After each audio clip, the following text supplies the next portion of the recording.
Hi guys, we are here.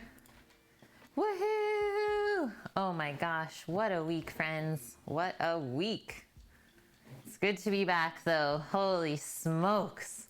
I even worked this morning. Like, I don't know if you can still see it, but I still had like a imprint on my face from like my sanding mask. Pizza on the egg, yep. Today is the day. Pizza party. Your clock says 11:11. Oh yeah, you have one that's like 10 minutes ahead. I was like, it's only 11:01. Am I behind? Sammy has gas mask hair. So Sammy's still at work, guys. So we were up early this morning. I was sanding for him from 7 to 8:30. And then after that, I went to Costco, did a really nice quick trip through there. I was in and out within like 7 minutes. It was 9:05 when I got to the car with my cart, and it just opens at 9. So I was like, cha-ching, done. And here we are, friends. So yeah, ready to get cooking. Are we getting pineapple on pizza today? Oops, look it's right there. We're doing it. Okay, hi friends. I'm so sorry that we were not on stream yesterday. I hope you guys totally understand, but if you saw my Discord post, we are a little bit behind on a job. So we thought that we would work a little bit extra hours to try and get it finished for these lovely, lovely people that have been waiting for a while. What did we have to sand? Wasn't the drywall replaced? Yes. So yeah, that whole place, we basically boarded up from top to bottom for them. And then, yeah, we did the mudding and taping. And so today I was finishing sanding for Sam, and he's priming and painting up their place because tile guys are starting tomorrow. So we always have to be finished with the one coat of paint on the wall before the flooring goes in. And then after the floor goes in, then we can do the second coat of paint on the wall. We stopped doing our full 2 like perfect coats of paint before the floor goes in because they always mess up our walls. They're always like hitting the walls with their tools and the flooring. So we're like, you know what? We'll just do the one coat and then let them like mess everything up, and then we'll make it pretty.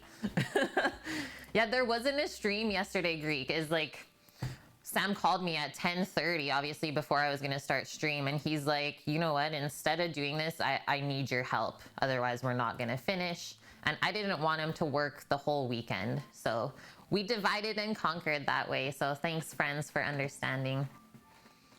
Okay, let's go through the list and welcome everyone. Holy. Kev, hi. Annie, hi. Greek. Can I do nothing? I don't know, defuck, can you? I still am like registering that name in my head, my dude. Hi, Eric. Okay, friends. I guess you can sand because the spackling is rough. Yeah, that is exactly it. And yeah, it's looking so, so good. Okay, so yes, pizza party today. I made up the dough yesterday when I got home from work. So I think this was about like 4 p.m.-ish.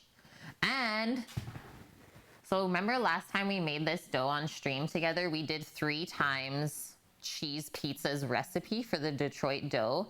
And that was pushing it in the mixer. Okay, so this week we have 8 pizzas on order instead of 6. I did a 4 times batch in the mixer. It worked. I don't think I would push it to a 5 times though. So here is 8 pizza doughs.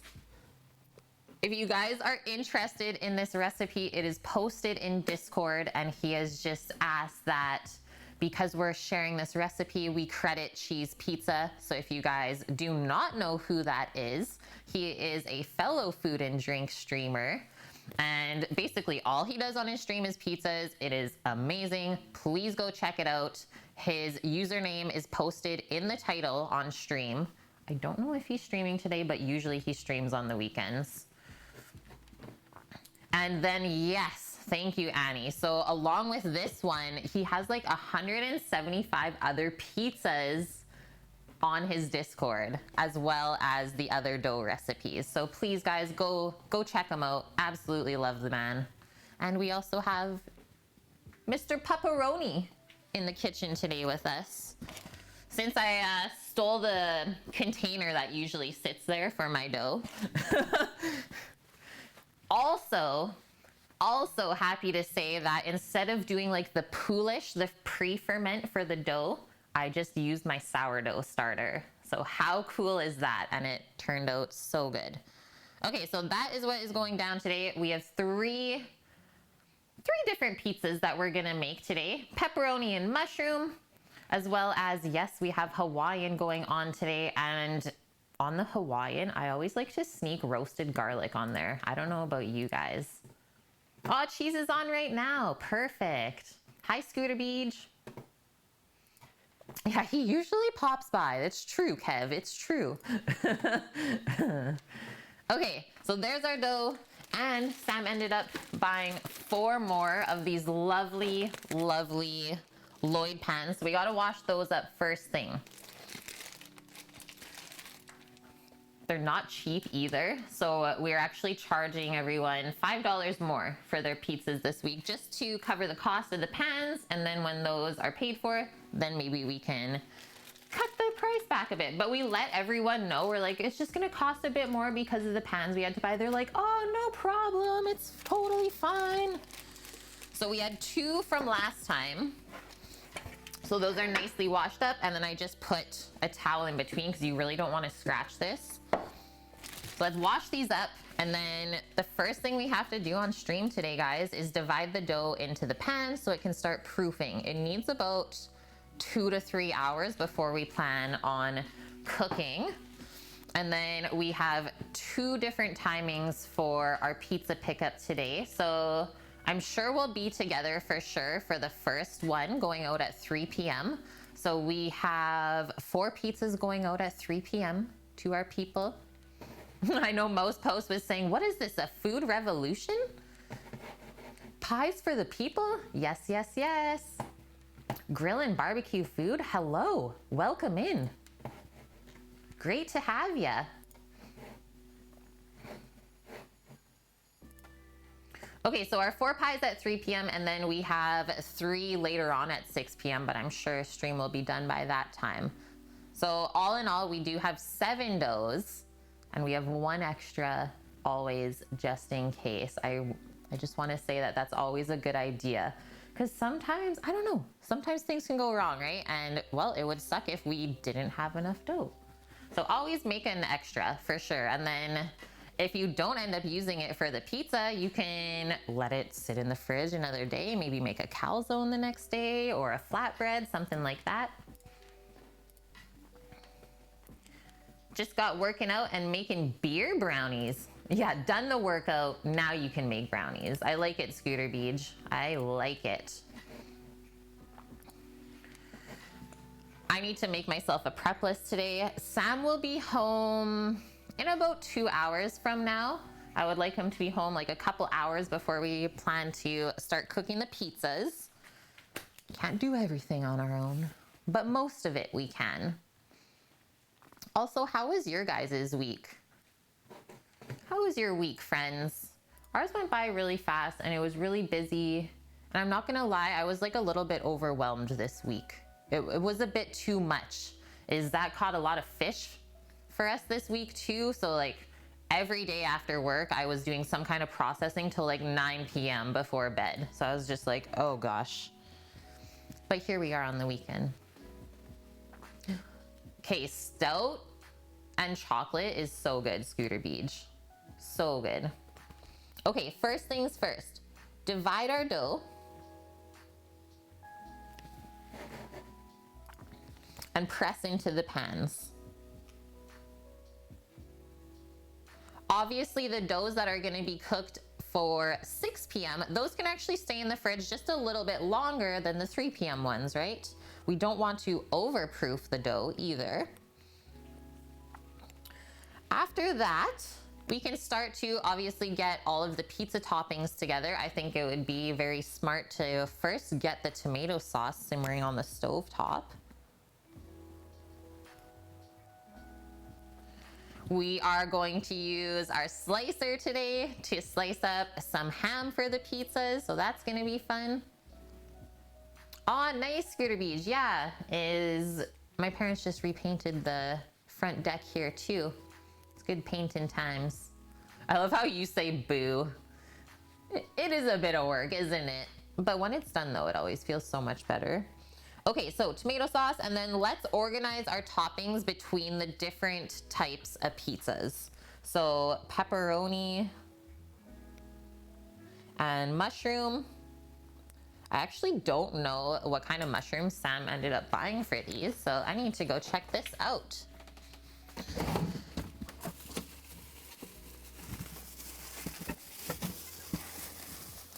Oh, it's just creminis. Just a bunch of creminis. Lovely. So we will saute these up before they go onto the pizza. Probably with some garlic and herbs and maybe some wine. Make them taste real nice. So I'll just put beside the mushrooms, saute first, and then we'll have to let them cool off before we top the pizza. You saw a recipe for peanut butter and pepperoni pizza? Thinking about trying it. Peanut butter and pepperoni. You might want to share that one, Scooter Beach. I need to check it out. I need to investigate further into this. Also, this is where I'm at today because I went to work, so coffee's in a thermos. Cheers, friends. I know that Annie said that his Cook with Kate mug came in today, so that is so sweet. Oh yes, caffeinated. Okay, pepperoni and mushroom, and then our Hawaiian, so ham, pineapple. I still really want to get the pineapple grilled. So let's see how we're doing once we get the tomato sauce on and all of the doughs divided. If I have enough time to light the mini max outside and stick this whole guy onto the grill, just like that, char up the outside for like an hour or so, and it just makes the pineapple taste so much better for pizza. I don't know if you guys have ever done this, but this is something I learned from when I opened a Mexican taqueria with my friend, or mentor, should I say, my culinary friend. And I discovered that there, and it's life-changing, guys. It just like concentrates the pineapple flavor and just gives this like kind of nice char. So good. So ham, pineapple, and then roasted garlic for that one.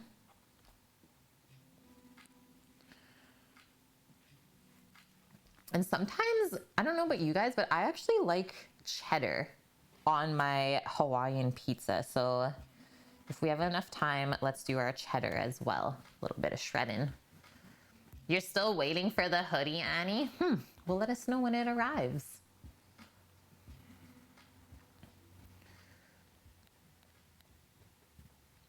Hi, Jake the Snake. How are you? And Suavita Sanchez. Welcome, guys. Welcome. Okay, and then we have a vegetarian pizza as well. But I don't think anyone ordered it. We had one lady from last time that we did the pizza ordering, and she said, okay guys, next time that you're doing pizzas, I am in, except I'm vegetarian, so can you please make that for me? So we messaged her, and then we didn't hear back this time, sad to say. But we do still have all this stuff just in case, right? Things are good here, Jake. Yeah, I was just saying, like, the week flew by. I put in a couple extra hours at work, so like I ended up working this morning from 7 to 8:30, but things are good. Things are really, really good. BK Bridge, thank you for the follow. Welcome. And then as always for our cheese, we have mozza, and we're gonna use 2 different types of mozza. So typically on a Detroit pizza, cheese's directions here is he talks about brick cheese, which I believe is from Wisconsin, but we do not get that here. So instead of that, we found that the pizza mozzarella, so like the brick pizza mozzarella, worked really good with that, as well as like our soft mozzarella that we always use. the fresh stuff. I don't know, I like the mixture of both because this is super creamy and then the brick cheese is really stringy, so you get the cheese pulls. So there's a method to the madness. Hi Cookie, good to see you. Hope your weekend is going well.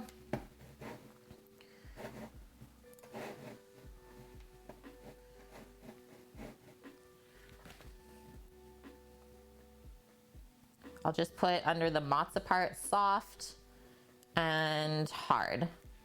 And that can be done near the end. Okay, guys. That's the master list. I'm feeling good about it. I hope you guys are too. Let's get started. I think the first thing I'm going to do is just quickly wash up all of these pans. So bear with me, please. And then we will divide our dough. If you guys are interested in maybe doing this for yourself at home, I would suggest getting one of these. They are the nicest feeling like bakeware or cookware I've ever used. And yeah, it's probably gonna outlast me. So Lloyd Pans is where it's from. Go check them out. I believe Cheese Pizza is actually sponsored by these guys now, which is amazing.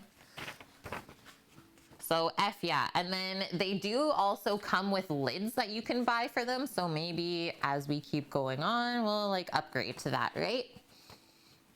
So before first use, I love how it comes with these little instructions. Hand wash in warm soapy water with non-abrasive sponge or cloth. Rinse and towel dry. Do not wash in dishwasher as this will destroy the finish on your pan. With a soft cloth or paper towel, wipe the interior of the pan with a small amount of cooking oil. This may need repeating after washing again. But the pan doesn't need to be pre-seasoned. So the line after that, it says for baking, the pan should not be pre-seasoned. It's finished with a permanent easy release coating that will never wear off. Dough recipes vary in stickiness and some may need oil to keep from sticking. I know in Cheese's Detroit style recipe, he does say heavily oil the pan, and we use really nice olive oil. Do not use cooking sprays that have lecithin, as they cause an invisible buildup over time and impair the easy release surface. But we can use coconut oil, grapeseed, or high quality canola oil. And the pan and its coating is heat safe to 700 Fahrenheit. Never heat the pan empty over this temperature. Fair enough. Kind of the same deal as our cast irons is kind of how I think of these and take care of them.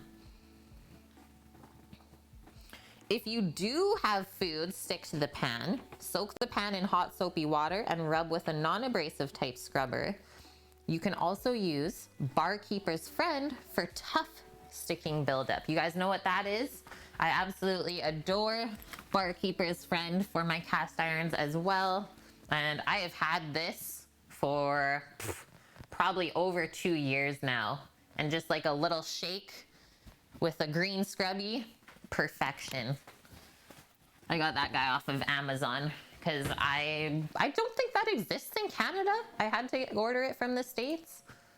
Yeah, it's amazing.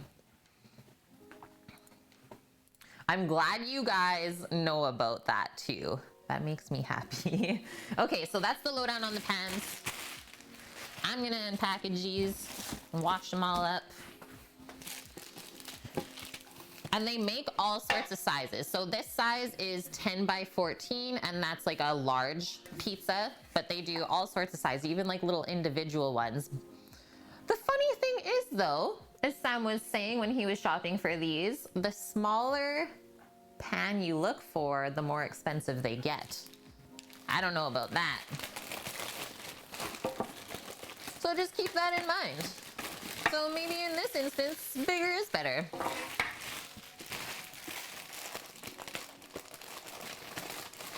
Yeah, it's not a thing in Canada. Hey, Greek.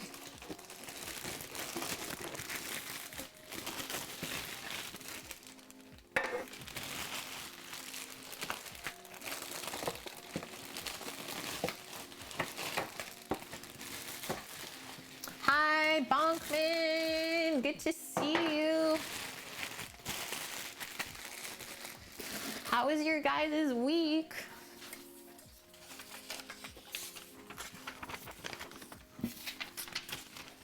Recycle that.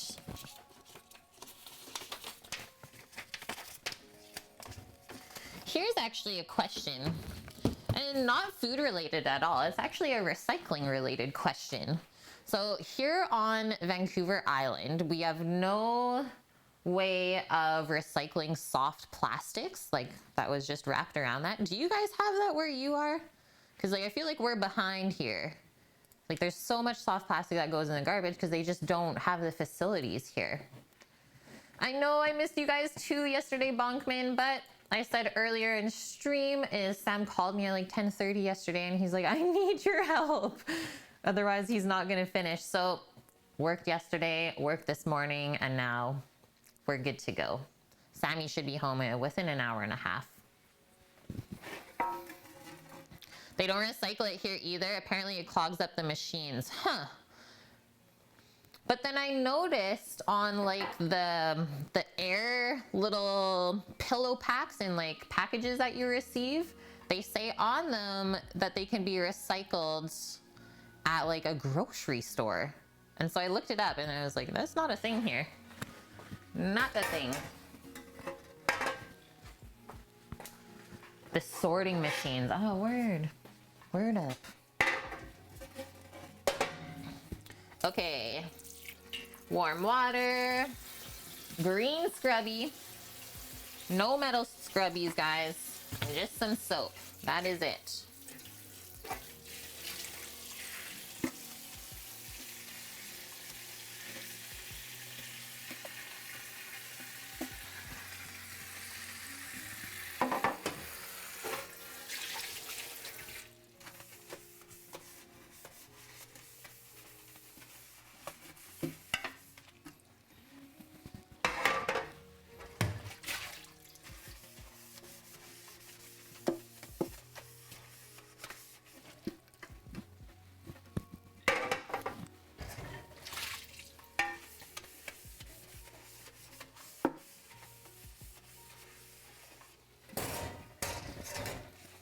We'll do the outside.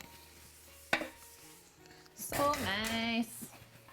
Hi, Titan. How are you? Oh, Titan this morning when we were driving to work, there was 2 trucks with the back, I guess their box, literally stacked full of beehives. I was like, I want to see that more often.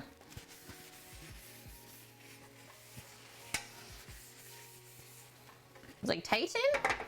He made it to Vancouver Island. Where did I get my stuffed pizza slice? I got that guy from, I believe it's called EB Games here. It's a little video game store. Yeah, that little guy even came to New York with us. And to TwitchCon. There's this little like thing in the back of my head saying that I have to send it to Cheese though. I might be sad though. I'm gonna miss Mr. Pepperoni. But I just feel like Cheese needs this guy in his life.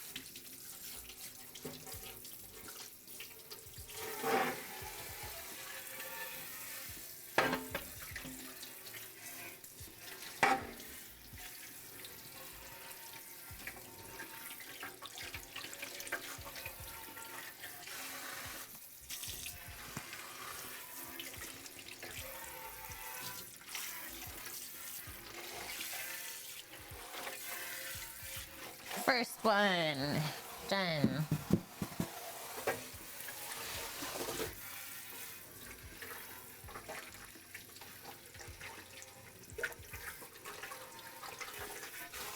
These last 2 weeks were a little bittersweet. It's like Sam and I the whole time is like, we're supposed to be in Hawaii right now, not doing a thing. But here we are.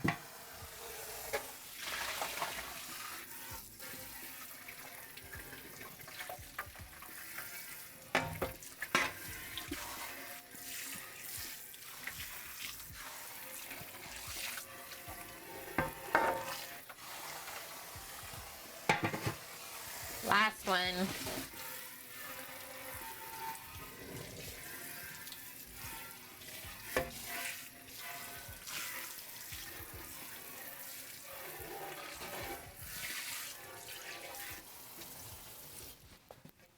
What a bunch of beauts.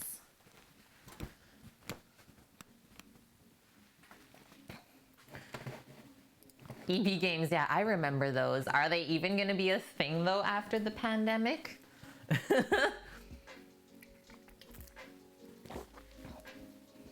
It was you, Titan. I knew it. Yeah, you arrived today.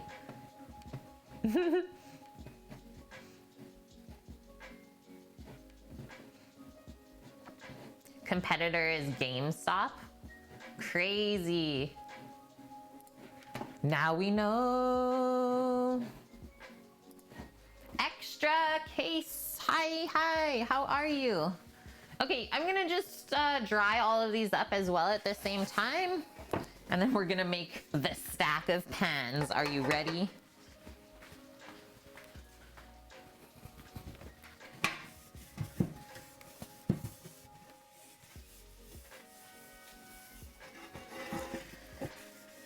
Pizza!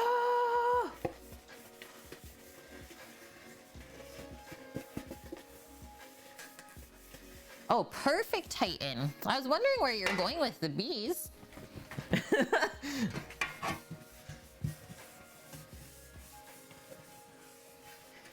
Yeah, that's just perfect, Titan, because I have an extra dough for today as well.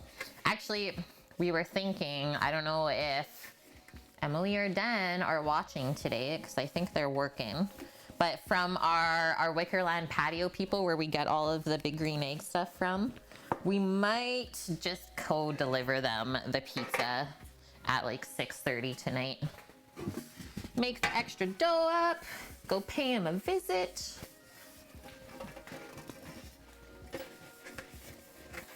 What you guys cooking today? You guys got anything on the go?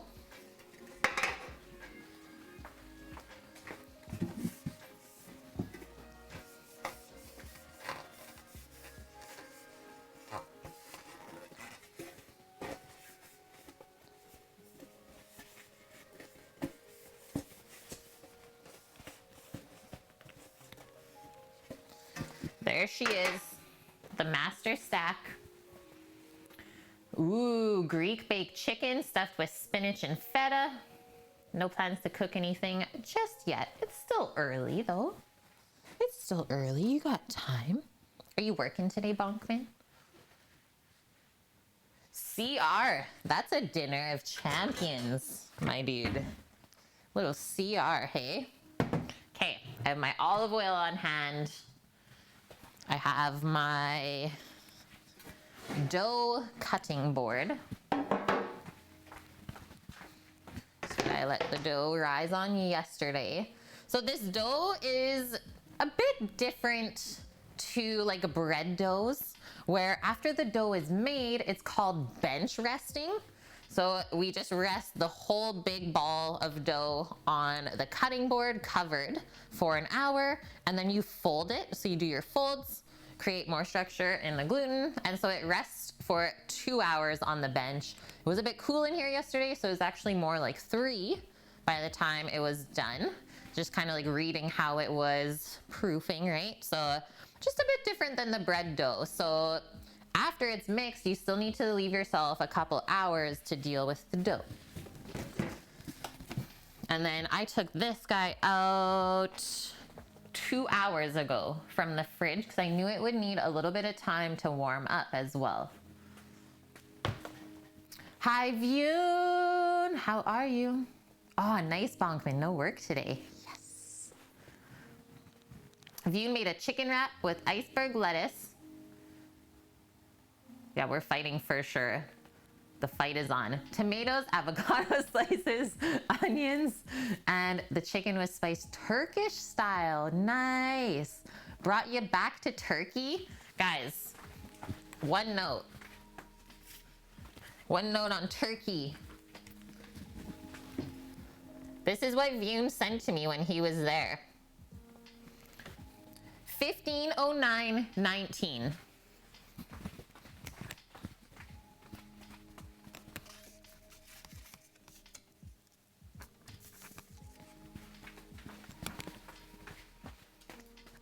have it. Of course, it's posted up on my little blackboard over there, my streams area. I'm not an iceberg fan. Oh, this is where I will turn into Matt and be like, it's literally water fiber, you guys. I'm gonna channel my inner Matthew, the Mad King, and tell you guys about water fiber. Okay, we're gonna back this up all the way. Let's get into it. Let's see what we're working with here. She's a happy baby.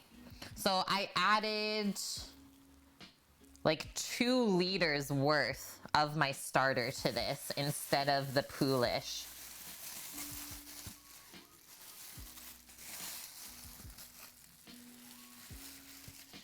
And then when I first put this into the container last night, I think it was only sitting like around there. It was like a third full. But look at it. Look at it. This pizza dough is very similar to like a focaccia bread dough. Lots of big bubbles, and then it gets nice and crunchy on the outside and super fluffy on the inside.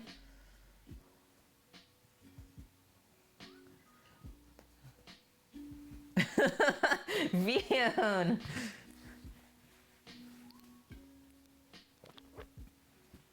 Yeah, Turkish food. Would love to experience that like firsthand, right? Okay, so what does Cheese say here? Just referencing his recipe.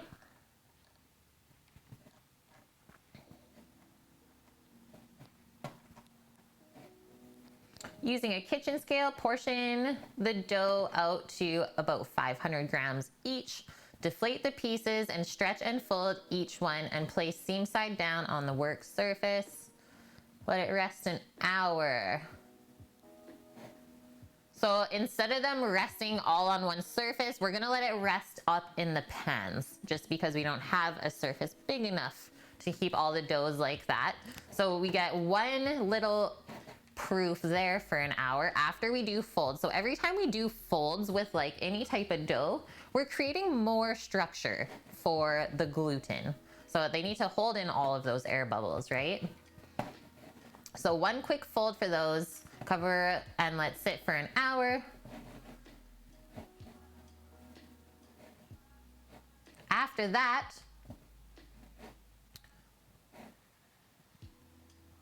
take each portion of dough, place it, okay, so we already have it in the oiled pan. Lightly pat the dough until it becomes about 2/3 the size of the pan. Cover the pans again and let rest for about half an hour. After that half an hour, press the dough more towards the edges.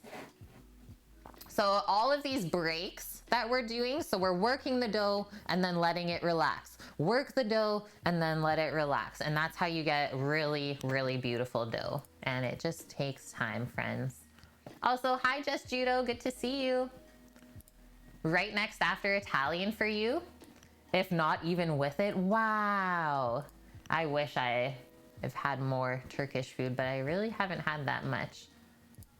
Oh, Campari orange juice. That's like somewhat reminiscent of a Negroni. Love that. Okay.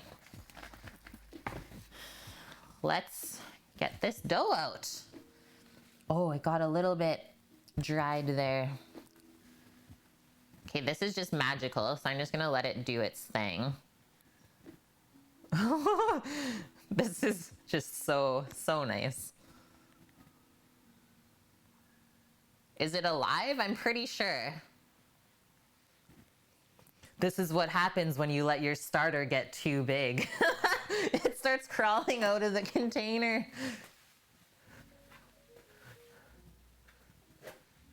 How is it just like letting itself out? It just like opens the door. Oh, hello. Yeah, it's an octo. Okay, I'm gonna help it the last bit so it doesn't get too stuck on this side. Oh, baby. This is nicer than the last one I made. Okay, let's get our scale.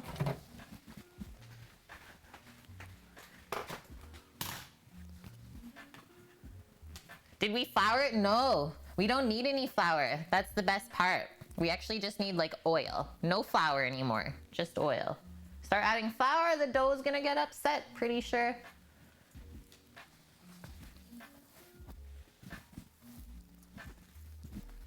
There's so many bubbles, but that's what we want. Just like pat it down a touch so it's a bit easier to work with. And actually, first things first, I'm just gonna oil all of these so that I can just pop the dough right into there. Such fluff, much wow. Your yeast dough never gets that good? Oh, you know what? But I can't say I cheated because I just like, it's not cheating. It's actually much better than that. Is I used a sourdough starter in that. Going for the natural ferment. So cheese says to put about like 4 tablespoons of olive oil in the bottom of the pan. Listen to cheese, guys.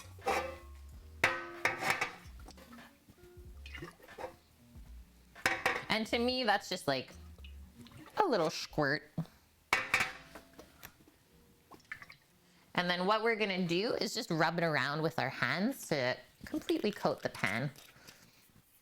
Yeah, my starter is now just over a month old. And that is like typically the case, is it takes about a month for a starter to get like full activation. Yeah, resident pizza expert. It is known, Greek. It is known. So this is all I'm doing, guys. Just take our hand, rub that oil around all over, even up the sides.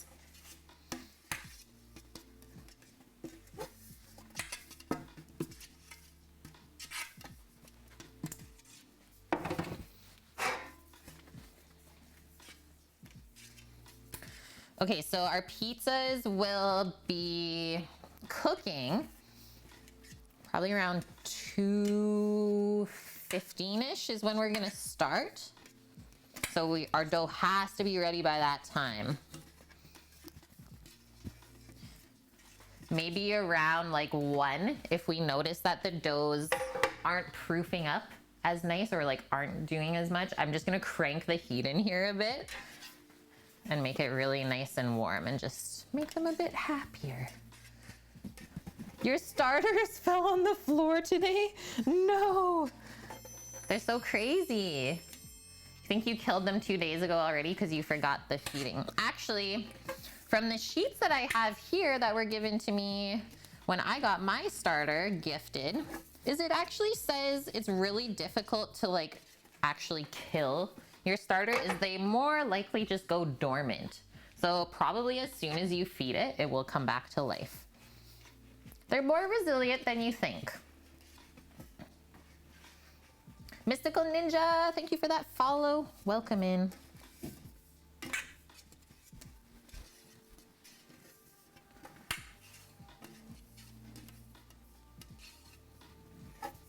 Yeah, my starter is called Goldilocks number 3. RIP to 1 and 2. Did not survive 2 moves. RIP. But Goldilocks number 3 though, killing it.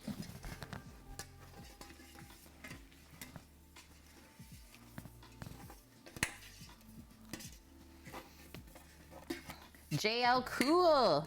Welcome in. Thank you for that follow.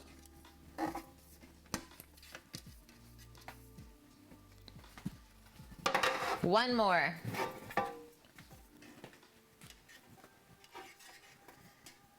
You set the starters up only last week. You didn't know anyone that has one to share. Aw.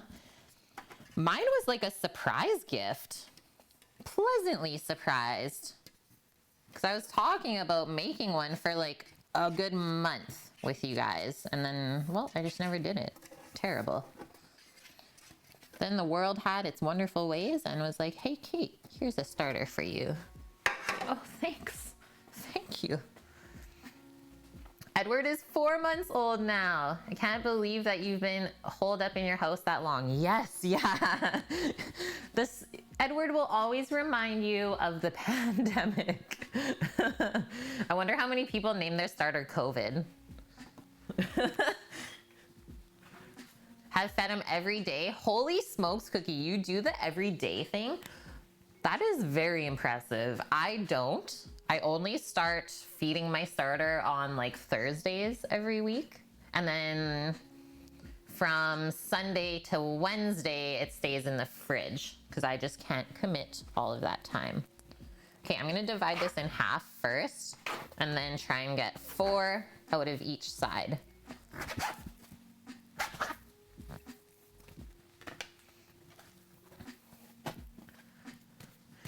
So what I have here on my sheet judo is to feed your starter a 1:1:1 ratio. So if you have 1 cup of starter, feed it 1 cup of water and 1 cup of flour. Hi, Nike. How are you, my dude? Okay, we're looking for 500 grams here. Let's guesstimate that. Probably way off. Oh, 369. Wasn't actually bad.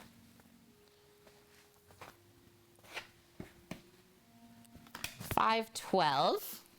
Okay, now we'll just like kind of set our balls to the side. Put your balls to the side. What? I thought this was a cooking stream.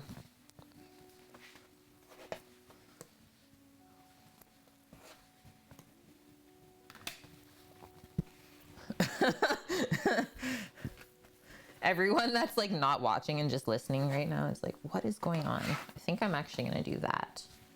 Okay, 75 grams, too much.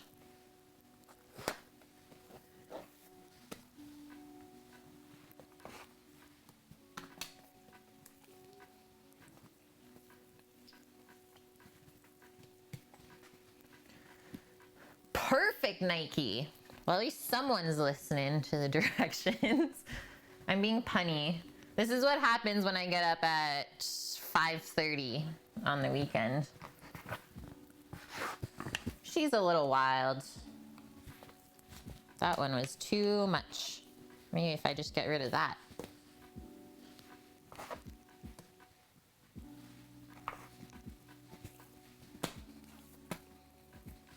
It's looking like we might actually only get 7 out of this. Because we ain't making it smaller. Yeah, depends on what it is. You were up at 4, Titan? See, I was up at like 4:45 on Thursday, and yeah, it just was not good. Like, what are you doing, body? Why? What's wrong with you?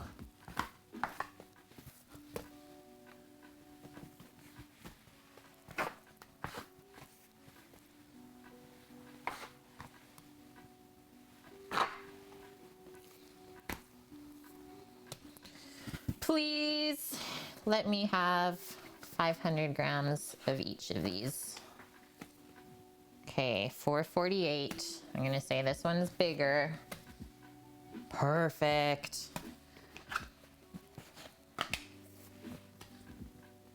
540. 537. So you can actually take a little bit off of each of these and add it to the other ones. Just like that.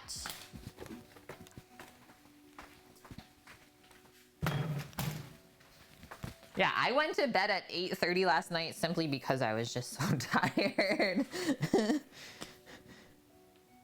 Okay, let's move. Organize your balls now. Move them to the side and let's work on one. This will be my little area down here. So it says stretch and fold so we get a nice little package again. So 1, press it. 2, press it. Boom, boom. Just like that. And this is why we need so much time before cooking the pizzas, because look at this. How is this going to fit into this, right? So we've worked the dough again, and now we can simply just let this relax. And then over the next few hours, we're gonna push it all the way into the pan. Yeah, and now you press the balls. So bad. And then before we go any further with that, I have 6 tea towels or kitchen towels, nice and clean, to cover all the pans so that the dough doesn't dry out as it proofs. And then we don't have to waste plastic. But like I was saying, is the Lloyd pans, you can get lids. So I think that will be in our future.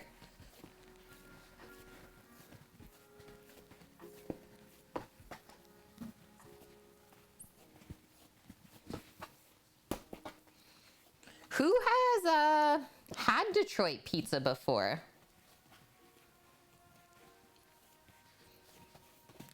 Who's had that lovely experience?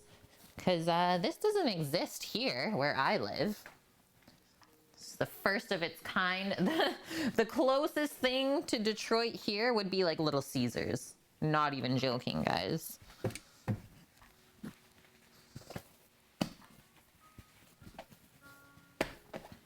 You guys have had it a few times, Nike. You've not, Bonkman? You've had Chicago, though. Yeah. Which is, like, similar. It's the same, but different scenario, I would say.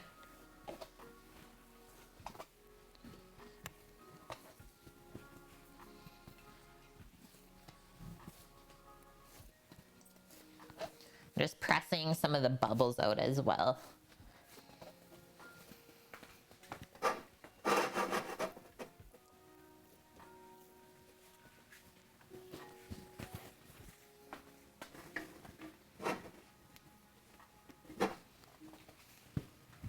Stacks on stacks.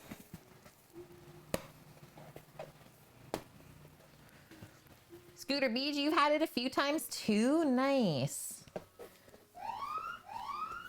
Oh man! Lock the fridge! Claire's crew is here! Hold your drinks! Police raid! Claire, thank you so much for the raid today. Welcome in, friends. We're just preparing our Detroit pizza dough for our pizza party later on. We're gonna be cooking these outside on the big green egg, and I can feel comfortable, I guess, saying big green egg for the people from Claire's stream because she has one too. Yes, cowabunga, dude. Oh man, I think I have to watch Teenage Mutant Ninja Turtles later tonight. Thank you so much, guys, for all the love. Welcome in. How was Claire's stream today? What'd she make? What'd she do? Okay, so we have 8 pizza doughs that we're working on. We're just stacking up all of our pans. Right now, we're just doing some folds. So I have divided the dough into 500 grams portions, and that is going to eventually spread out into our 10 by 14 Lloyd pan. And so Detroit pizza, just wanna spread that around a bit so it doesn't stick. Detroit pizza gets baked in this pan, and it's the style of pizza where the sauce is actually on top. So the sauce gets put on after it's baked. And just being honest, this might be my new favorite style of pizza. There's something to be said about like not having the sauce making everything soggy underneath. Everything just stays like really nice and crunchy. So what we're doing is I'm obviously pressing it out, and then we're doing 4 folds. So 1 in half, and then the other 1 in half, and then 1 and 1. And this just creates more structure for the gluten to hold in all of those wonderful bubbles later. Hi Nezadam, how are you? Claire made cinnamon buns and cherry Garcia ice cream. Amazing. That's like my Definitely one of my top 5 flavors of Ben & Jerry's. Absolutely love cherry and chocolate. How did it turn out? Hi, Willamini. Good to see you today. Hope your weekend has been good.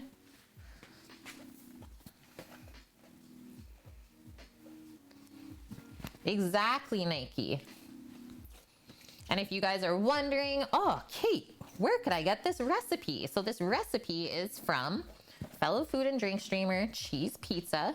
It's posted in my Discord as well as in his. And he just wanted me to let you guys know that he also has many more pizza dough recipes and pizza recipes over in his Discord. So go give him a follow, guys. He's like our pizza master on Twitch. Just give that a little swirl around. And so our next step from here is this has to rest for an hour before we look at it again and give it another press. Just need one more pan that I had over here.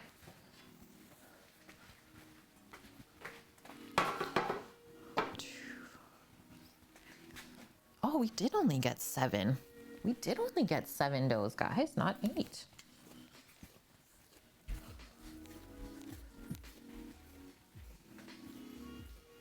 Mahalo! Twitch recommended me. Thanks, guys.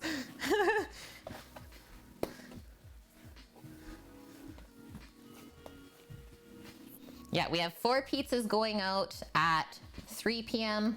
and then 3 pizzas being picked up at 6 p.m. today. So 7 pizzas being sold. It's gonna be a good one. Ooh, this is my not Lloyd pan. We'll oil this guy up too. Yeah, she's all right. Must be okay.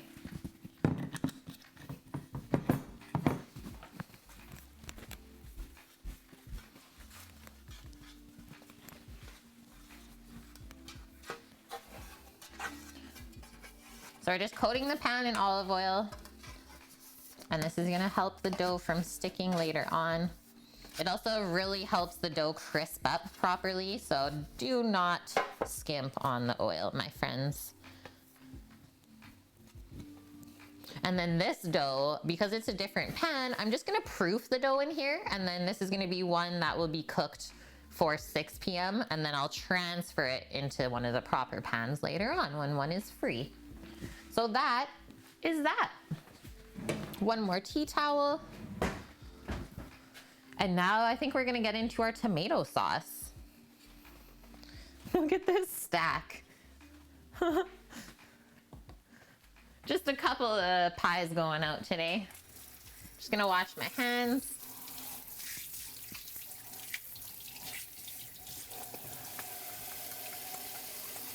I also need to just go grab my phone. It's the camera outside right now, but I need to get it just so I can keep an eye on Sam, see if he needs anything. Judo's taken us to the kitchen. Made big progress already with the renovation today. Amazing. Yeah, can't stop now. Okay, let's put this board aside.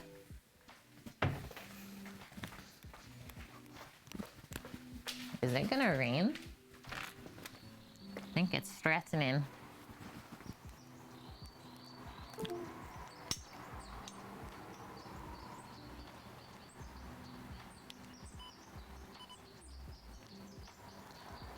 Birdies are really happy out here though. That's usually a sign that it is gonna rain.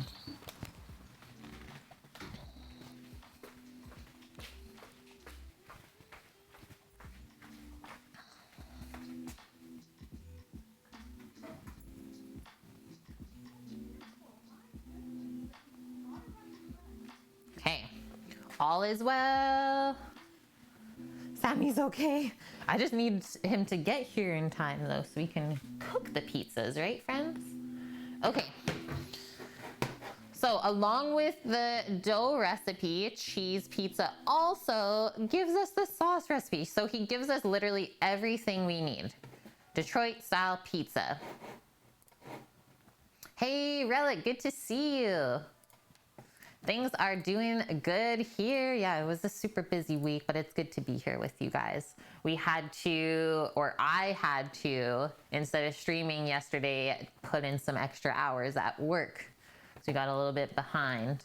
Well, not really behind, we're just being like pushed by the tile people, I guess. Got to keep everything on schedule. So Detroit style pizza, he says this is a process. It will require 2 separate days of dough prep, but it is very much worth it. I can agree with that. I totally do. It is definitely worth it. Says, okay, let's get to business then. This recipe makes 2 10 by 14 pizzas. This is the Detroiter, which is one of the over 175 pizzas on my master pizza menu. Yes, cheese.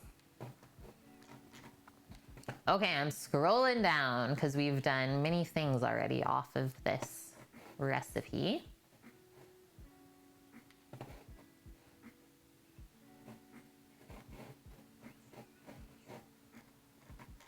Okay, tomato sauce. Says make the sauce while waiting for the dough to rise. There are several points in which you could make the sauce, so pick some downtime to make it so it'll be ready when it is time to bake. So I have to times this by 4 today. So a little bit of scaling here, and then we'll be good to go.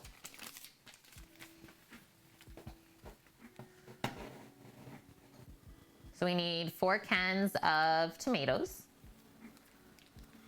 You have a pizza addiction that's out of control. I also want to just move these.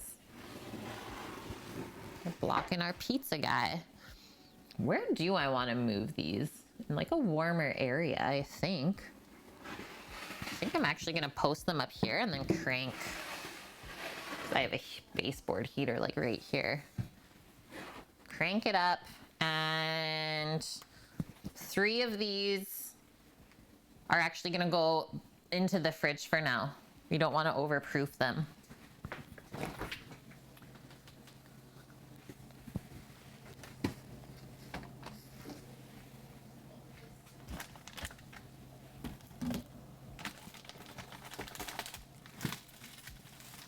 Organizing. As simple as pizza is, obviously there's a few steps we're following today. So that is why I made myself a prep list, so we don't lose track of time or anything like that. Perfect, that just fits. Woohoo! Oh, yeah, we already picked a few today. Okay, the heat is at 19. Time to proof some dough.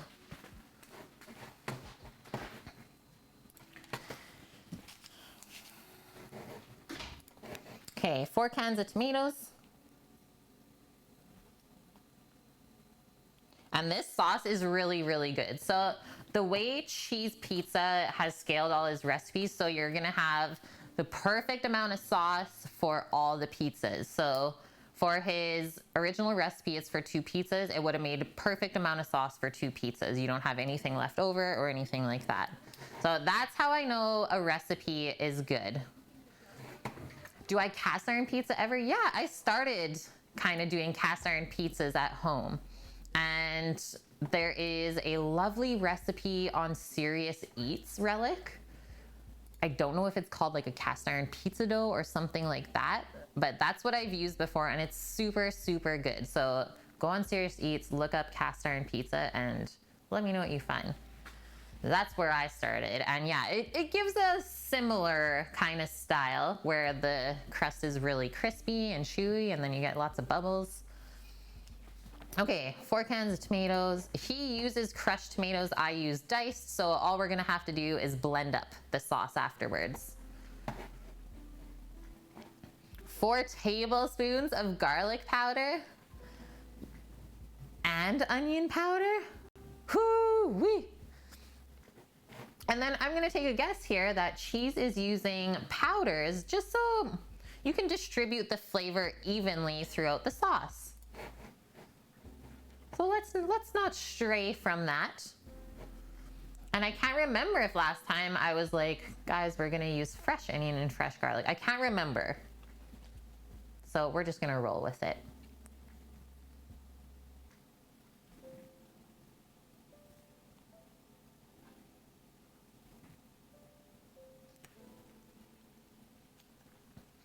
Next one, so cayenne pepper or chili flakes, whatever you're feeling. Says omit if you don't want to add any spiciness, but even with us adding these last time, it didn't really add a spice. It just kind of rounded everything out, so it was really good.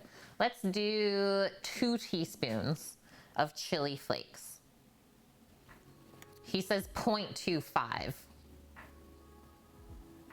in his original. After that, so 8 teaspoons of dried basil, which I'm actually going to switch out for oregano in this case. And I'm actually going to just do 3 tablespoons because I do not like measuring out of teaspoons. Okay, 6 teaspoons of salt, aka 2 tablespoons. For every 3 teaspoons, it's 1 tablespoon. And then 2 teaspoons of black pepper. That one is correct. Okay, let's get a big pot out and start adding that into the pot. So he says, combine the crushed tomato sauce with the dry herbs in a saucepan. Choose a saucepan with a lid to prevent splatter in the first few minutes. That it is a thing. Cover the pan. I always call it molten lava when I'm making tomato sauce. Cover and heat the sauce over medium heat until it starts to bubble. Reduce the heat to low and simmer for 30 minutes or so. Sometimes I'll strain the sauce a bit to get rid of the excess water. That's optional and will depend on the consistency of your sauce. Make sure the sauce is still piping hot when the pizza comes out of the oven. It is as simple as that. So the only thing that I'm gonna have to do extra to this is just blend everything up afterwards. Surfer Dude Cooks, thank you very much for that, host. Have some more coffee in our life.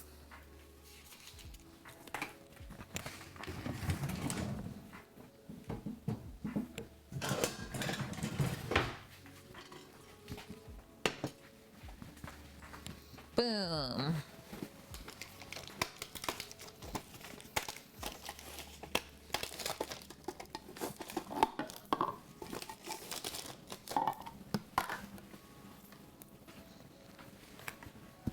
Cans on cans on cans.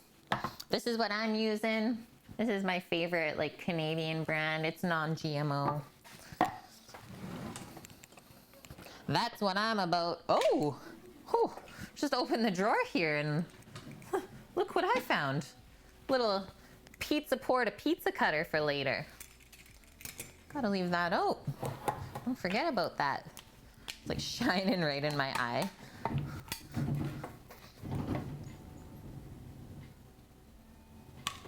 I don't know what's happening outside. Crazy noises. Okay, after we get the sauce on, why don't we start prepping all our meats for the pizza? Or, like I said, why don't we start up the mini max and grill the pineapple? Okay. Anyone else ever do grilled pineapple?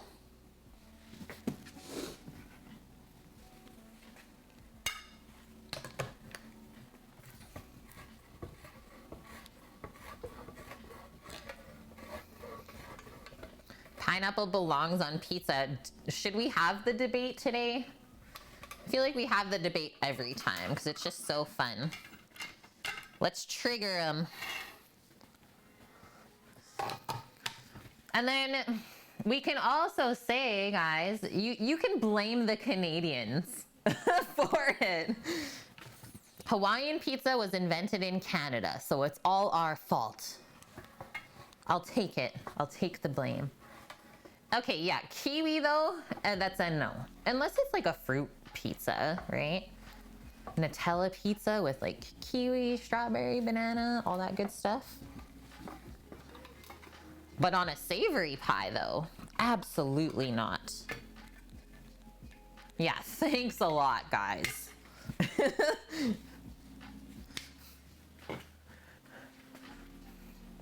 You don't like canned pineapple on your pizza, prefer it to be crunchy and diced. Yep, that's why we got this fresh guy right there. So good. Cocoa Wawas. Okay, let's go to the stove.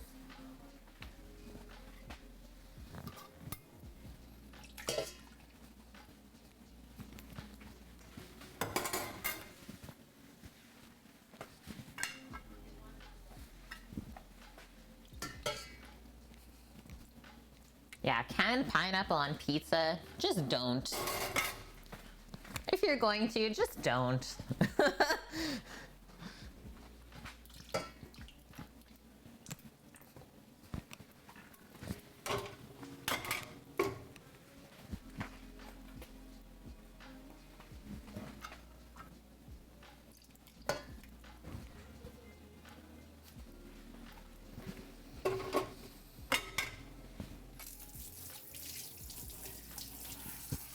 Now we'll get our spices out and we can turn the pot on now.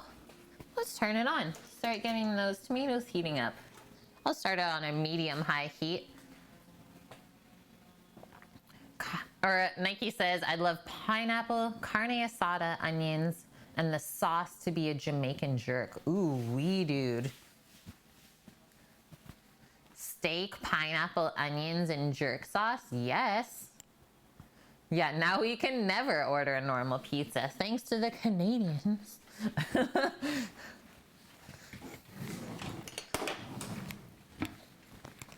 Okay, oregano, garlic, onion.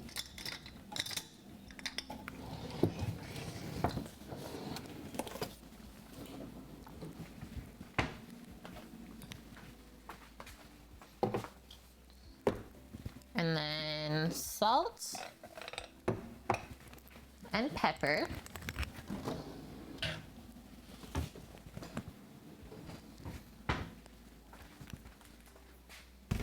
And is that it? That was it. Oh, chili flakes. Let's not forget those. Super good. Oh. Do we want to take it that step further?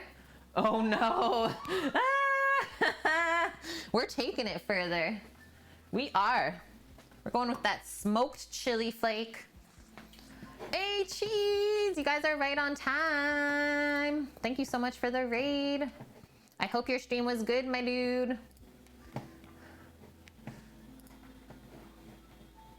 We are just making up the Detroit style pizza sauce for your pizza. We have our 4 doughs here that we just divided and now they're resting. Actually, let's set a timer. I'm gonna do 45 minutes on the clock now for those because we kind of forgot about them.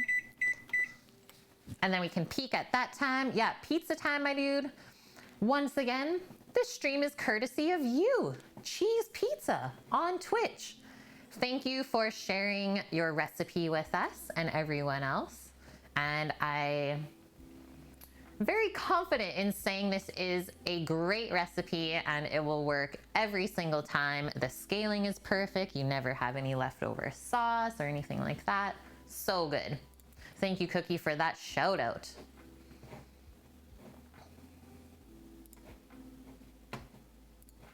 Yeah, love you, Cheese. What did you make today, dude? What did you make? Also, yeah, I'm going with Cookie's question there. How's that new mixer though?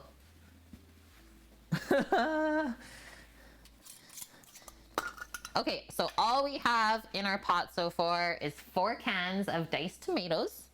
So now we're gonna start adding all of our flavoring to it. I'm gonna get some measuring spoons. Starting with 4 tablespoons of granulated garlic. That's gonna be quite a bit. I might go 3. Sometimes I find that dry spices don't scale up the same. But you know what? Let's just roll with it. I did like how garlicky it was last time.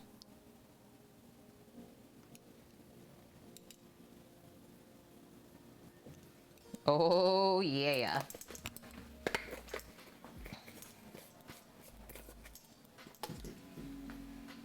Nice, Nike, my dude. I kind of missed your first thing, I think, but you got a job working from home? That's awesome.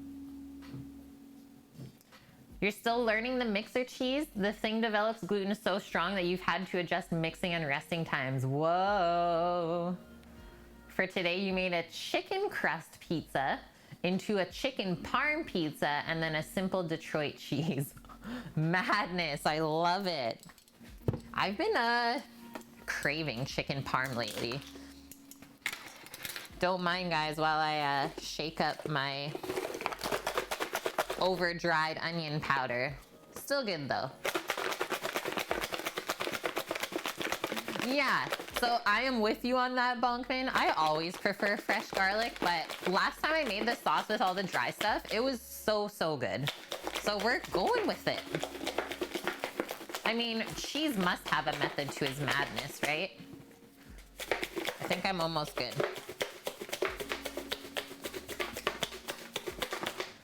The gas burner on the uni's trolling you? What? What is it doing?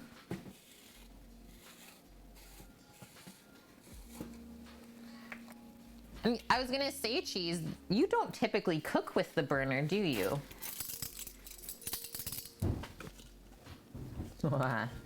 Big old chunk. Maybe I will keep that lid on.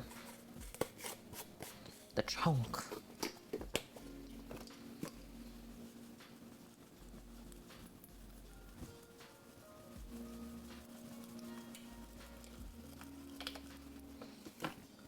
One.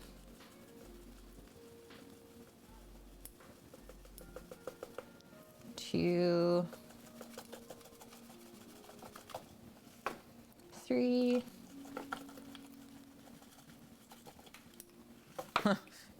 Big old thing. Four.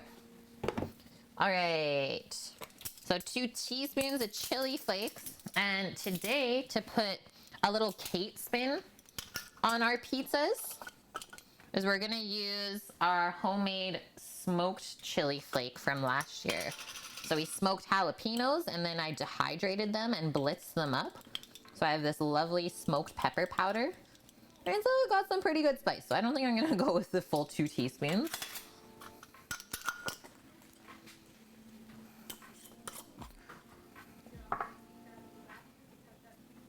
The Detroit sauce uses all dry spices. See? There's always a method to the madness. Lately, you've been using gas a lot? How come, Cheese? Just because of the weather or what?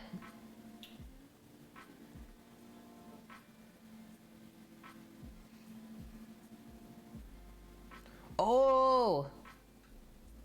Are we interested in a bottle? 100%, dude. 100%. I can send you money for it or whatever you need, but I would love to have some cheese hot sauce in my life.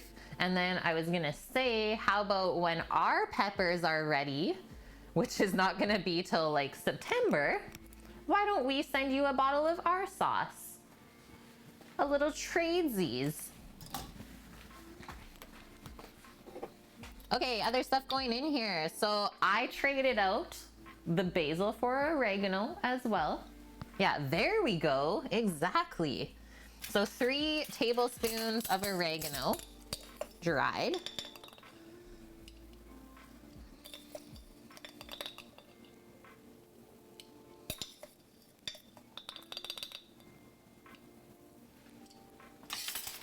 And then just our salt and pepper. So 2 teaspoons, I'm gonna do of cracked black pepper. And then it's 2 tablespoons of salt.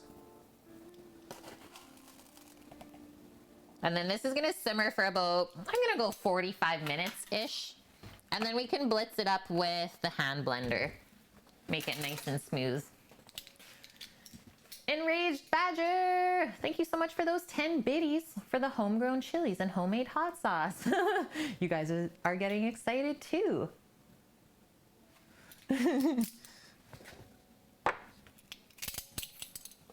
It's just, we got some slow growing this year.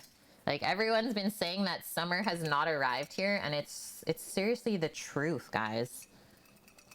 We're so far behind. It's almost like a month behind with the sun.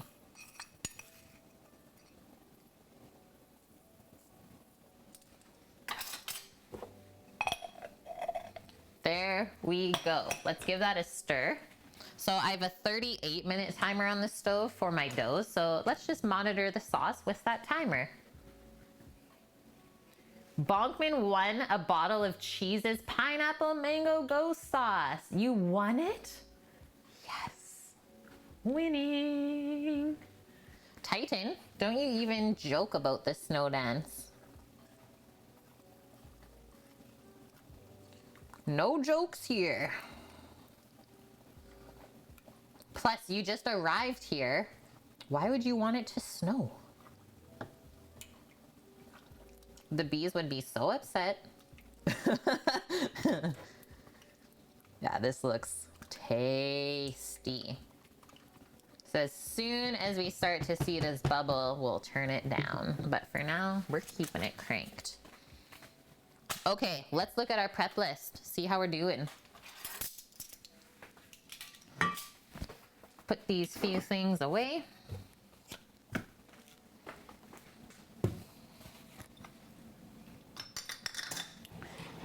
Guys, pizza's like my top 5 favorite things to make always. It even might be top 3. Like pizza, pasta, and bread. That's my jam. That's why I always say, if I was born another heritage, it would be Italian.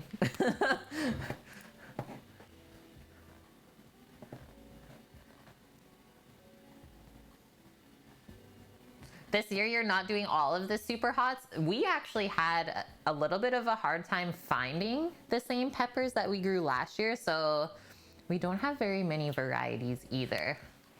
I think we got like cayenne, jalapeno, and then the other one is called super chili, which seemed like very similar to the firebush pepper that we grew last year.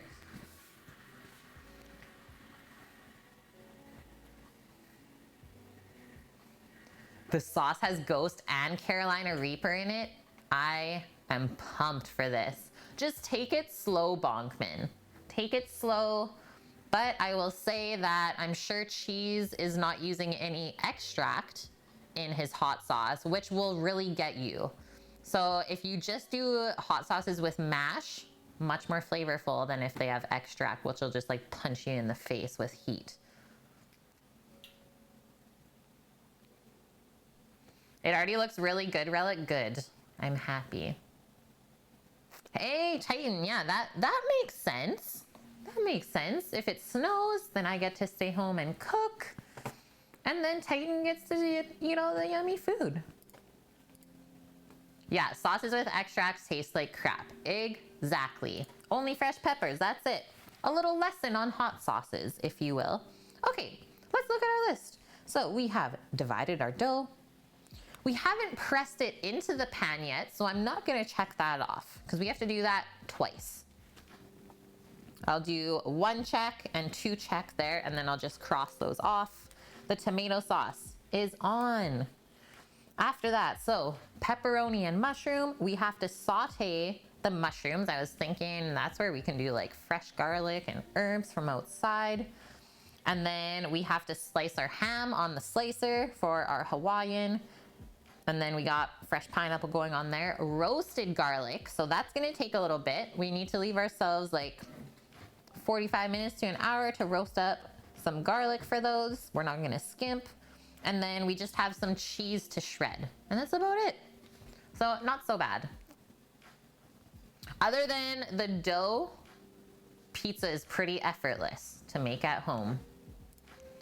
OMG Pete, hello. It's been forever, man. How have you been? You staying like healthy and safe wherever you're at?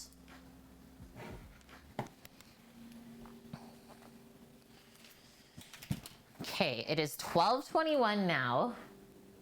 Pizzas aren't gonna be cooked for like 2 hours.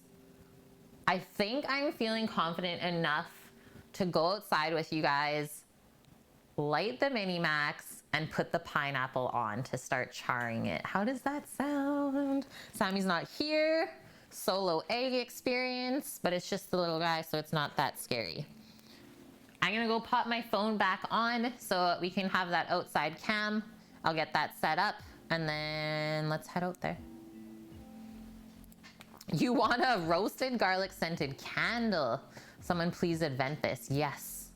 Actually, I thought we were looking up like crazy food candle scents on another stream, and there's definitely one of like baking bread. Things are great here, Pete. Really good.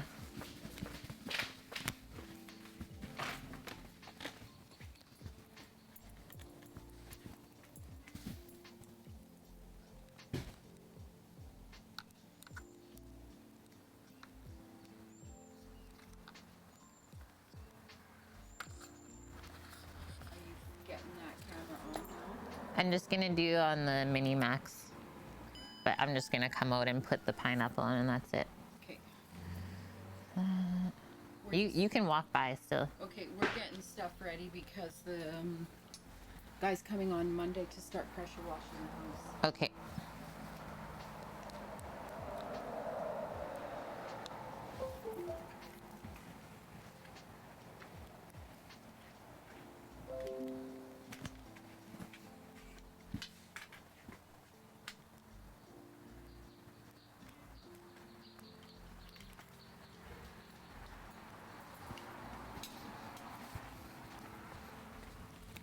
Oh, there's a doggo. The doggo? Oh, we got some simmering. How perfect is that? Okay, now that she's simmering, I'm gonna turn it down. Let's go like medium low heat. And then like Cheese says, to avoid the crazy splatters, just pop a lid on. Even if you just like keep the lid half on, it's still gonna help so much. Hi Speed, how are you? Yeah, I'm just gonna go lowest heat possible.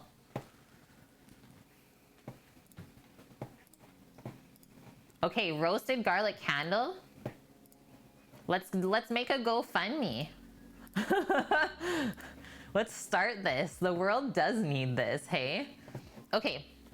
Excuse my scene for a sec when we switch. I just have to reconnect my camera so it might be black. Excuse my scene. Oh, it's not black. It's just frozen, I think. Okay. There she is. Hello there. Yeah, a GoFundMe for someone to do a Kickstarter. That is genius. Okay, let's pop this down. Put this guy here.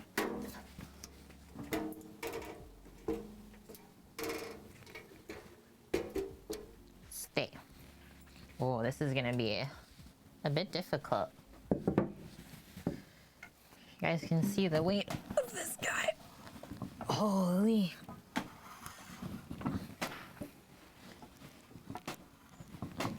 We got this. Boom. Oh, hello there, Sam. Surprise. Oh, what do you have in the Mini Max? Who saw that? This guy.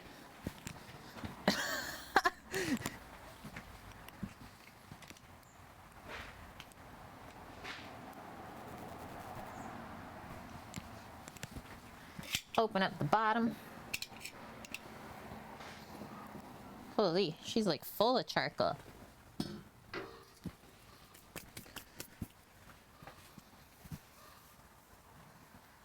think we gotta take a few pieces out.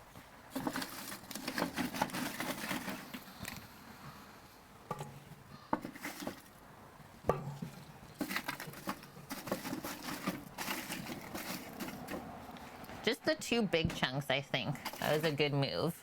You guys like see in properly though? Not really, right? Okay, I'm gonna try and get you guys in there. So now, before you even light this up, you just need to like move all this around, and then the ash is gonna fall down below and let more air circulate so that we have a nice fire. So you don't want those holes to get plugged.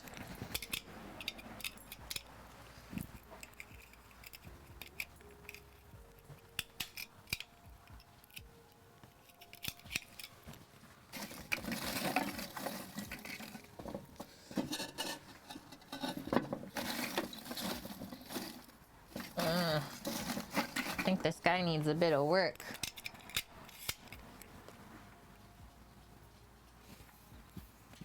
We going to vacuum. We're going to vacuum the ash. If there's too much ash in the bottom, guys, the fire just won't go, right?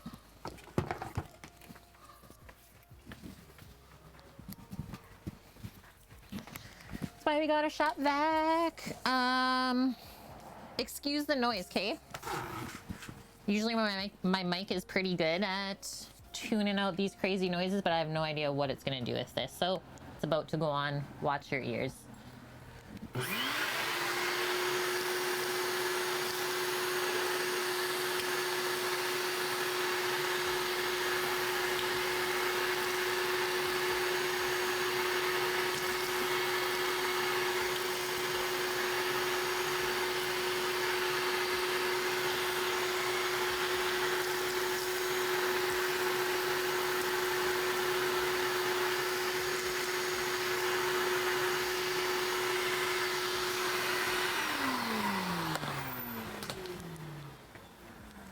I think that did pretty good.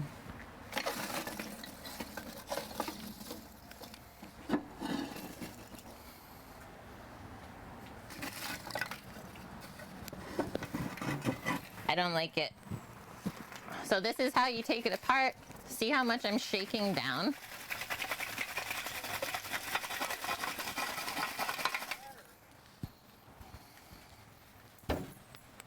And now, if I show you guys, there is a lot of ash down there. So one more vacuum and then we'll put that all back together. Get it lit. So watch your ears one more time.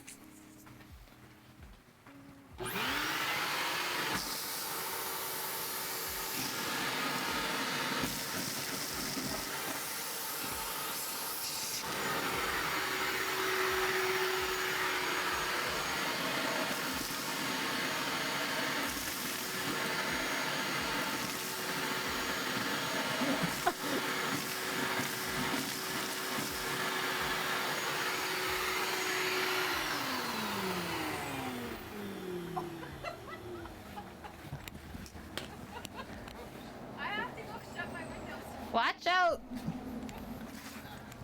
I don't know what's happening. I don't think there was on to begin with. Okay, happiness.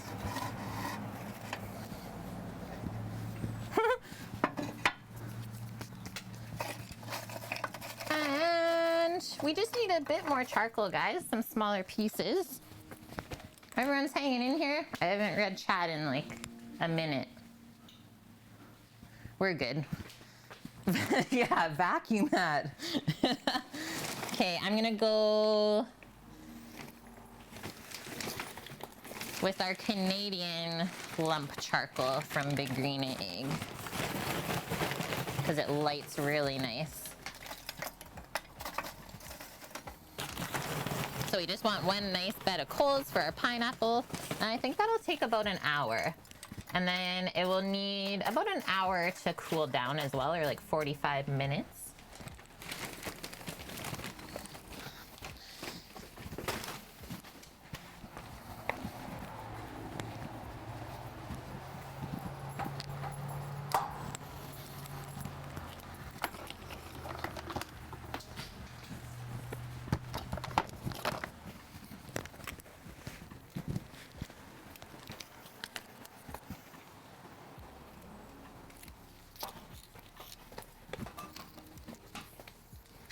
Now we plug in the luft.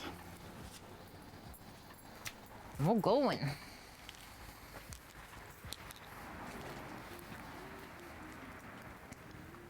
Don't think I can get any closer in there. Okay, we're gonna go from the center. Oh. So all this little guy is it's an electric, like high-powered heat element that blows as well. So you literally just stick it onto the charcoal, press the button, and it's guaranteed to light a fire within 2 minutes. Seriously, like one of my favorite things.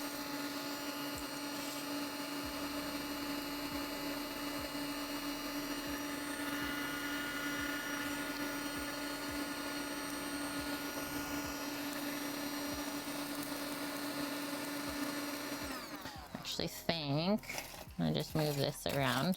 Put this big chunk in the center. It'll hold a lot of heat for us. And put the smaller ones around it.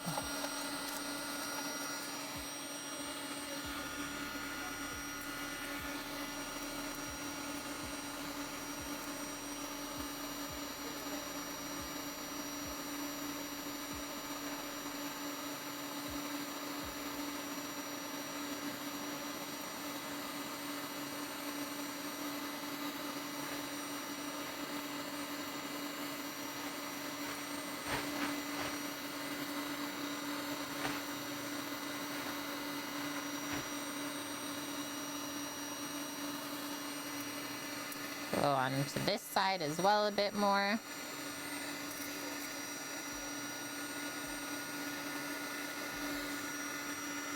The thing with cooking directly over charcoal, it's not about the temperature gauge. You have to read the coals and how the coals are looking. So that's why it's a bit more difficult than like a gas barbecue. But this just has so much better flavor. And I will say, I've never had a whole pineapple grilled over charcoal. It's always been like in a kitchen. So a gas grill. So I bet this is gonna taste unreal. So now, once it starts to glow, just bring it back and it'll spread out the heat a bit more. You can kind of aim where it looks like it needs more heat. And then just should get like pretty ripping now.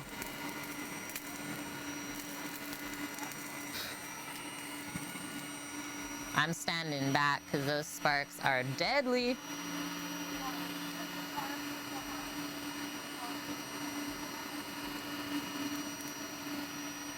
I'm gonna do a bit more over here as well.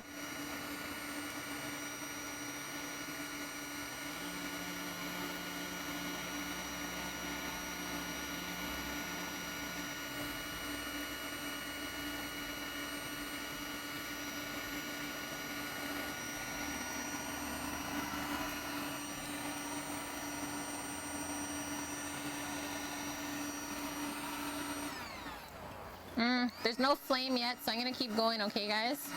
Usually I go until there's like a nice little flame poof that comes up. And well, every charcoal experience is different.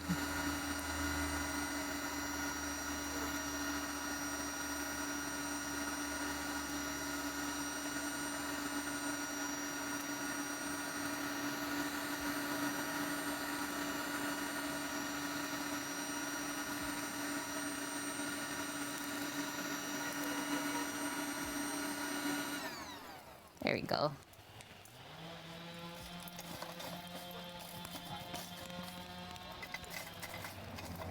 That looks happy. So now all we're gonna do, close up that lid and we'll come back and check in, let's do about 15 minutes. So the top is open and the bottom is open. Very important.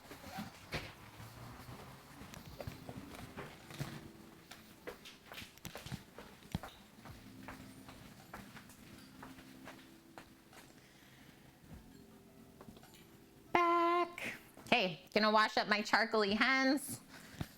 Give our tomato sauce a stir. We have 18 minutes on the timer before we check our pizza doughs.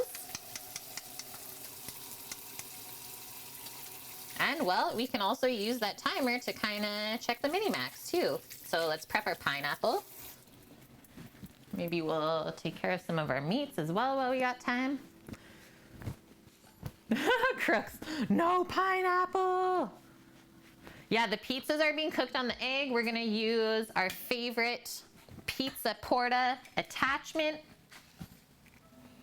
You guys know the one, looks like that. Oh, the reflection. Hi, Dust, how are you? Yeah, imagine using the loofah as a hairdryer. I can't. I think it would just burn your hair off. Yeah, I use a weed burner to start my grill. You're not the only one, Snake Eye. You're not the only one. So many people use like the torch because it just works so good. Dust Pirate, I hope you had a good week. Yeah, pull the burner out, cheese. And we're making fire. We're cooking with fire now, man. Let's roll with this. Ooh, Cupid Cherry, thank you. Thank you for keeping me hydrated. Cheers to that.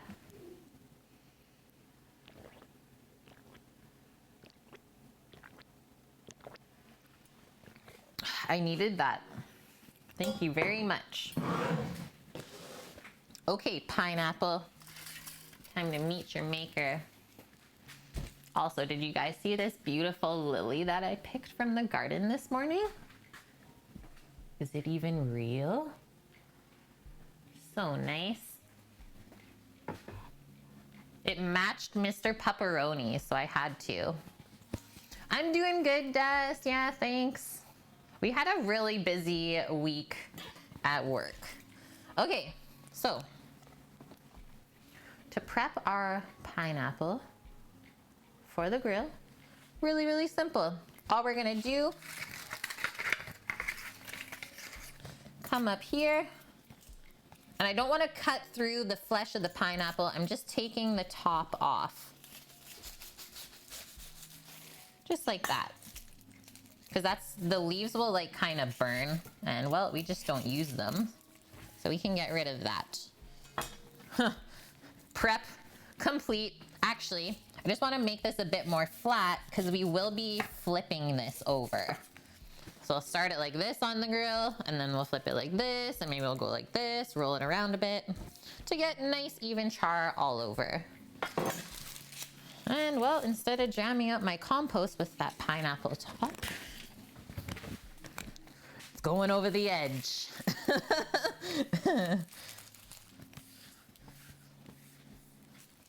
And I will bring the pineapple out with me.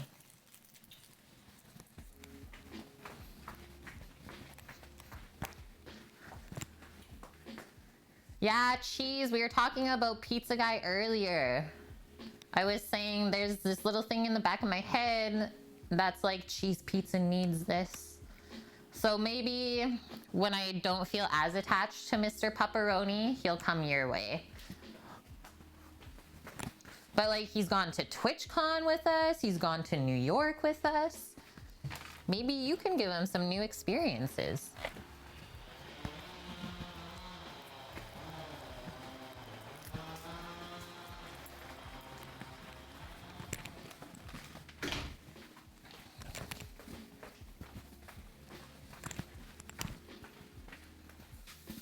Meat slicer table. Yeah, soon. Soon. Yeah, we grill it whole. So then you just char the outside, and then like all the juices and everything just keeps concentrating inside. It's so magical, Relic. I say a lot of things are life-changing, but like the whole grilled pineapple seriously was. Okay, let's pop over here. Have a little peek. Oh, there's not as much simmer as I like, so I'm just gonna turn that up a touch more. One notch more.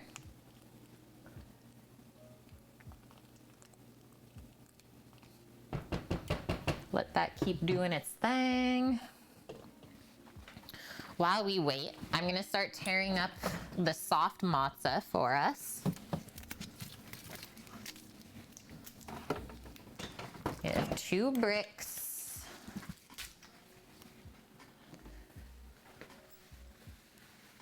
Kind of the same concept as meat where you want to keep the juices inside. We can think of it like that, Greek. Yeah. Yeah, like not disturbing the pineapple flesh. Because like if we were to cut like the top and bottom off and expose the pineapple flesh, all the juices are just going to drip right down onto the grill. So yeah, that is a technique that I learned when I helped open a Mexican taqueria, like a legit taqueria. And that's something I learned, and it's stayed with me ever since. And then sometimes I even take the pineapple even further and like blitz it up in the blender with like lime and cilantro and jalapeno and make a pineapple salsa. Oh, so good. Grilled pineapple salsa even. Okay, so this is our matzah today.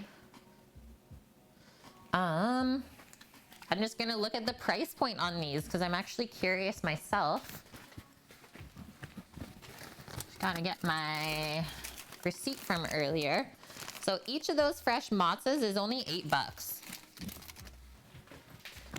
And it's so creamy. Yeah, it's not buffalo, so it still comes from cow's milk. It's just a step below, I would say, buffalo mozz. So for $8, like you can't even get an appetizer with cheese for $8 with this amount. You know what I mean? Yeah, Relic.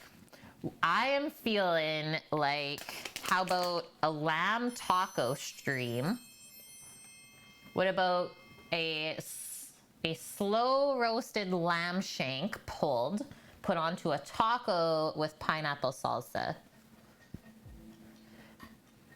Meta Monkeys, thank you for the follow. Yes. Yeah, I've been feeling like lamb again. Lamb shank. I'm just gonna cut this in half so it's a bit easier to work with. And yeah, I don't cut my matzah. I like to just like pull it apart into very rustic looking pieces.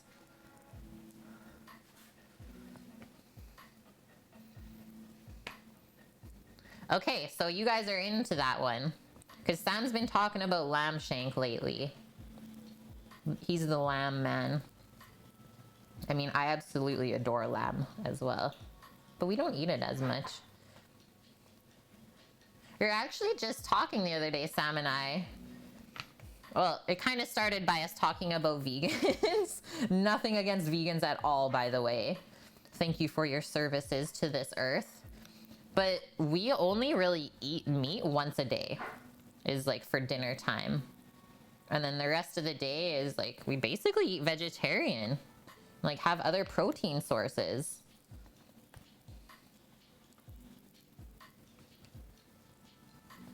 Hey, Stewie.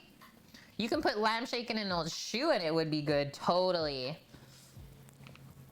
I actually love to cook the lamb shank in the circulator, in the sous vide.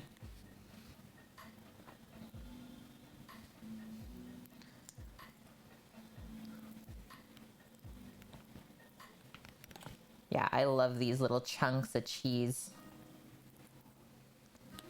to put onto the za. And then Sam's picking up the brick matzah for us. Because I don't know, it wasn't on the list. I totally spaced when I was at the store this morning. Basically was just on a mission to get in and out as fast as possible.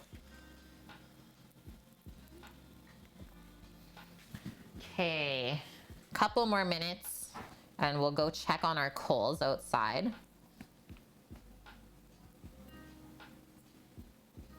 Maybe once we're done pulling this one.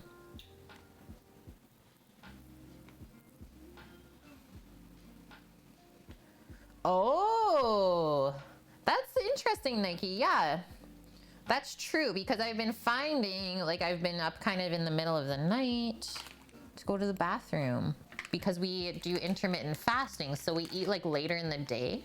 but maybe I should eat the protein at lunch. And then I wouldn't be so full when I'm like trying to sleep, right?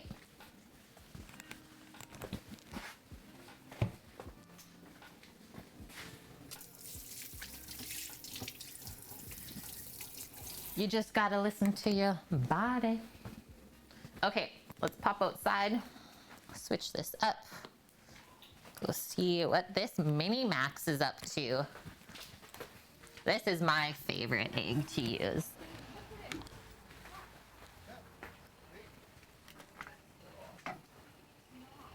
Okay, there we go. So it's all about reading the calls. Do a little burpee. Oh, it's looking good. Okay, so we're gonna spread out the fire a bit. It's looking really good. So we just want to make an even surface to cook on. So it looks like most of the coals were lit over there. So we got to bring some to the other side too. Ah! Sparky!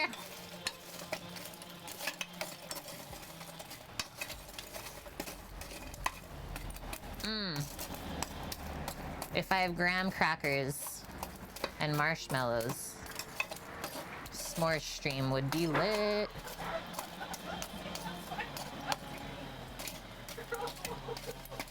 Need one more up there. Little pop. Okay, we'll close that one more time. And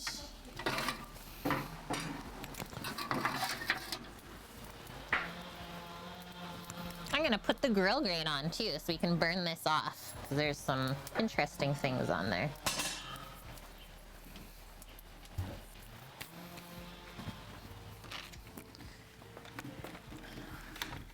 Doing so good.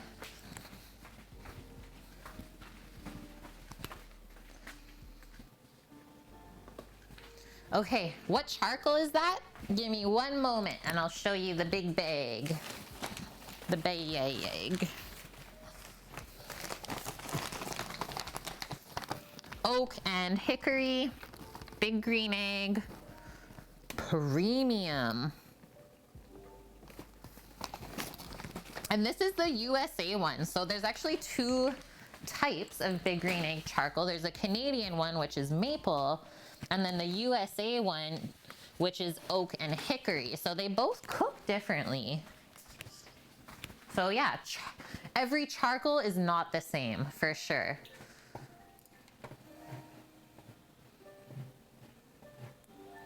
Germans generally have 4 to 5 meals a day. It's very different. I used to eat like that, but as I got older, I don't have that much time to like sit down and eat anymore. So I had to figure out something different that would work for myself. So now I do intermittent fasting and it's actually great. It took me like kind of 3 or 4 months to switch over, but it feels so much better.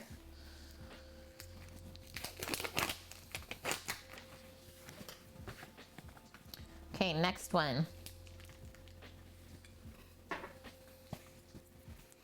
Thanks, cheese. Yeah, well, brick cheese is not a thing here.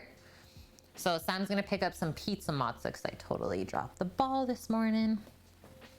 But we did this last time, cheese, where we did kind of a half and half of the pizza mozza and the soft, and it was so good. Like the creaminess from this and then the stringiness from the other one.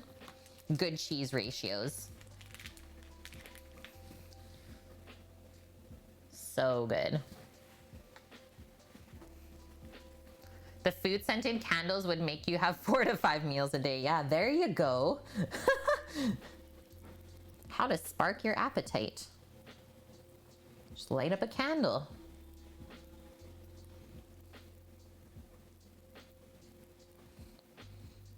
How about this? Here's where this is gonna go for me. This is my deep thought on that scenario. Opening up like a cafe or something like that with like kind of separate little booths now due to this COVID thing, right?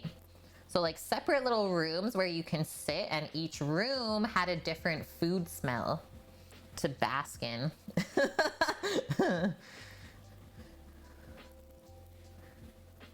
Would you like the baking bread room or the roasted garlic room? What? You forget how freaking awful kitchen silicone smells, your nose and eyes? What are you doing, Judo? What are you doing? I'm gonna keep going. We're doing all the cheese today. Candy room, please. Yeah. Wait, what candy would it be, Randy? Does candy smell? Did I try the Tre Stelle matzo? It's low moisture and is by far the best matzo you found for pizza. We did not try the Tre Stelle matzo. I will have to look for it at the store. I know exactly what you're talking about. I think we've used it at a restaurant that we used to work at, and it is good. The funnel cake room, yeah. I'll take the deep fried goods room. Oh, you're installing your new kitchen sink, Judo. Okay, now I understand the silicone you're talking about. It smells like vinegar. The worst.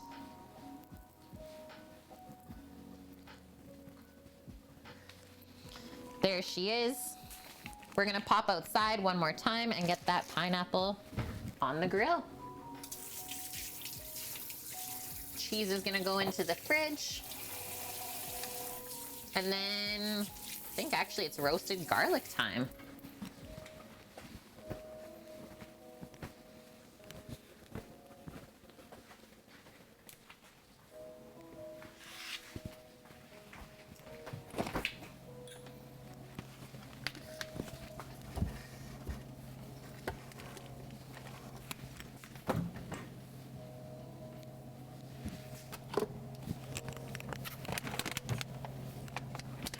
There's too many things in the fridge.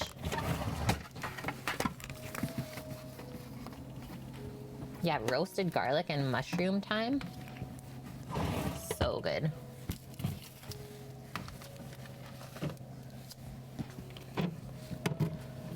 Today we're playing Fridge Tetris. This is nothing out of the ordinary.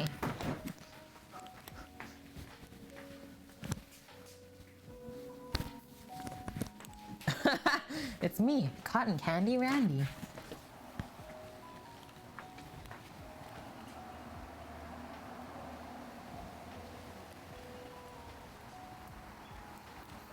A little burpee. Oh yeah. Okay guys, very nice looking bed of coals. See if I can show you. There we go. Looks pretty even. So now we're gonna pop that guy right onto there.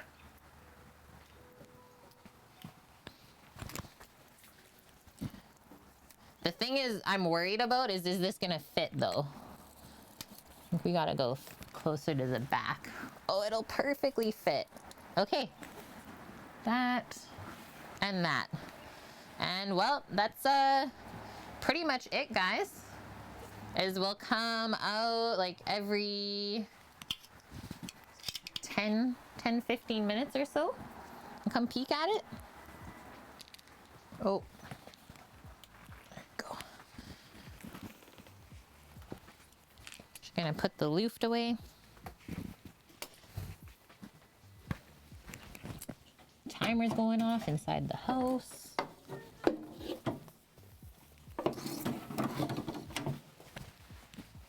Oh, smell pineapple already. I'm in. Beep.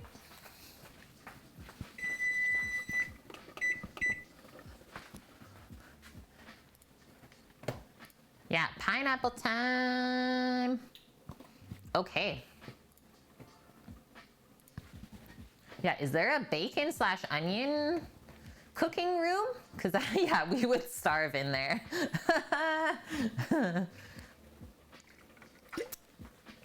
Okay, it is 1 p.m. We have pizzas leaving the house in 2 hours from now. that was the timer to check out our dough. So let's check it out.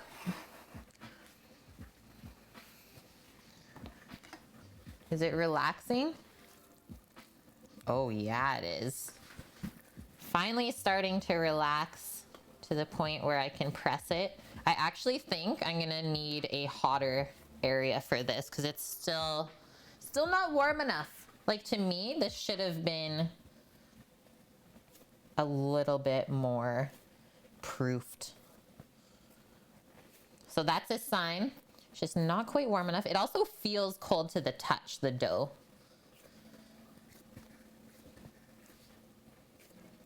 But have no fear, guys. That's why we give ourselves enough time to do this. So there's one, and our hands also help warm it up. Yeah, it's still a bit tight, but we have an hour and a half still on this. So what I'm gonna do, I'm not gonna roast the garlic in the oven. Instead, I'm gonna turn my oven into a little proofing chamber. So pretend a little preheat at 350. We'll let that go for like a couple minutes. Warm up the oven a touch, and then all of these will go in. And then I'm actually gonna pull the other doughs from the fridge. I agree, cheese. I agree. Just gonna oil the top of this one. They were tight last time like this too, but they stretched out no problem in the end. So I'm not gonna stress. Like Sam says, I'm the dough girl. Somehow like doughs just always work out for me. Yeah, first press, they'll only go about 60% of the pan. There we have it. So I'm gonna say we're pretty much right on track then. Can also take out some of the bigger bubbles.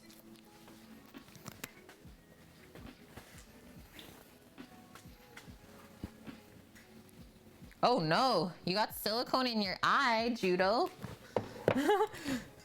Send help. Yeah, a little while later, you'll find they'll relax quite a bit. Totally. But like maybe for someone that was making pizza for the first time, cheese, they'd be like, oh my gosh, like it's not working, right? So have no fear, friends. It's okay.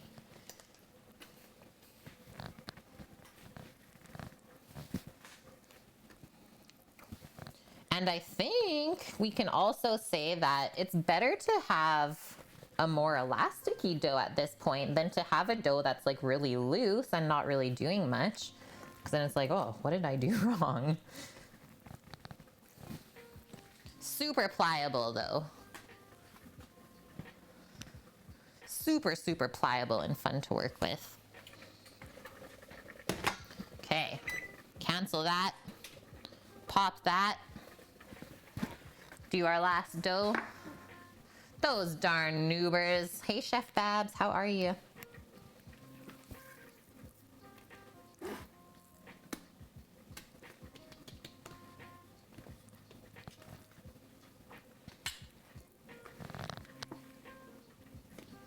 I want to stretch this to a rectangle properly first.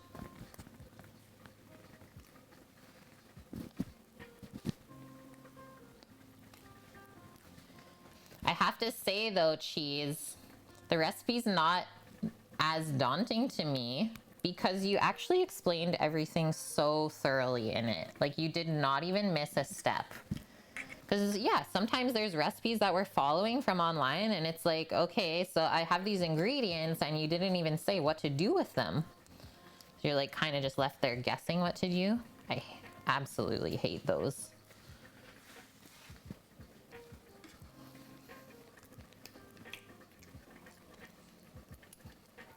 And I always say that anyone that can read should easily be able to follow a recipe because that's all it is. Reading and understanding directions. Just gonna wash these. Super oily. Yeah, it is a bit cooler outside today, which means it's a bit cooler in the house. Definitely not as hot as last time we cooked pizzas.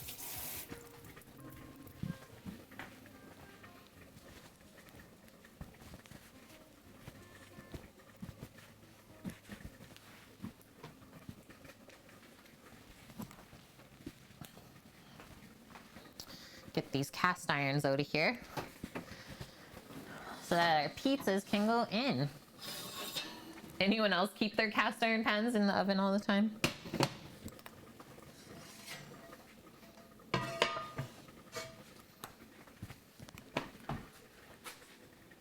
you have a lot of time, not now, giving 2 hours after the first press and 1 hour in between each subsequent press is what you've done. What? I should have went way longer. That wouldn't have worked for today because I didn't get home until like 10 a.m. But I should do that next time.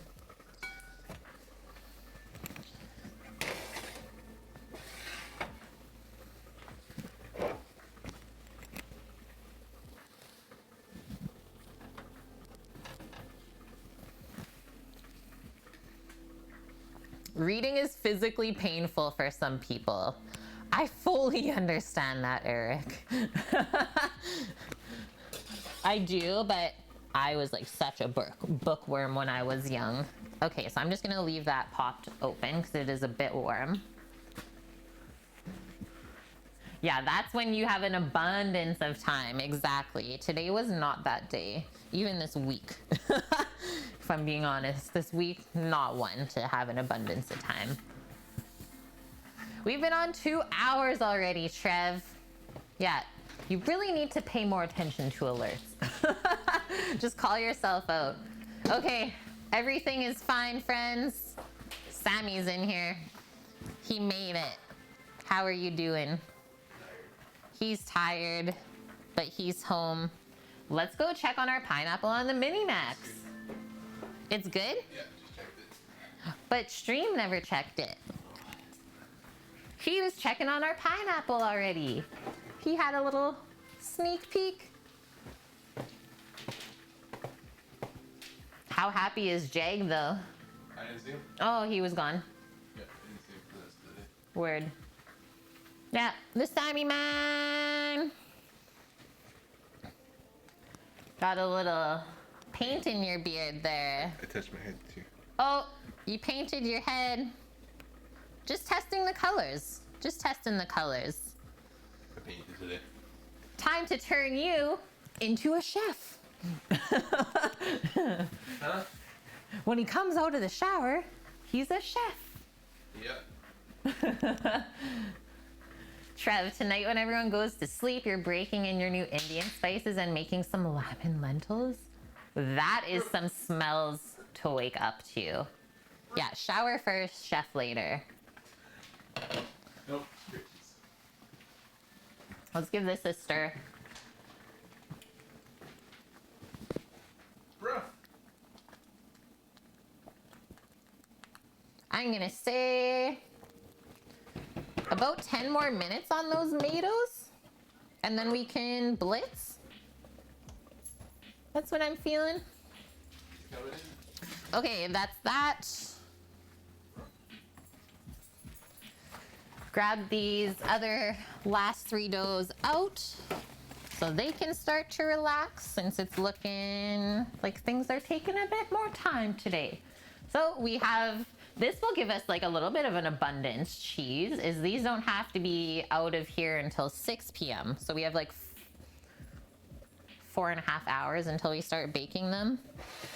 We'll do something a bit different with those.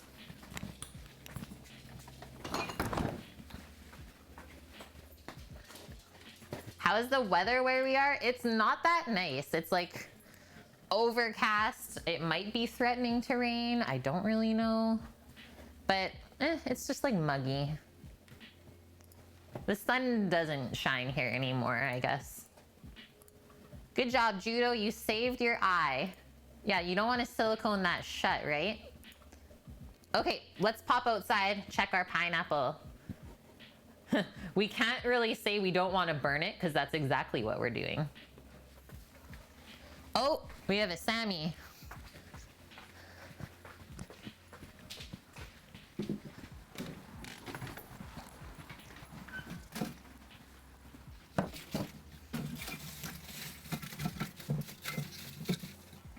Burpee. Nice. Okay, I can't touch it with my hand because it's hot, but I do have tongs. No, don't. I wasn't flipping it. I just wanted to show them what's gonna happen. So it's gonna start to char like that. Well, I guess we can flip it. Since the bottom's charred, let's flip it over. And then when the other side's done, then we can start doing the sides. Start rolling it around. Oh, I just crushed the top a bit. Move it back. But yeah, we are literally making the entire outside black.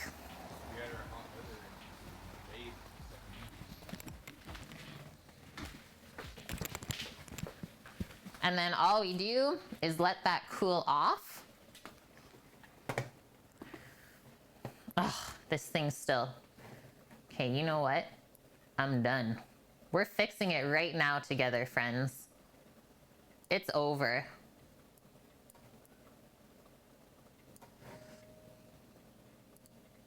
There we go. Okay, so after the pineapple is done, it's all completely black on the outside. Let it cool off for like 15 minutes to half an hour, and then we cut all of the charred bits off. And then you just cut the pineapple, same as always. It smells so good when it's cooking too, Eric. That is true. What flavor of wood are we using? It's a, what did we say? Hickory and oak lump charcoal from Big Green Egg. It is the American Big Green Egg charcoal. And then the Canadian Big Green Egg charcoal uses maple. Makes sense, right? Okay, let's get into some mushies, I think. It's mushroom time. Those have got to be cooked before they go on the pizzas. Pepperoni and mush.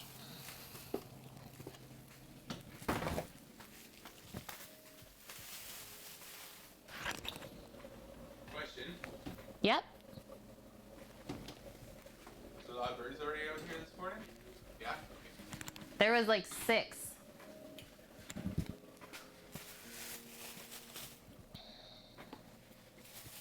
We are not using any wild foraged mushrooms this time, sad to say, but we do have some really, really nice creminis that Sam picked up. So let's get into this. Remember one morning you were out for a walk, Kev, and it just got suddenly warm and hot and humid out of nowhere? Gotta love that West Coast weather. First thing we're gonna do is just brush our mushrooms. So this is how I wash. This is how I wash my mushrooms, is I just like brush the dirt off with this little really nice brush that I got from a shop in Chinatown. So I do this instead of rinsing them because the mushrooms soak up so much liquid that when we go to saute it, it's not really gonna saute if we submerge it in water. So we just brush the dirt off. We just call it dirt, but really mushrooms, they grow in manure. So we all know what that is actually. We just like to think that it's just dirt. But don't all the best things grow in manure when we think about it, what compost is and stuff? You've tried washing mushrooms, they really suck after that. It's the only thing you disagree with Jacques Pepin on it. Yeah, I can't believe he said that actually. Dark Elvin, what? A sub for every month of Kate's age? We're 2 years behind still. But thank you, yes, I am 27. Elvin, also one of my very long-term subscribers, guys. So good to have you in stream today, my dude. I hope you are doing well. This is someone who we went and stayed with in New York when we did our IRL trip there with stream. So thank you so much, Elvin. That is always going to be a very memorable experience with us. Munier. Yeah, water is the worst thing ever for mushrooms. It's true. It's true, Trev.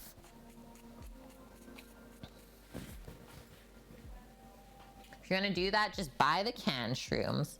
Pretty much, right? Pretty much. I don't think we're gonna use all of these.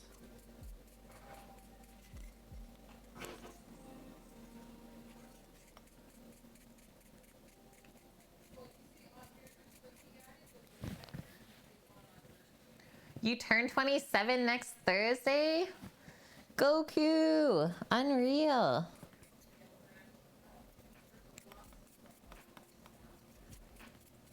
Or do you have anything exciting planned for your birthday?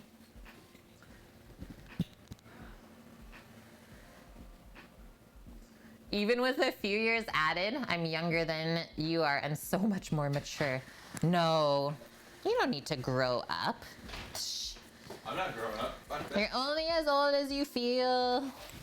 But I've always been like pretty mature, even when I was young. I've always immature. Yeah, I've always Yeah. hung out with like older people. And have you always hung out with younger people? Yes. I knew it. Yeah. Happy pre-birthday, Goku. I need a shower. You gotta get clean, Sammy. Also, Sammy, we have Elvin in here with us. A rare Elvin appearance. I mean, Ivan. Ivan, is that you? Oh, Dark Ivan, 00. Yeah, we've never been young. Exactly. We were born elderly. It's like a Benjamin Button thing.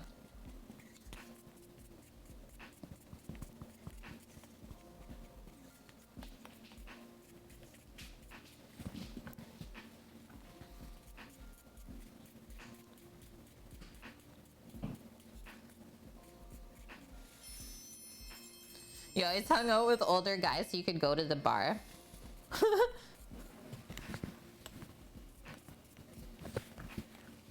Well, I have an older brother who's like 5 years older than me. So I think that's why I've always been like a bit more mature. So I always hung out with them.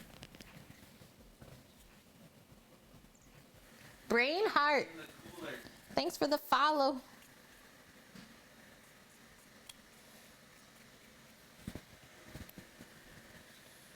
Happy Saturday, Buttercup.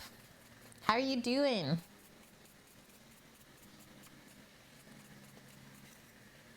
I'm happier now that Sam's home. Well, not really happier, just relieved. I'm glad he's home. I didn't want him to work too hard today by himself.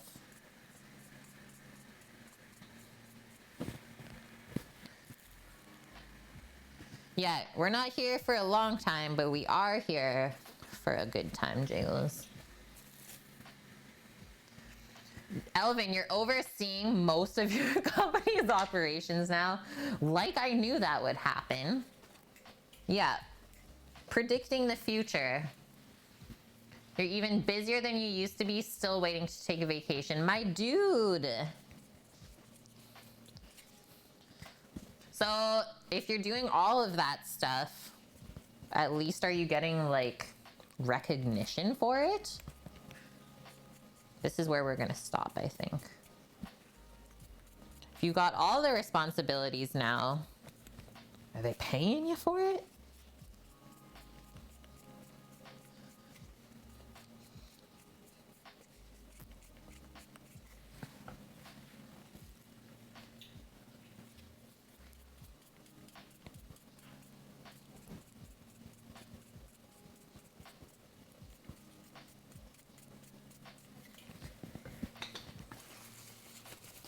Now we got extra mushies. Oh, running away. Your mom bought you a Gordon Ramsay book, but you can't open it until Thursday. Hee hee. Yeah, you gotta wait. No spoiling presents. No peeking. That was actually not very much dirt to come off of those mushrooms. But look, it's all on my fingers, that's why.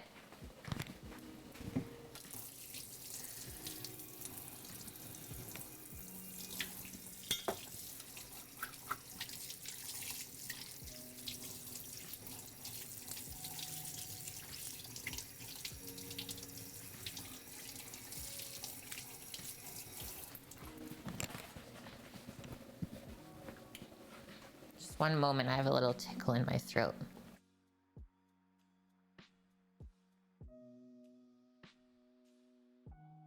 Just had to cough it out. Yeah, it's not really dirt though. Hee hee hee. Come on, man. Yeah, you'd think through all of these things that they would at least give the people who are working hard the recognition they deserve. Especially you, Elvin. I'm gonna write a letter to that company. You've been dealing with this for far too long. Okay. Move these all over. And then I'm gonna cook them up in our nice cast iron pan. You're loving on some sprouting sunflowers? Nice. Yeah, the flowers are doing really good here. It's like, where's my knife? At the sink.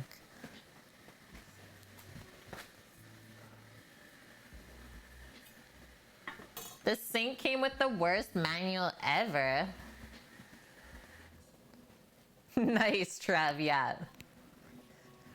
Working for the dream. Working towards it. Mushrooms are grown in a sterile substrate, not manure. Boom! Now we know. Okay, let's do this with our knife first.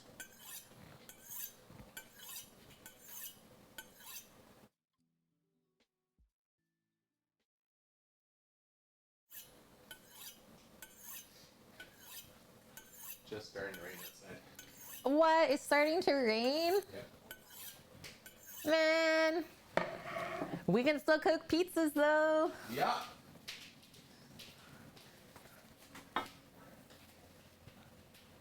Horse manure and straw mixed substrate. See, now we know. So many sources. Okay, I'm gonna slice these nice and thin, and then we'll start sauteing them. There's no pizza mozzarella. That's the mozzarella you get. This is what I get, Sam says. He says pizza mozzarella didn't exist. 86 pizza mozzarella. 86. But we do get this one. Cheese actually says the Tre Stelle pizza mozza is the closest thing to brick cheese he's ever So the stuff I found. had last Probably. week. That's what we had last week. Last time we did it. Yeah. Okay, I wasn't sure if we had that or the other brand. Saputo, Tristelli, I think is the exact same. Just brand different.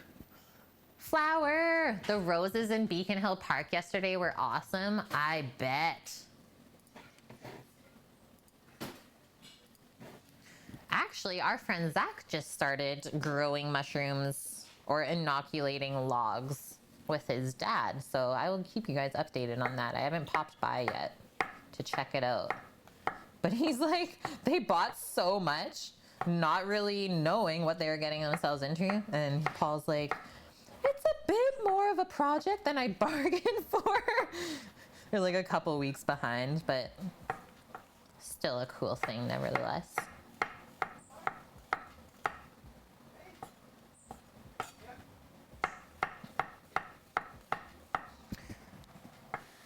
Sammy, when are you planning on starting the grill?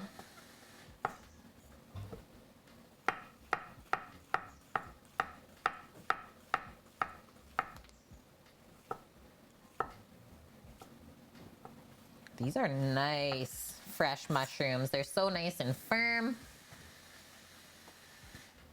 Are these baby Bellas? Yeah, AKA creminis. Oh, a nice duck cell. Please, no. No, Trev. Not today. I did make that actually earlier this week, though, when I was making Zach Yesterday. some halibut Wellingtons. A wild mushroom and leek cream to go underneath the fish in the puff pastry. Yeah, yesterday. Or yesterday. That was yesterday? That was yesterday. No, it wasn't. It was the day Oh, before. it was the day before. This week. That's all I can say. Creminis are your favorite.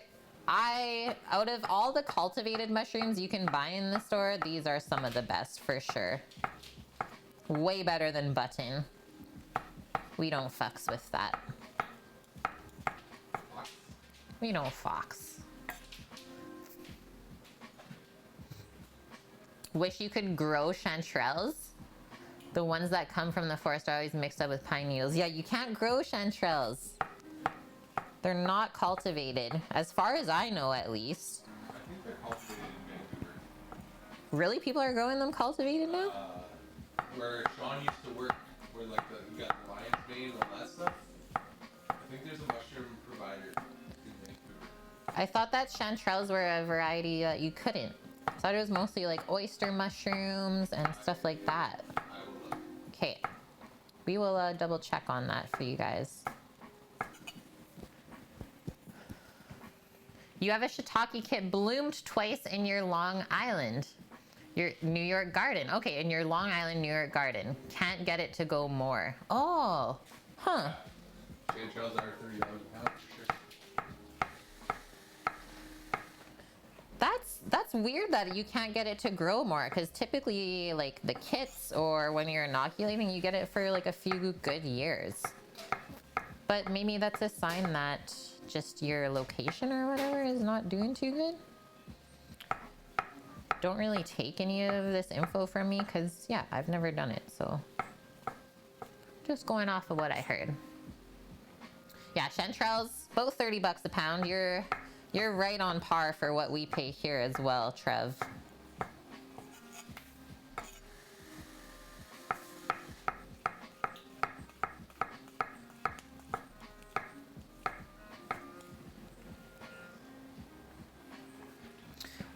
So density, yeah, we like our shrooms, but we are making 8 pizzas, or 7 pizzas today, sorry. Pizzas for the people. So 6 are being sold, and then 1's for us. And then the other thing I was gonna say, when we're cooking mushrooms, I always find that they cook down by about half. So I always buy about twice the amount I need.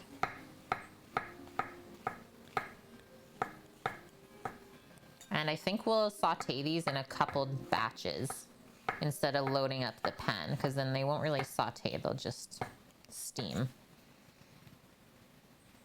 Yeah, we are actually getting concerned. Is there gonna be pepperoni on the pizza or just mushroom?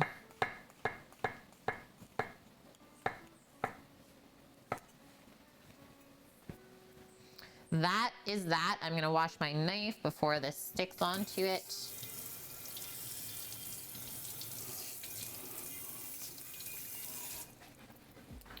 And then let's take a quick look-see outside.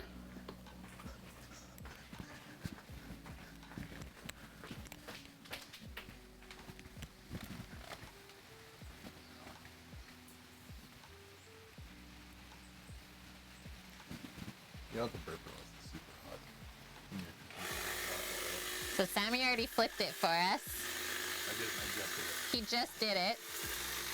So the top and bottom are done. That's where we start. And now we're gonna do the sides. So awesome. Do you wanna start the grill up now or not yet? Nope. Okay.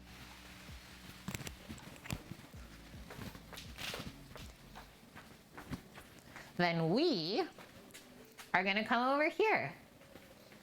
And I'm gonna turn on this pan onto a medium-high heat. And into that pan, I'm gonna pop some grapeseed oil. Yeah, we are grilling the whole pineapple density, and then we're gonna trim it up and chop it and put it onto pizza.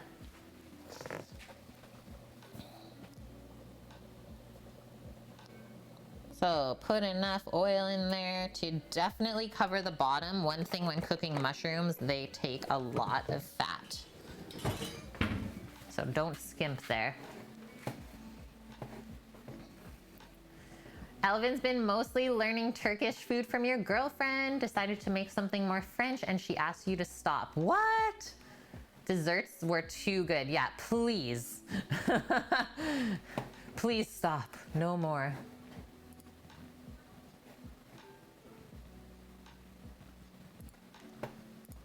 Hey, Annie, congrats. First successful sourdough made. And by the way, guys, it's gonna be gluten-free because Annie's like celiac, or he's following a celiac diet. Yeah, we'll butter the mushrooms, but at the end though, Bonkman. I never put butter at the start because I find it burns, or it can burn. So I always start by frying up the mushies in oil and then butter at the end. Preserve it.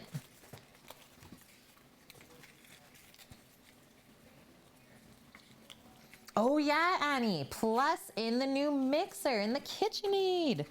It did all the work for you. Sweet. Yeah, the coated attachments, just be very careful that you don't chip it. Right? Okay, I got 3 nice nubs of butter there for our mushrooms, Bonkman. Yeah, and of course, as the French know, the butter at the end gives that delightful shine. The dough hook came chipped? Yeah, I was gonna say, they need to send you a new one then. I do not accept that. Nope, not signing off on that.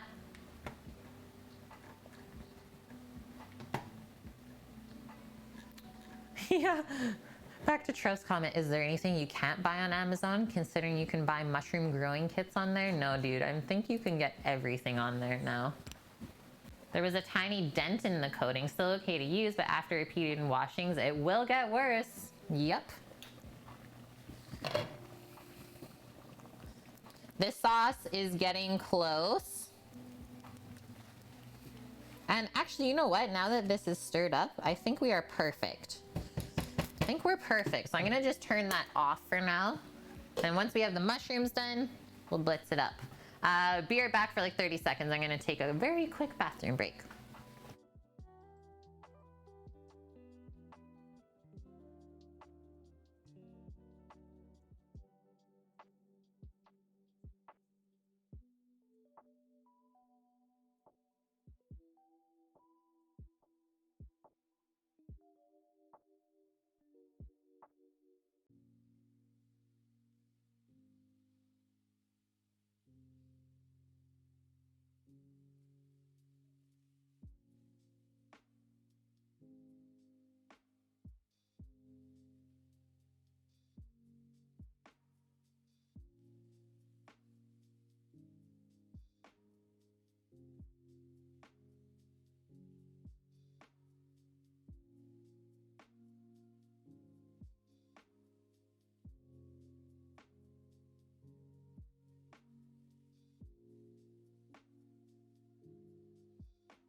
Back.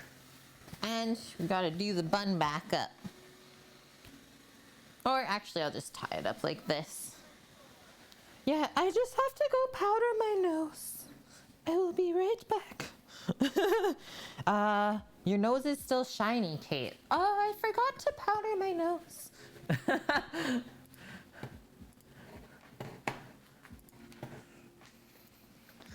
Okay, I'm getting that fan on. Turn this oil back up. I think it's ready though for the shrooms.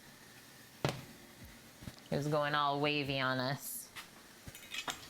Thank you, Dark. Thank you. And then I'm just gonna get a bowl to put the cooked mushrooms in afterwards. What a pleasure to use a mixer though. For sure, I bet, Annie. For sure. Yeah, how could you cook for 30 years without it? Honestly, kudos. Kudos for using your own arm power for that long. So much respect.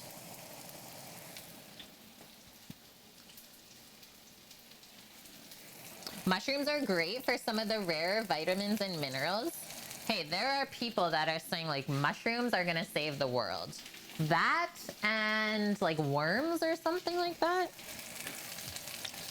Mushrooms and worms.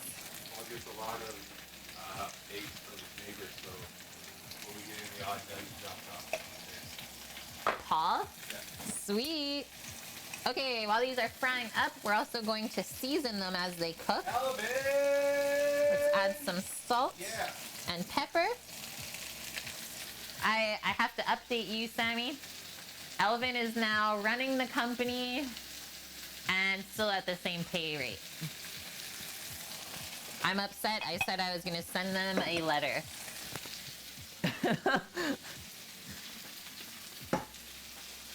Or like pretty much running the company.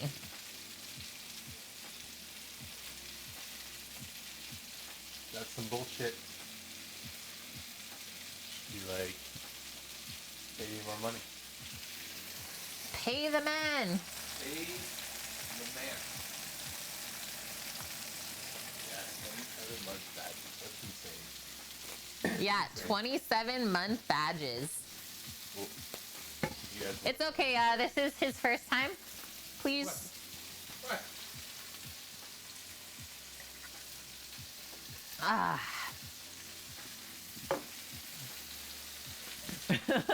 This is his first time, guys. It's okay.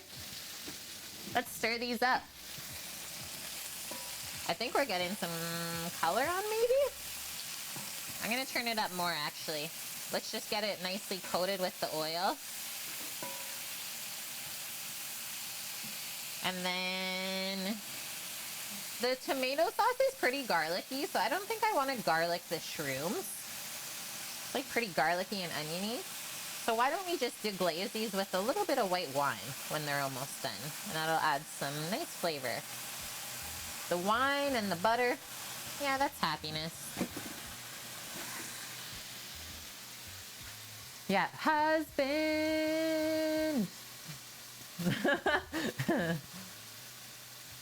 Yeah, sauteed mushrooms and onions. Well, like the mushrooms with the sauce kind of simmering beside.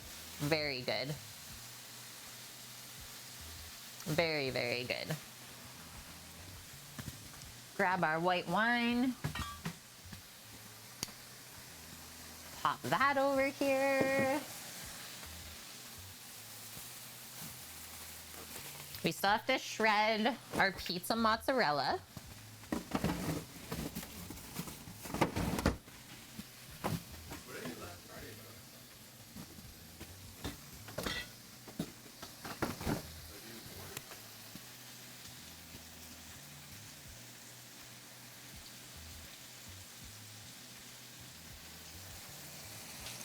Not the time to ask me that, I'm sorry. I know. I tried to think about it, but I can't think.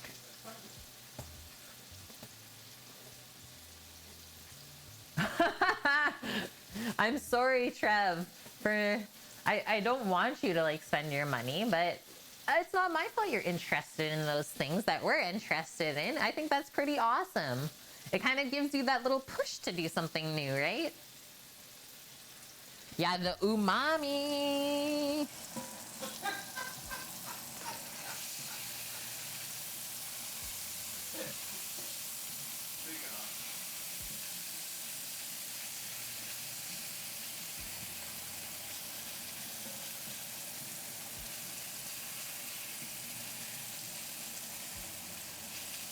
I'm gonna say 4 more minutes on those and they're good.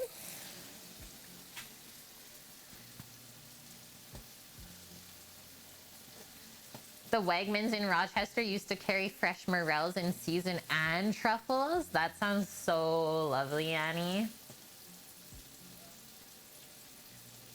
So when you saute shrooms in butter, you don't add the butter until near the end. You are correct, Dust, because I'm sauteing at like medium-high heat, and the butter could potentially burn at that temp if we cooked it like the entire time. So we've almost been going for 5 minutes already. So we don't add the butter till the end because it could burn. Wheels broken. Elvin's winning stuff. You've been doing it wrong. Not to say you've been doing it wrong, because, well, you probably didn't taste any burntness. So there's many different ways to do stuff, but that's just how I do it. I always like think about why we're doing what we're doing, right? There we go. So look, we've already got some color onto here.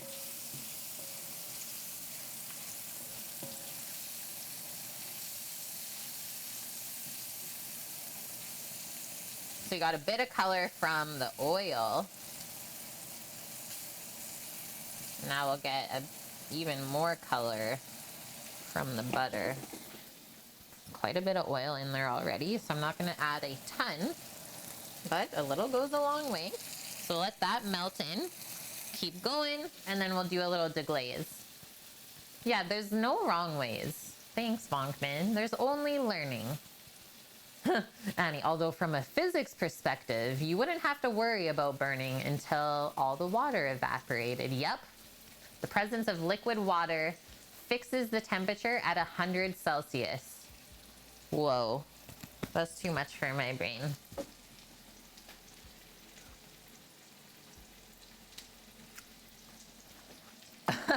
Elvin.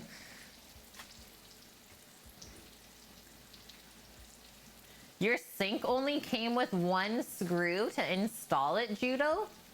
You need to send us a photo of this. What's going on there?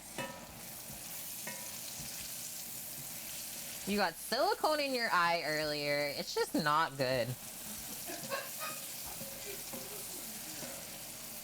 Not me. Judo did.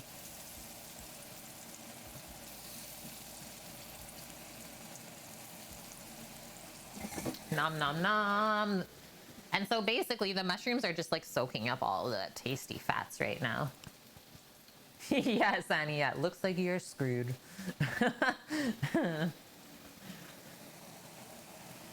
I'm gonna go grab a little bit of thyme. I got a little time for that. Oh, also probably swing around my pineapple while I'm out here. Sam's already started the egg. The egg.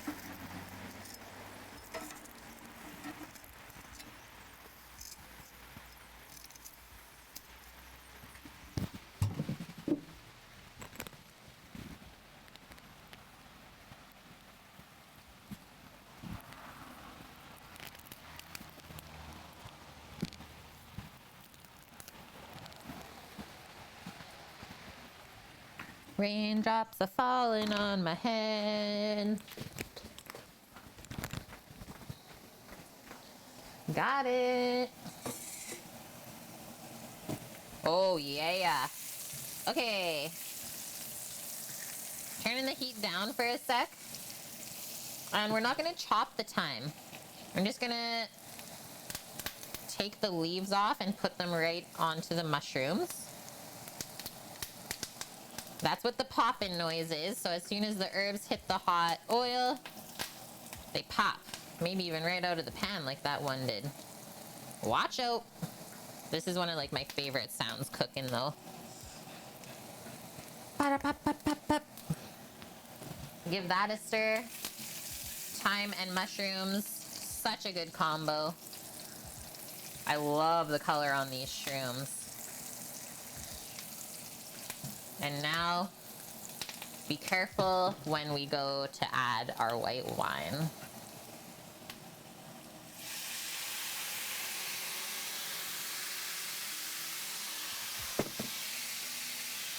Let that do its thing, and those will cook until it's nice and dry, and then those will soak up the wine.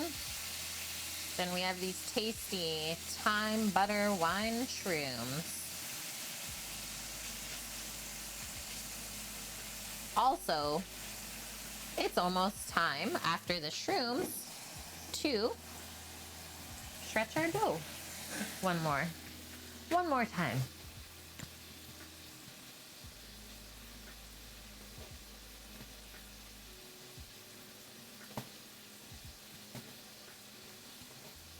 Yeah, remember when we used to give Liz hell for wasting water with all the showers she took? I love Liz. She hangs out a lot in Dasher, Daily Dasher's channel now. She found her home. Ohana means family. Thank you. I try to make everything good.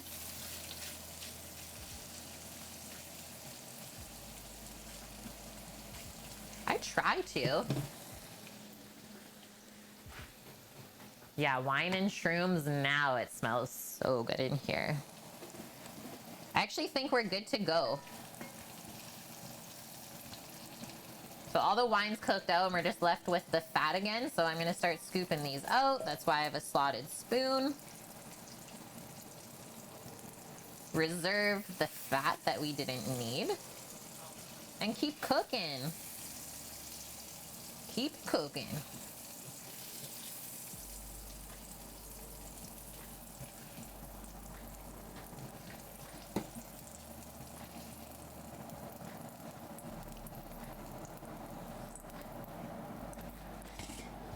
Maybe a touch more oil just to cover.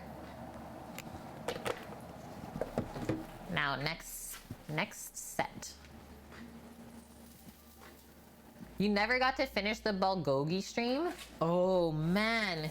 Yeah, so that was a meal request or menu redemption with Annie's channel points for the bulgogi, and we ended up doing pork and it was still so tasty. I actually grilled it up on the same grill we're doing the pineapple on. It was really fun. And Sam seriously can't stop talking about it still. The dumplings? No, the bulgogi. Oh. He's like, we have to do that again. And now, yeah, we can make our own bulgogi with the slicer. Yeah, we can.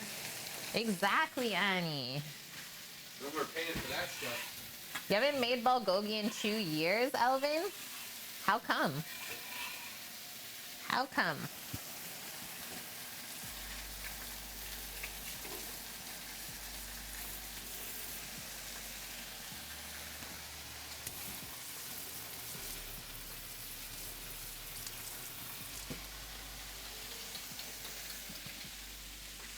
And was it one of the Hawaiians or both of the Hawaiians extra pineapple and pepper?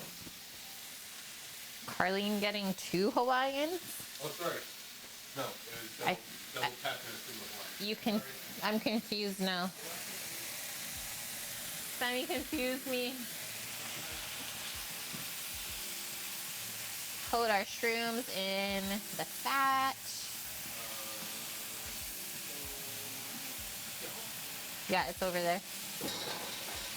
And then we'll season as well as they cook.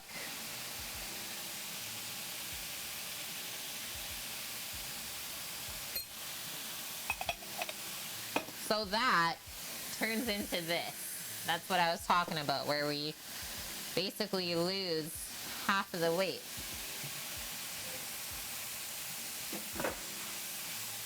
And now we have this finished product over here. We can just start cooking. That was down.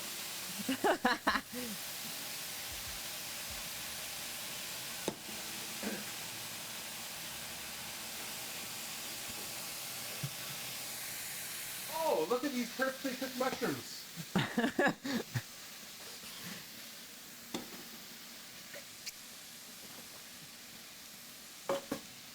Oh, we got a bulgogi order for next time.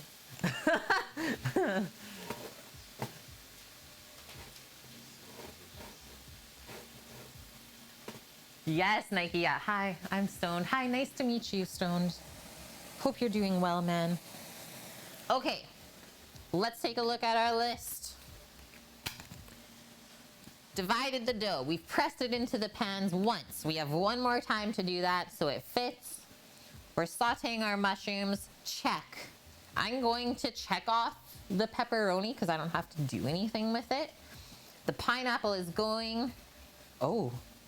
We gotta roast some garlic on the stove top. Little roasty garlic on the stove top. More like a confit, if you will, where we just slowly cook the garlic in oil until it's roasty toasty. Because we have to keep our oven as the proofing chamber for the pizza doughs. So stovetop roasted garlic, that is the last longer thing that we have to do today. So I'm gonna get that going right away here. All about staying organized.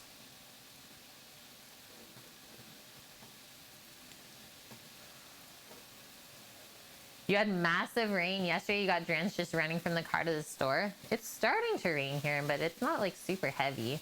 Oh, it's pretty heavy. Is it going heavy now? It's pretty heavy. Oh, I lied.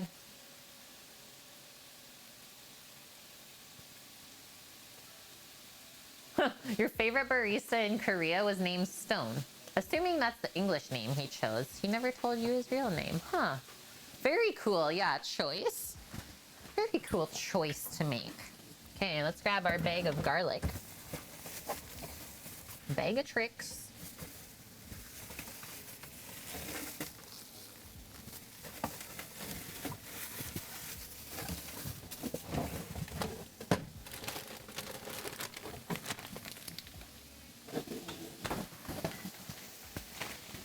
And then while our shrooms are cooking, I'm going to peel up 3 heads of garlic.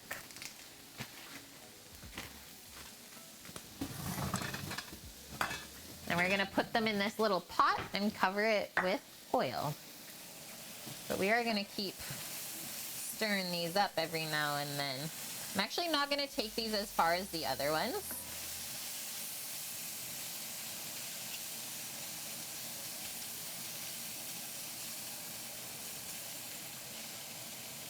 So this is where I'm gonna add some more butter. A bit more than the other ones, and then we'll start putting our thyme into there.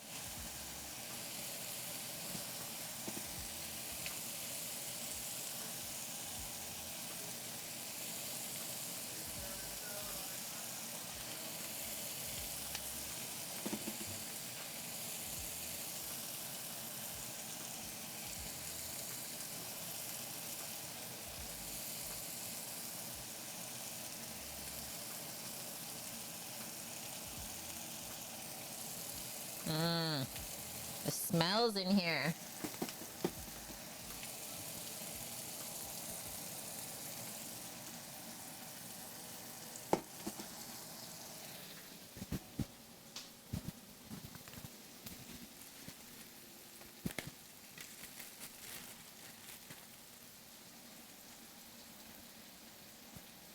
Holy, he shot a 10-point buck at the tender age of 8? What a legend. Okay, let's give this a stir. I also just sprinkled some pepper in there.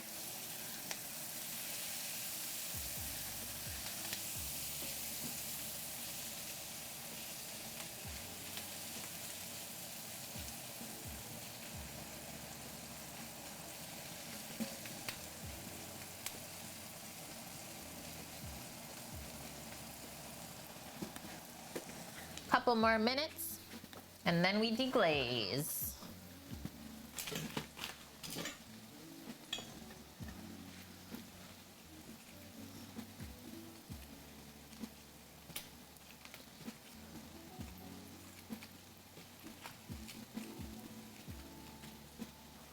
Hey, we like cooking for new customers. I'm in. How did we make this sauce? The tomato sauce is so simple. So it was canned tomatoes, dried garlic and onion, and oregano. And we did a little bit of chili flakes to spice it up a bit. And then just salt and pepper. And this is actually a recipe that we're using, Ohana. This is from a fellow food and drink streamer. His name is Cheese Pizza. If you want to go check him out, his username is in the title there. And it's posted in both my Discord and as well as his. Yep, hi Cheese. He's still watching, he's here with us. We're both actually making pizza right now, pretty sure. We're both making pizzas today. So yeah, sauce is so simple. Put everything in a pot. I did 4 cans of tomatoes and let it simmer for about an hour. And then all we're gonna do is blitz it up. And then we just need to heat it back up before the pizzas are done. Prepping for an upcoming order. How many orders you got going out of the house today, Cheese?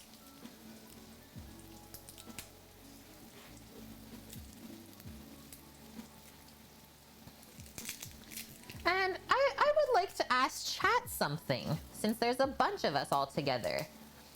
how do you guys feel, or what's your opinion on like ordering food from people like myself and Sam, or someone like Cheese who's cooking out of their house for other people? Is that something that you're into?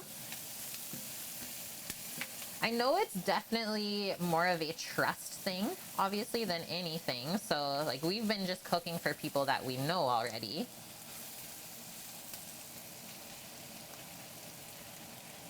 Tell them about the dumplings we got. I haven't yet. Okay, this is ready for the deglaze. It's illegal unless you're giving it away, chef. May I ask what state you're in? I'm intrigued. I'm intrigued. You don't know anyone personally who does it, but you would do it, Dust. Sweet. You think it'd be interesting, Kev? Especially if you were in Canada? Yes. Yeah, I wish to be near. You're like pretty near to us though, dude. Like out of a lot of the viewers, you're quite near in proximity to most. Okay, it looks like the wine is almost all cooked out.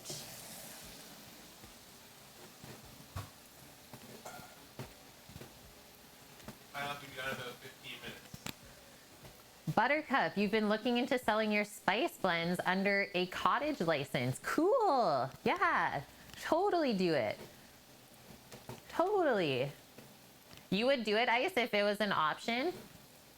Not a problem for you, monkeys, but isn't it illegal if you don't have a commercial kitchen? It is. I am gonna say that to you guys, is like technically it is illegal. Like, I guess if people wanted to be not so nice about it and like stop us from doing what we're doing, they could call Vancouver Island Health Service on us and be like, yo, these people like so made me sick from the food I bought from them. And then they would come and check it out. But then also I was gonna say, VI Health could also go back to the person though and be like, well, didn't you realize you were purchasing something from a non-licensed establishment? So, I mean, it can go either way. And then the other thing that I was gonna say, so on our behalf, on Sam and I, both of us have gone to culinary school, and there is a food safety and sanitation course that basically grandfathers us into the food safety for life. So we have that in our background, which a lot of other people don't.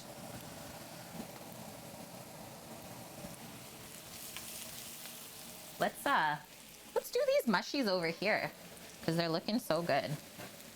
Just want to give you the nicer cam.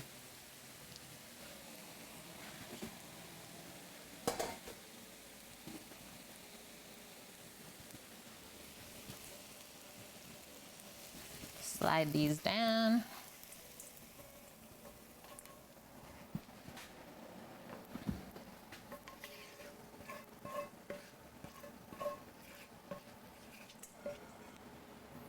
And yeah, the only way for us to be able to do this legally is you just have to separate your working area from your living area. So we would just have to like move our living space out of this side and go into the other side because there is a fire door and everything. Boom! There you go, guys. Oh, Serve Safe? Okay, so Serve Safe is for like serving drinks and stuff, but Canada has a different thing for like food serving. So Serve Safe is for people that have to serve alcohol. Yeah, they do look lovely. Okay, let's keep working on our garlic here, as I have taken 2 of the heads apart. Texas has a cottage law. You've been researching to sell your canned jams and hot mustard. Yeah. And then, I mean, out here, it's pretty big to have like little farm stands and stuff outside of your house where people support you. Like lots of people have eggs, or they sell like, one house will sell greens, the other house will sell like flowers and stuff like that. So people are much more lenient here than a lot of other spots, I think. Is like they're They want to support the smaller people. And that's why I always say that where we live, everyone always thinks that like hippies live here. They're like pretty chill. Yeah, for the good stuff, legally, you have to get a license. Yep, totally. Totally, totally. Oh, you have a serve safe to cook in kitchens. Whoa. Yeah, that's so different between the two countries then. Thanks for all the info, guys. This was a good little chat. Okay, what do we got? It's 2 p.m. Pizzas are going on, Sam, in like half an hour.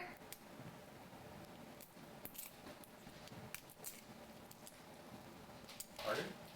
Pizzas are going on in about half an hour. Yeah, should be okay. Okay, to make our lives easier, we're gonna smash all these. And then peel. It just breaks the skin.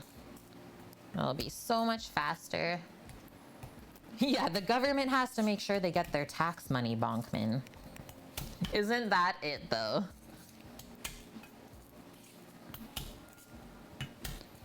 So once we get the garlic on, we're gonna take our doughs out of the oven, give them a stretch.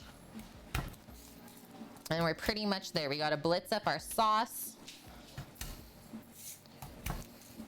It's now or never, guys. Now or never.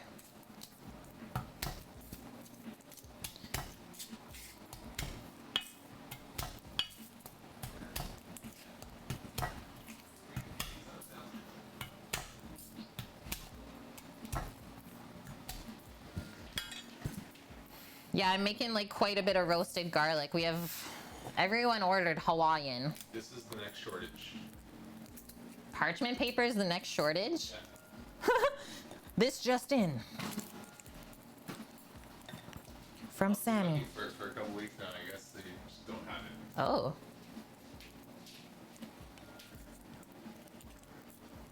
Yeah, all of the garlic. I don't know about you guys, but I love to add roasted garlic onto my Hawaiian. The roasty toasty.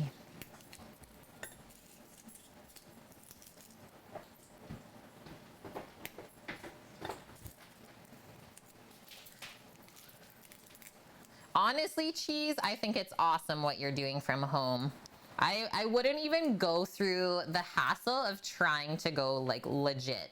It's just so comfortable working from home. Is like as soon as you add in the cart aspect of it, there's just so many more responsibilities that you have to think about.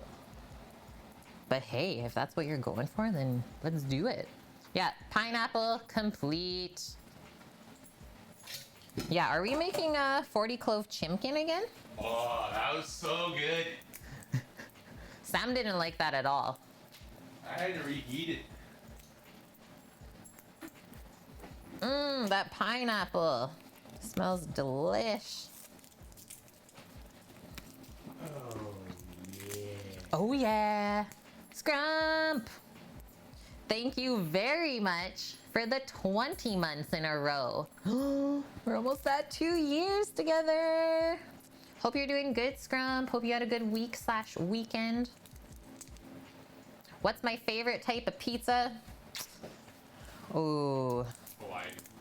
I'm gonna say like my go-to is always Hawaiian, but there are so many different varieties, like regional varieties of pizza, that I don't know if I have a favorite. It's hard to choose between like the Neapolitan or something like this Detroit style, or what about the Roman pizza? And I've experienced like basically every type of pizza around the world in Italy, so I don't know. That's a hard one. But yeah, my go-to is Hawaiian.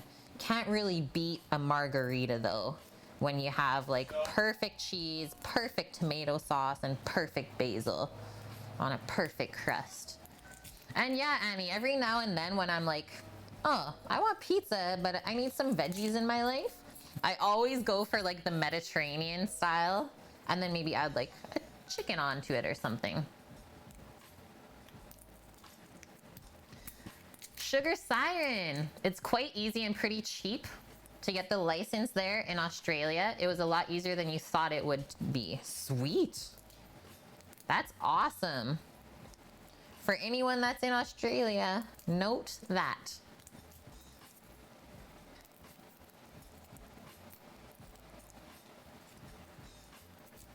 You've been doing a lemon honey chicken breast lately.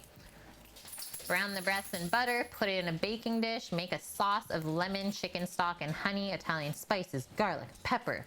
Pour over the chicken breast and bake at 400 for 30 minutes. Yum. Yum. Lemon honey. Yeah, a perfect Neapolitan marg. Unreal, honestly. Good afternoon, Scrump. How you doing?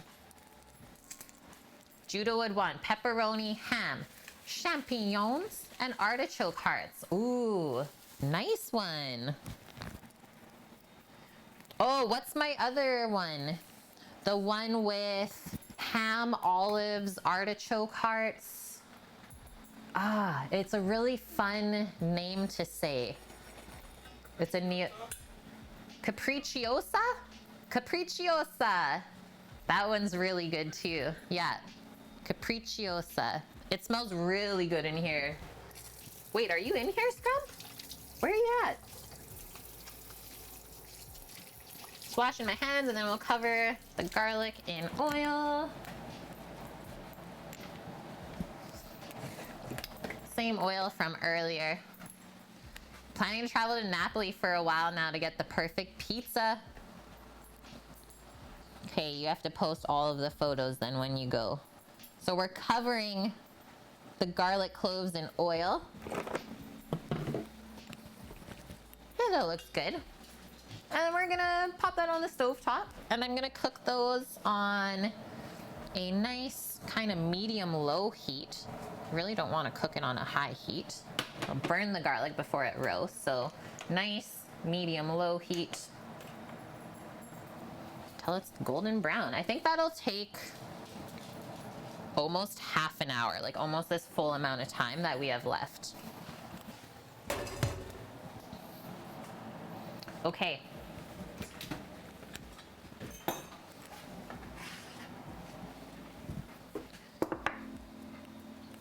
So much softer. So pressing out our doughs into the pan now.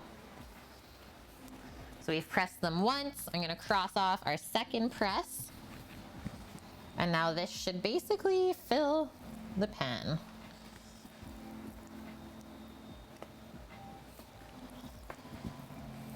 But we do still have like half an hour before they go into the pizza oven. So we still have a little bit more time if we need it on the doughs, but it's always good to check it earlier than later. So that's looking great, guys. I think within the next half an hour, we'll be able to completely press that to the sides and then top them. Have I ever tried a cold rise Neapolitan? Yep. Yep, I actually used to bake mini Neapolitan pizzas in a wood-fired Forno oven for a few years. And we, how much dough did we make? I'm sorry.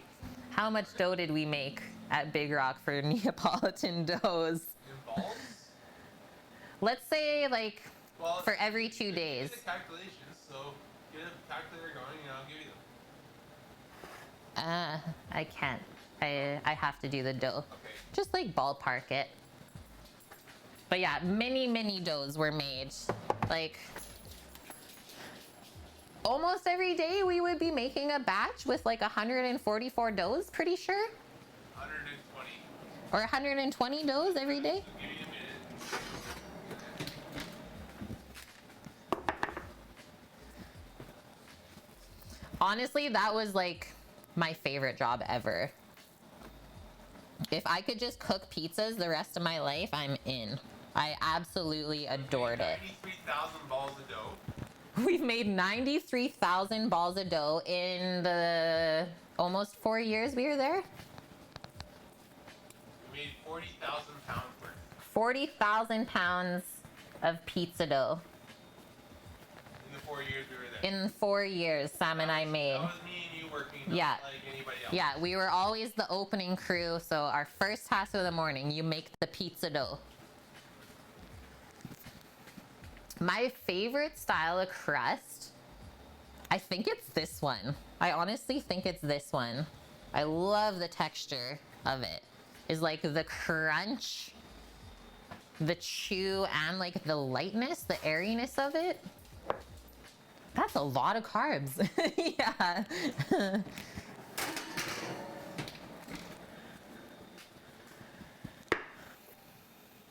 Scrump. You're making ancho chile sauce that you can add to your cooked pinto beans. Yum. That sounds like a very nice flavor enhancer. Doggo.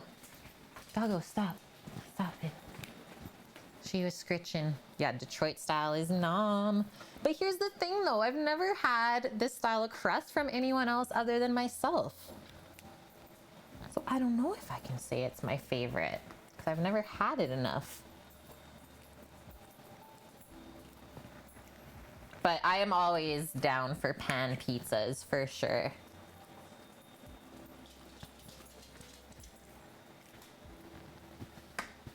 This is gonna be deep dish. Nope, it's Detroit scrump. So sauce gets put on afterwards, after it's baked. Yeah, doggo, no scritches, please. No scritches. So we do, what is it? Meat, cheese, meat. Cheese? Meat, cheese, meat, cheese. And then we bake that, and then the sauce gets ladled on afterwards. Rook with the 2 years in a row. That's my main man, Rook, guys. Rook found me 2 years ago when my audio was desynced like 5 seconds, delayed from the video. And he's like, yo, you should fix this. And he fixed our audio for us, and he's been with us ever since. Love him. He also streams himself, guys. Has a really cute doggo named Pendleton.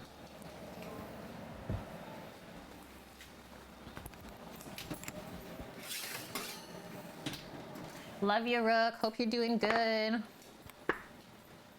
Which type of oil is the dough resting in? That is an organic extra virgin olive oil. This is the brand I buy. Get it from Costco. And I really, really love this brand, I have to say. Really great flavor. Oh no, get that out of here. What are you doing? No, not in the kitchen. If you want to do that, you do it outside. We're cooking for other people.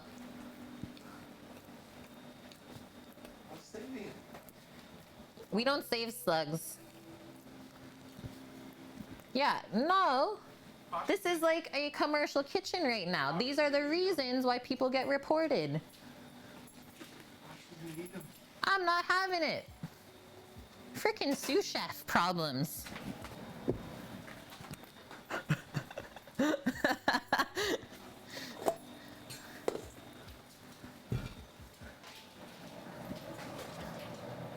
Slugs stay outside. We have this rule. Insects are fine as long as they're in their own domain. Yeah, sous means under in French.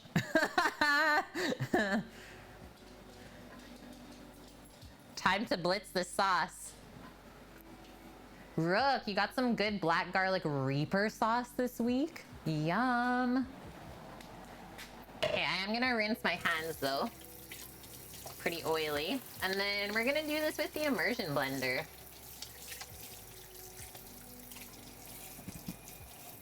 So feeling great about the doughs. So good. Pizza? What? Almost ready for the first pizza?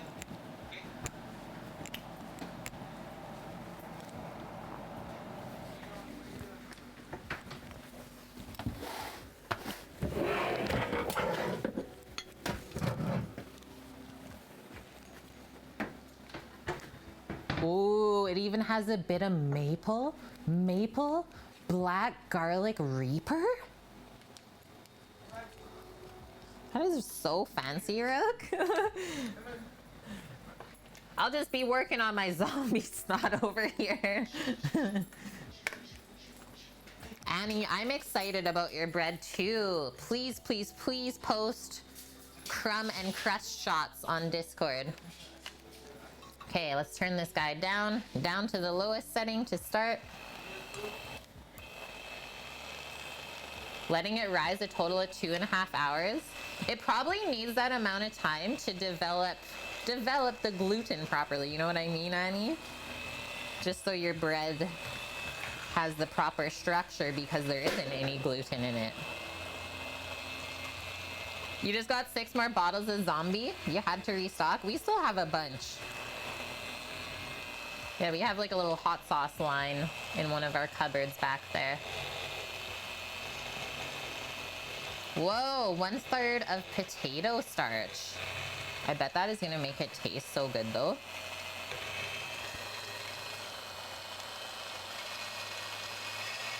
A little bit stronger now.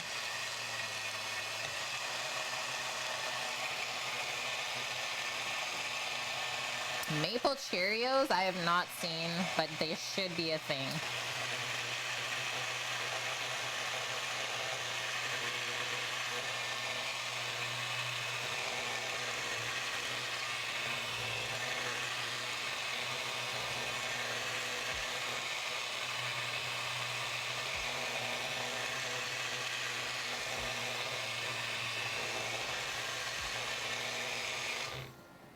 Complete.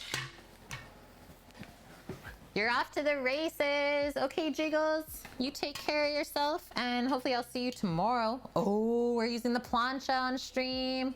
Chicken quesadillas.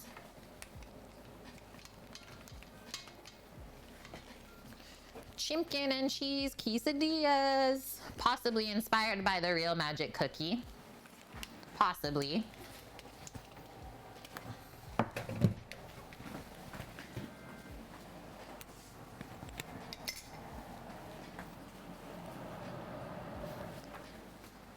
You'll be there? Okay. See you. Let's taste it. What have we made? Oh. That's a spicy tomato sauce. Just a little bit of spice though. It's actually really perfect. I think it's gonna be definitely dulled down by all the cheese we're putting onto there. So I'm gonna pop that back on a stovetop. Complete. Okay, real quick. Next up, get into this pineapple.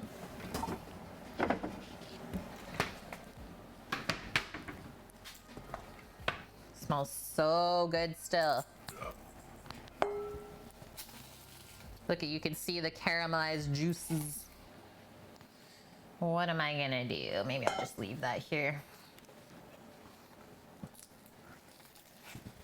Dust, I have not had quesadillas in like since I've been with Sam. Like, we have not had a quesadilla. Since I met Sam, quesadillas have just not been in my life. We had one quesadilla, Big Rock, when we made it. Oh, we had one. He can remember. But I actually love them too. I love cheese, so yeah, it's a no-brainer.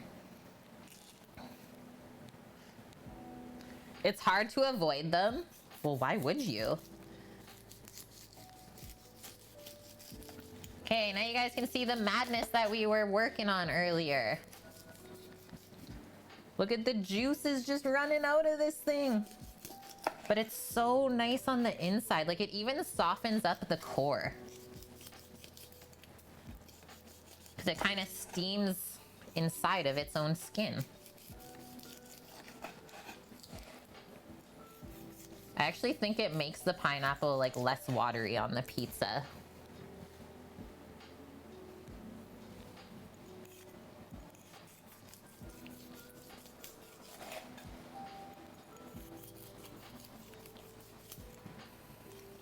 Really wish there was smell-o-vision right now.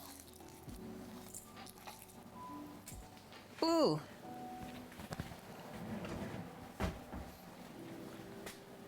Pop that there.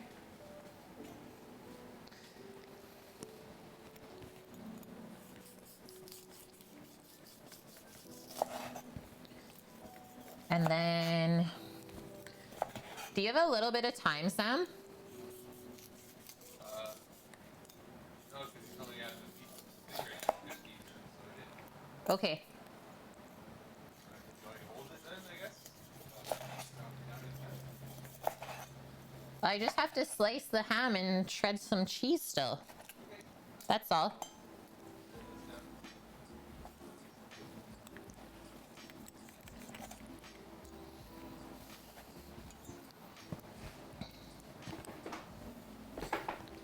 Okay, now I'm gonna try and clear off some of these charred bits.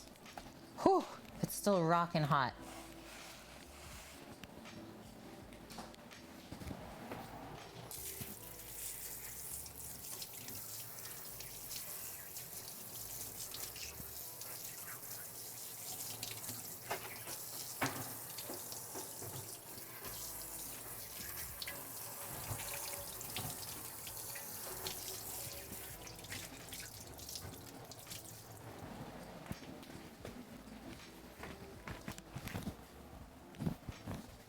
What?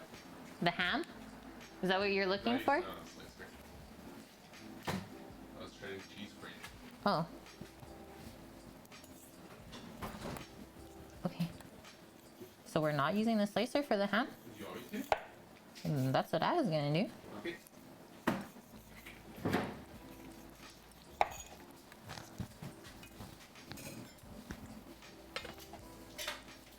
Okay.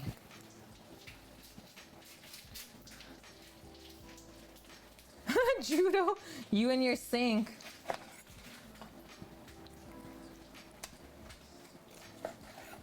I don't even think we're gonna use all of this, probably only half. Let's pop this other bit just into a container. Reserved for something else. Maybe we'll use it on tomorrow's stream.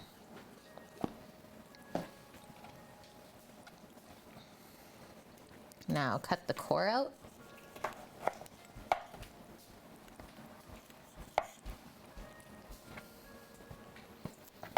Can you guys see like the jiggliness of the pineapple?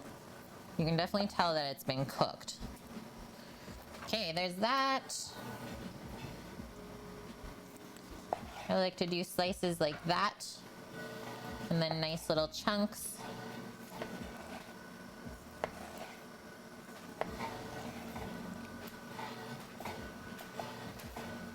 Ooh, yeah. On top of ice cream, I bet.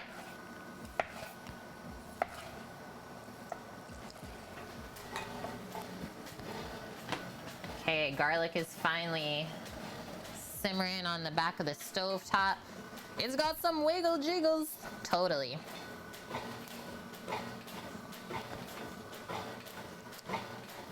Okay, let's take like three chunks together and then just come back over.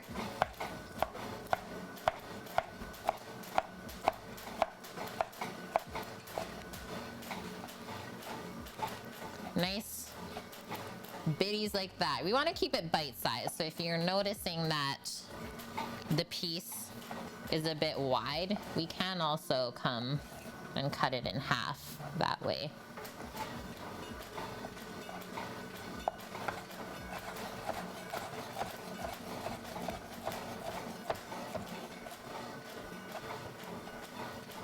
I just love the color.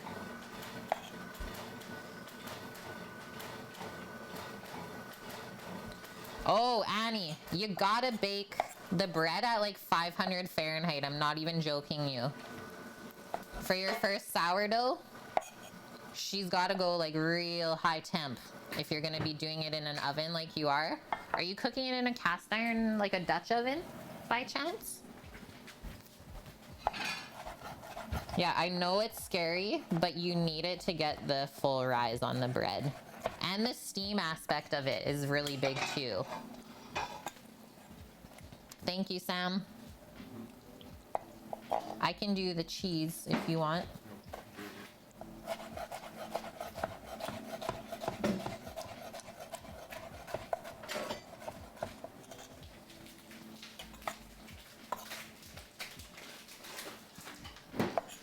And so you still go 30 minutes with lid on? Yep. Yep, 30 minutes on, and that's your steam, makes the bread rise, and then you take it off, and then it helps the crust go brown.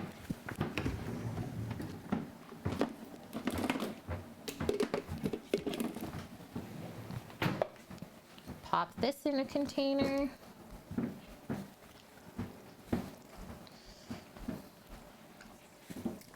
So many juices. Can I get it in the cup?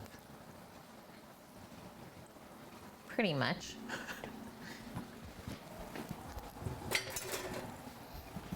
Smells like roasting garlic. You got this, Annie. You got this.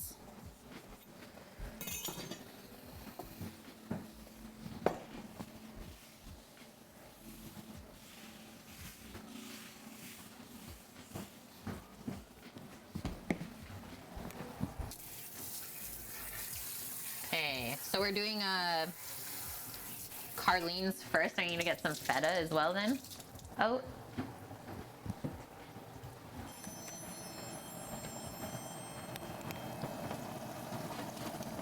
The 2 pineapples will go in the oven. The pepperoni will go on the bacon. Okay.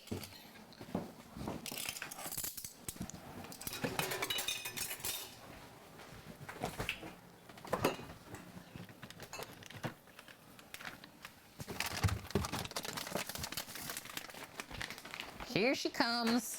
Start stacking it up.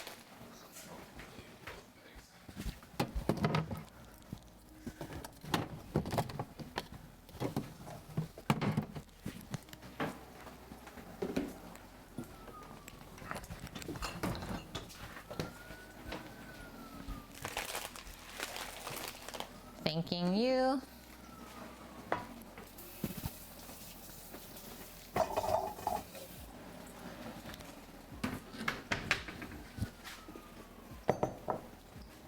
Katana Beach. Thank you for that follow.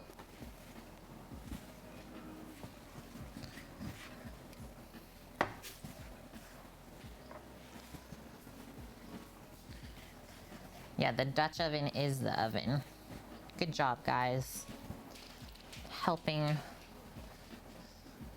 our fellows in the community. Our fellow food lovers.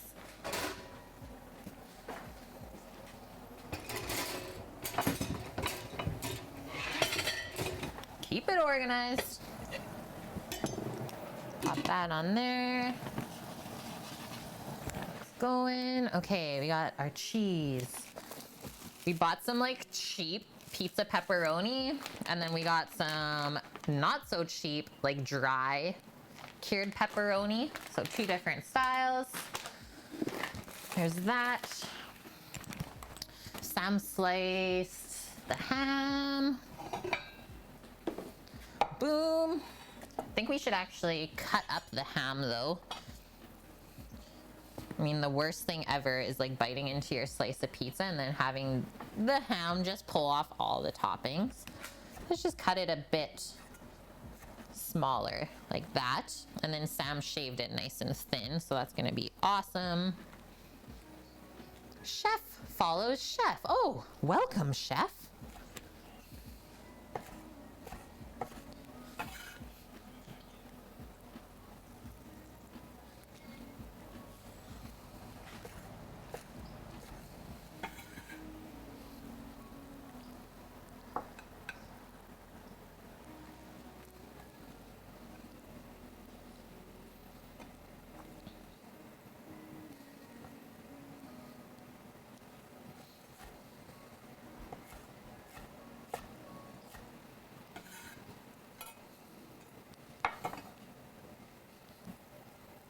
More than enough. Ham. Also.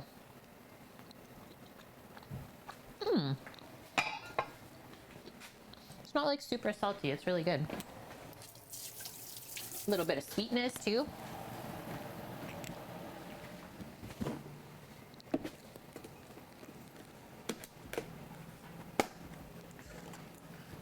Nike. I know what you're saying, man. I know.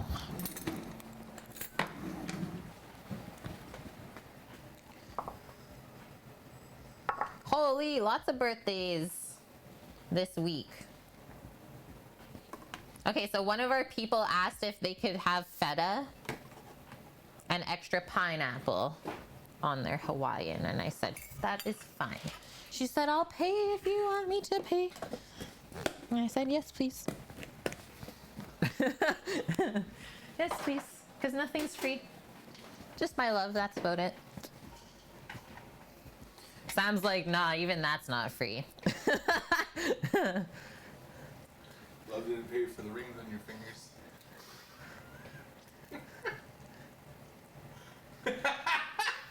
See? Sean Walls, it's best to not refer to pineapple pizza as Hawaiian because it was actually invented by a Canadian man who wanted to mock exotic foods. Yeah, we went over this earlier on stream. Oh, really? I said, first things first. This is for everyone else. You can blame us Canadians for the Hawaiian pizza, the pineapple on the pizza, because this is where it was invented.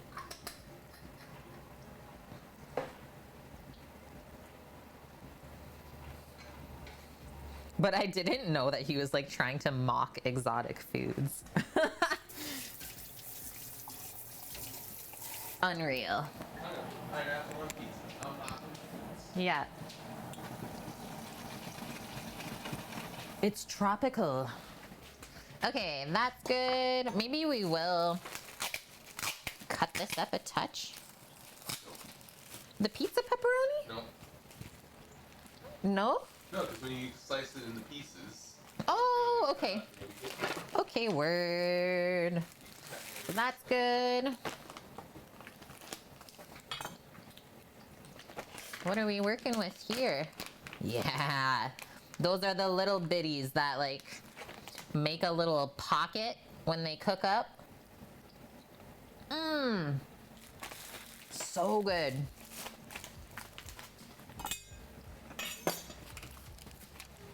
Okay, I'm clearing the area. Cheese is beside me. We don't need the pep just yet, so I'm gonna put the ham over here, the feta and the pineapple.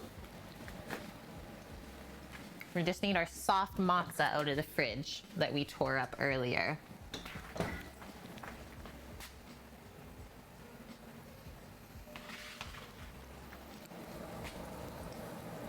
Garlic's getting close.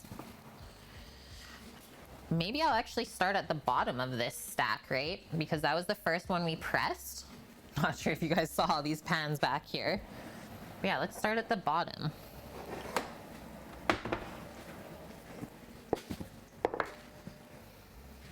Yeah, feta with the roasted garlic and the extra pineapple. Like, I am in, hey?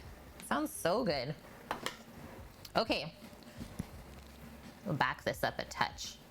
Open up the frame. So one more gentle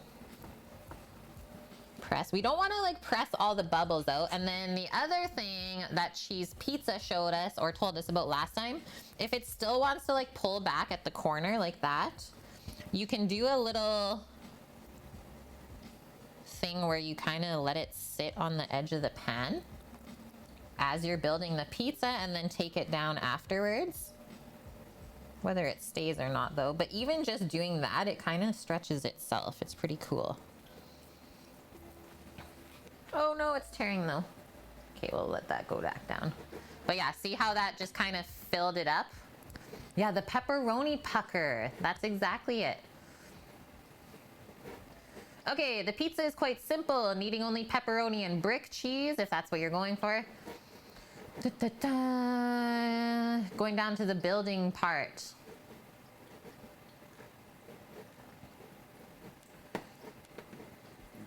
Excuse me.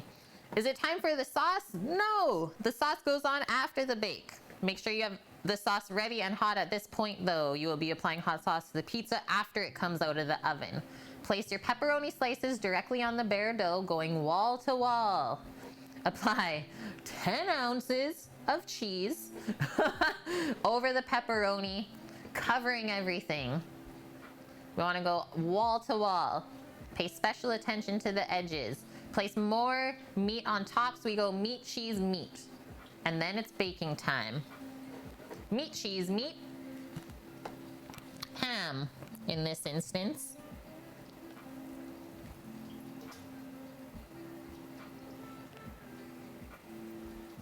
Am I doing this wrong, Sam? You wanted the pepperoni next?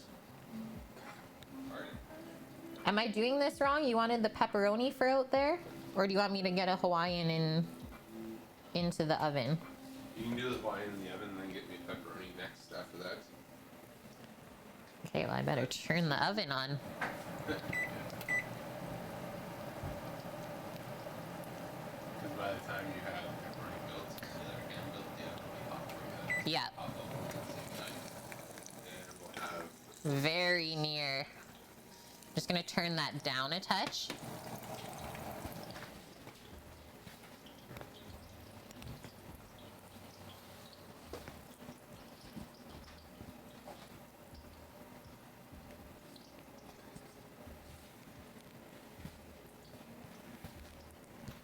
Meat, cheese, meat. That are the steps. That is the steps. and then you just put the fresh pineapple on top, right? Yeah, we're gonna go like pineapple after it's baked, pretty sure, guys. So let's do our layer of the brick cheese that Cheese is talking about.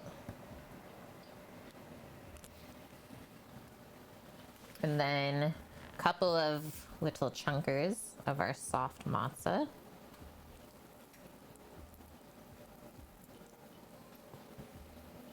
And you really don't want to try too hard when you're building pizza. Like, just keep it rustic. Okay, more meat. Peeking at the garlic, we're good.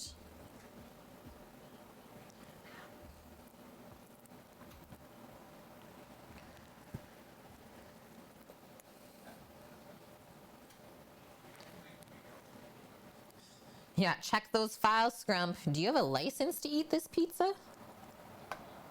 Well, you better get one.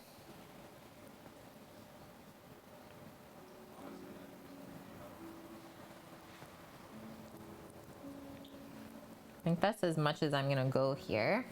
And then I'm actually gonna sprinkle the feta on now. What's up, my drops? How are you?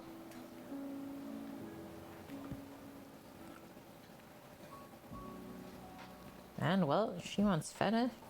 She's gonna get the feta. Okay, next one. Oh yeah, the last thing to go on is gonna be our garlics, that's right.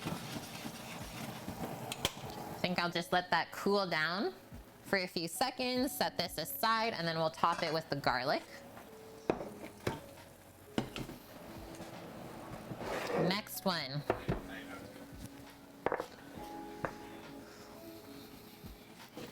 Do our little press. Oh, it's looking so good.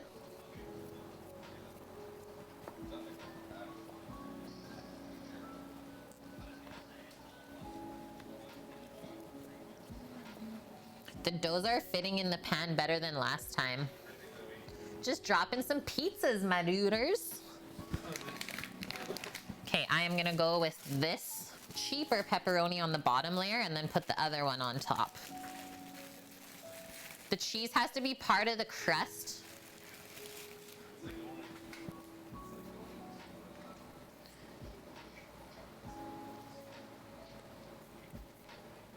Do rows of 5. 3 rows of 5.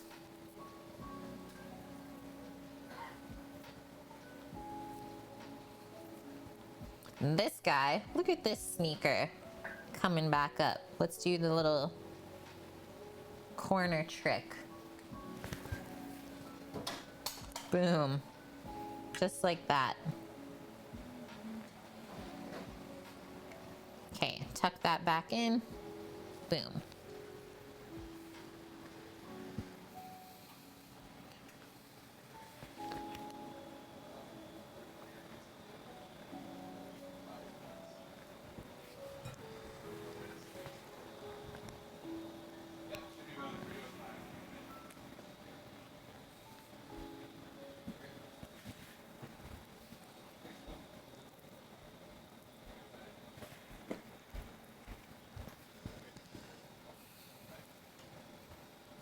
Getting ready to work dinner shift? Are you serving, cooking, hostess, bartender? And masks aren't mandatory where you're at my jobs? How do you feel about that?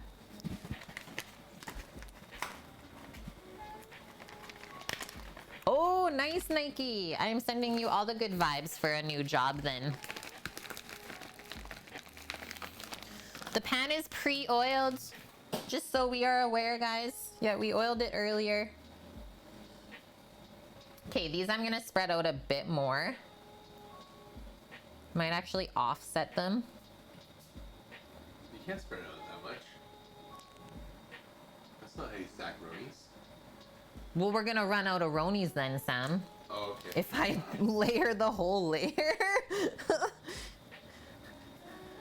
I know what you're saying, but please, Sam, please. Well, we only have to make 2.5 like 2 pizzas total. I'll fill in the gaps then. Okay. Oh, that piece was in half. Gotta eat it. We gotta stack those Ronies, yeah. Gotta make the Roni lattice. No, I got another bag in the fridge. Don't worry, Nike. Where do we wanna, let's fill in the gaps.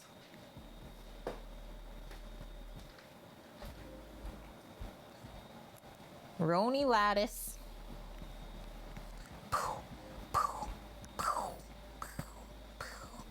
That's looking like some good Roners.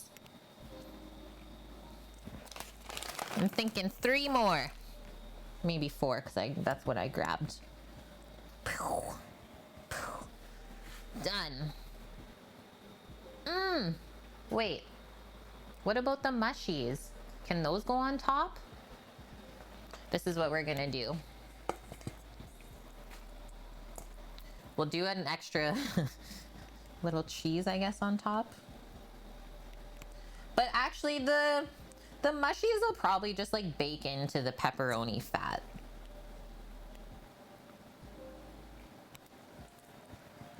Pizza improv. Always. You gotta have fun with it. I probably should have put mushies underneath, Sam, but we're rolling with it. I can't unstack the Ronies. So what I'm gonna do, a sprinkle. Shh, don't tell Cheese. Don't tell him. Oh no, he is watching. Oh no. He's loving it. Oh frick. Phew. Don't tell Cheese. Oh wait. He literally just said something. I passed. Phew. Okay. Our garlic has simmered down. Stovetop roasted garlic, by the way, guys. I'm gonna like pick a few of those out.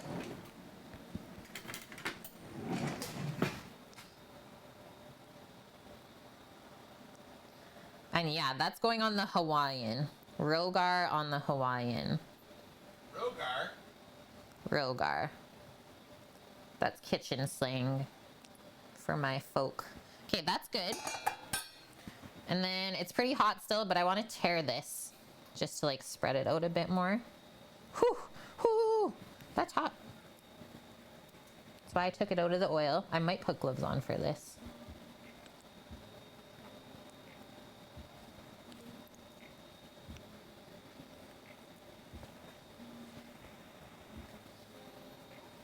So everyone gets a little bite of garlic, right?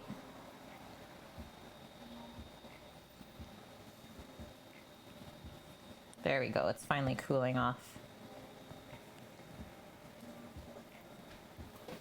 Yayers.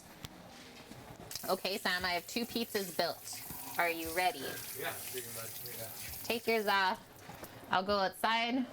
And then the Hawaiian's gonna go in the oven here, my friends. So you're going out with Sammy. You gotta get another Hawaiian going. Oh, I'm going. I'm going.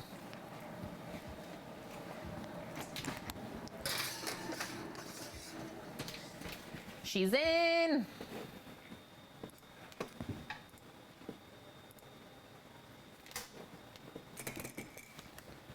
Boom. And now.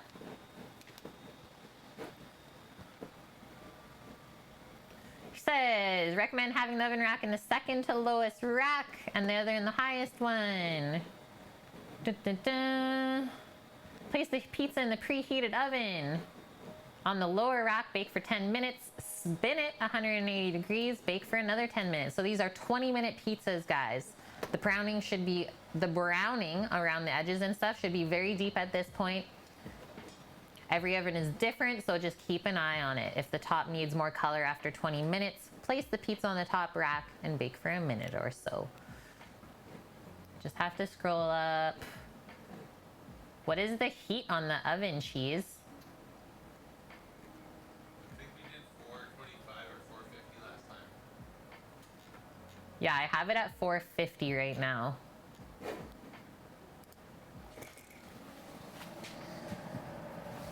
Timer. 10 minutes.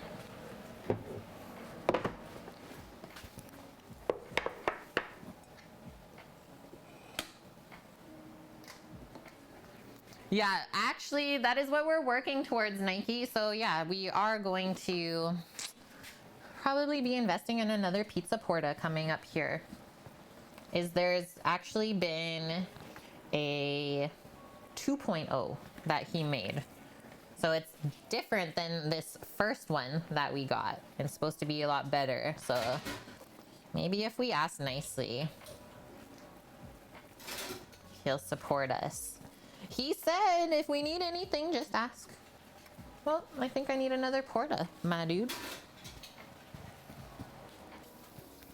Okay, starting with meat, cheese, meat.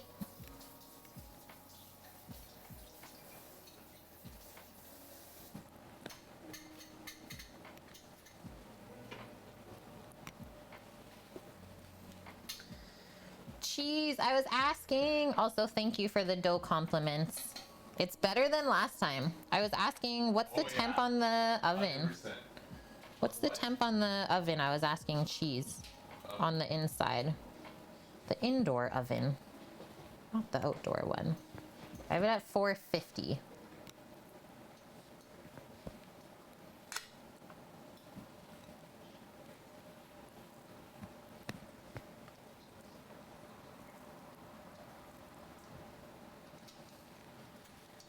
Boom.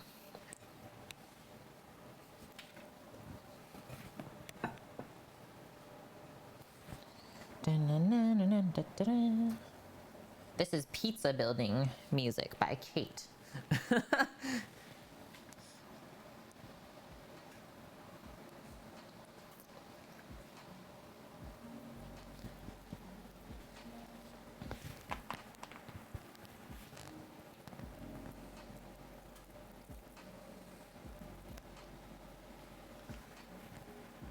We do the brick cheese for the stretch and the soft cheese for the creaminess and flavor. Push that all the way to the corner, all the way. Sick one! Thanks for the follow. Welcome, welcome in.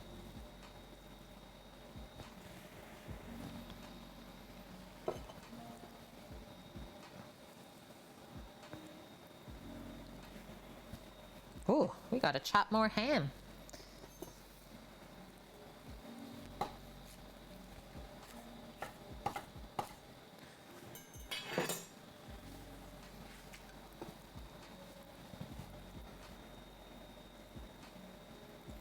Would you guys pay $25 Canadian for one of these? What kind of sick question is that, actually? It's like $18 American. Yeah, $18 American. Okay, that was just our oven saying it's hot. Still need my 7-minute timer on there.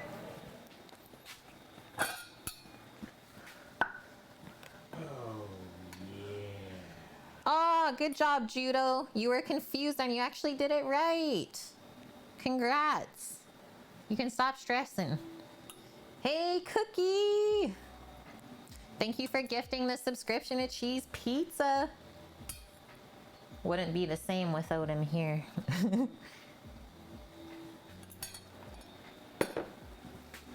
How much in US? 18 bucks. That's it. Yeah. Charging like $25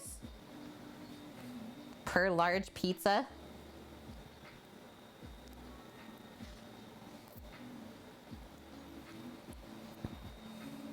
That's the thing that I just don't understand. Why are these places charging so much for their blah pizzas? That's exactly it. Scooter Beach.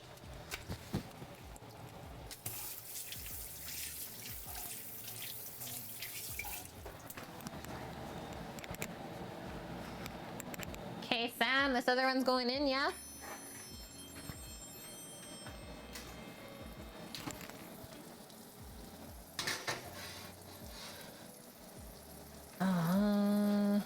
Yeah.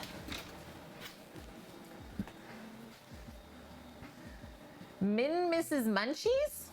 Thanks for the follow. I'm doing 450, chef. 450 Fahrenheit. But I actually think I'm gonna crank it up because it doesn't really look like it's doing what I want it to. So I'm gonna go all the way to 5, especially because I have 2 pizzas in there now. Well, I think about it, Domino's can only do mediums pans. Yeah. So that can't even compare. And they charge $18 for a medium pizza. So I think our $25 for a large with awesome ingredients is better than that. Yep. Okay, so what's the last pizza that I have to make here, Sam? Is it a pep? It's ours. Oh, okay. It's 50. So whatever we want. Feeling. This one's ours. I want to go heavy pepperoni. Heavy pep, he says. I'm gonna do a half and half. Yeah, it is. A half and halfer. Also, good time to just get our tomato sauce heating up back here. Bring it back up to temp.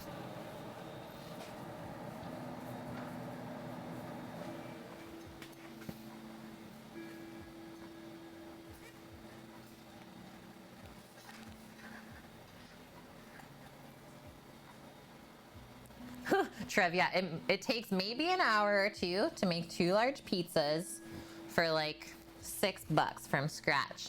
500, yes, thanks, man.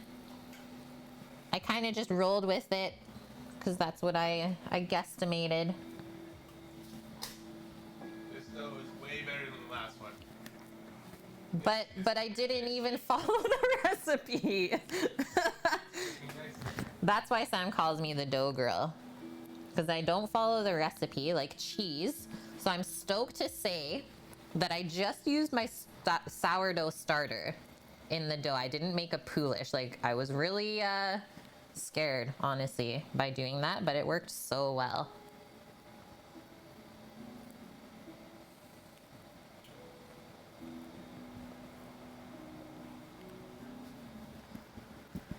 This is actually just a little Black Forest ham. We just got like a nice little chunk from the store and then we sliced it up ourselves. But it is really tasty. Like, it's not too salty, it's not too sweet, it's not chewy at all. I think it's awesome for pizza.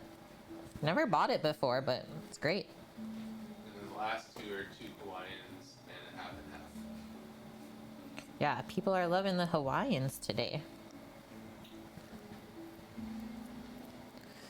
That, And pineapple pizza. Not Hawaiians. yeah. Is the cam frozen? What? What are you talking about? No, but maybe your side is. Okay, Sam says heavy pep, so we'll layer 3.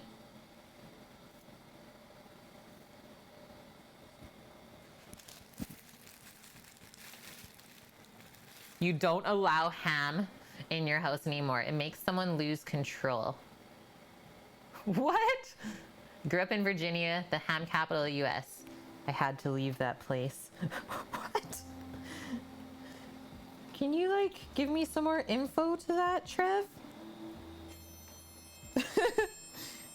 I'm not quite clear on what's happening. Okay, we got the meanest. Now we need the cheeses.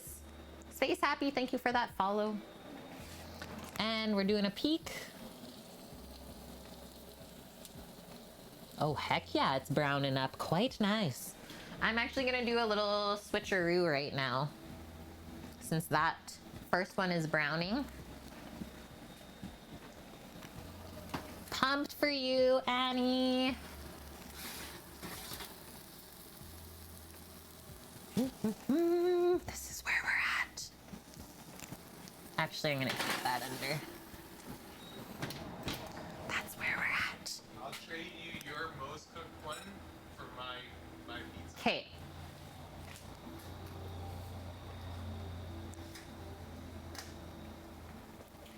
Oh, right now.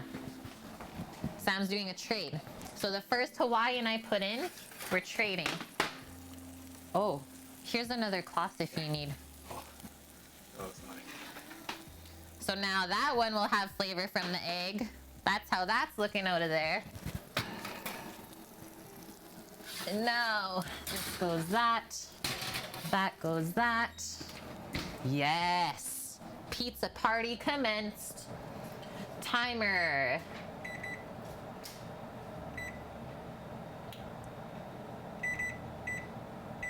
Nine minute.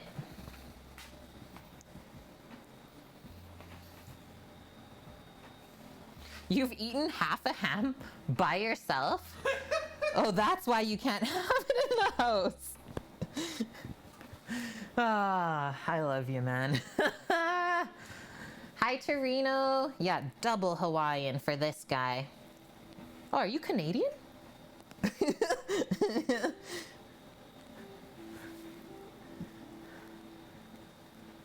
Oh, Space Happy, you think Cheese sent you here? He did raid us earlier today. So I think that is actually the case. That.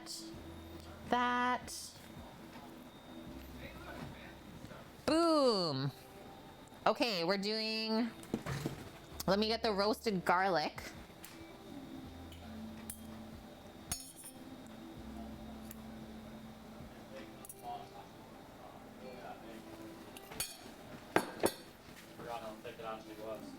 Hi, Zach. Hello. How are you? Very good. Good. So many things. Holy shit. Thick, I bro. think that's sliced. Doesn't even look like bacon though. I know, right? Okay. Did she try mine? Tomorrow. She's been on her feet all day today, getting ready for Brittany's prom. Oh Mmm. yeah, that's right. So it's been like a major crapshoot. My gosh, is this like a prom pizza? Yeah, pretty much. Like, Yes. Yeah.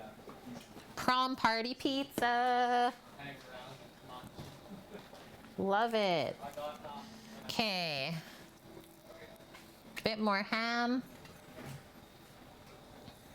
Guys, one of the pizzas is for someone's graduation today. COVID graduation, I guess.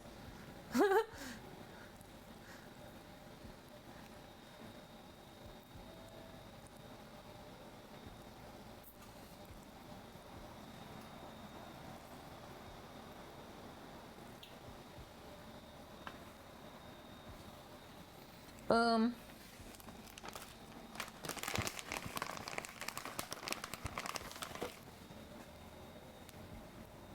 Sam says stack the Ronies. Oh, Stack them. we're stacking.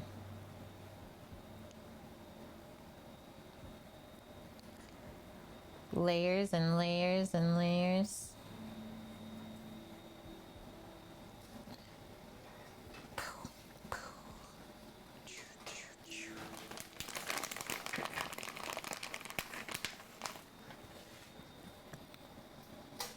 Yeah, congrats to the person whose prom it is.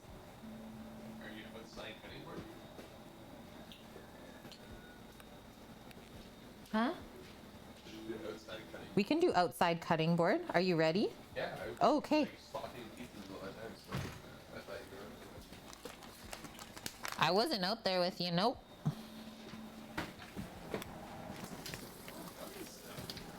That means you're running out. washing my hands real quick. Running out of freezer. We're trying to get sure it's not exactly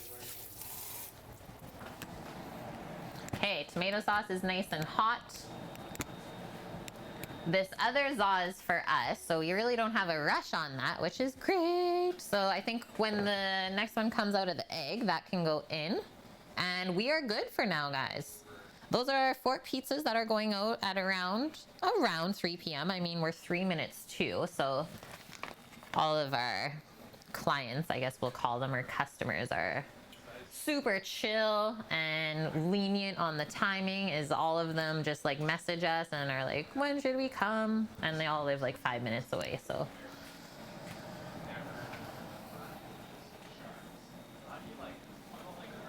And well, the other part is they can watch their food being cooked on stream, which this is what I think sets like us apart from everyone else that has a home cooking business, is you can see exactly what we're doing with your food. We're not messing around with it. Whereas like most people would not be comfortable showing you in their kitchen, right?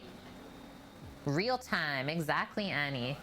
Yeah, they can see their pizza being cooked and be like, oh, it's like 10 minutes till it's done, I'll head over.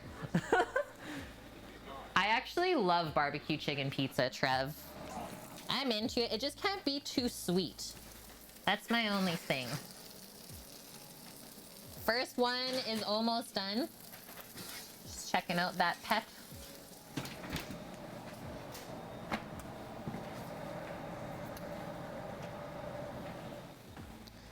We need a ladle for our sauce.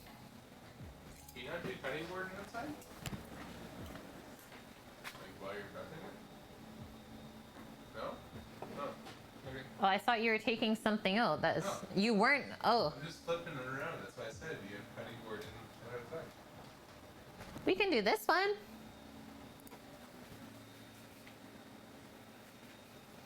You had a barbecue chicken bacon ranch pizza the other day. Wasn't bad. That's a lot of stuff going on there, though. Like I've learned over time that like the less thing is more when it comes to pizza. At least that's how I feel. It's like when you load it up sometimes with toppings, it just makes it like soggy and it's, yeah, just not the best. Okay, hang with me guys as I put our fridge ingredients back into the fridge. Keep them nice and fresh. Couple more minutes and then we will do our first reveal. It was a lot going on, but no flavor was overwhelming. They did great then. Hey, Torino. Aw, Goku. Yeah, I am pumped for you. Culinary school was one of the funnest times of my life, for sure. Way more fun than like cooking in a restaurant. So if you're thinking, I'm gonna take the other Hawaiian out here. if you're thinking that you want to cook in a restaurant, it's much different than culinary school, and that's what they don't tell you.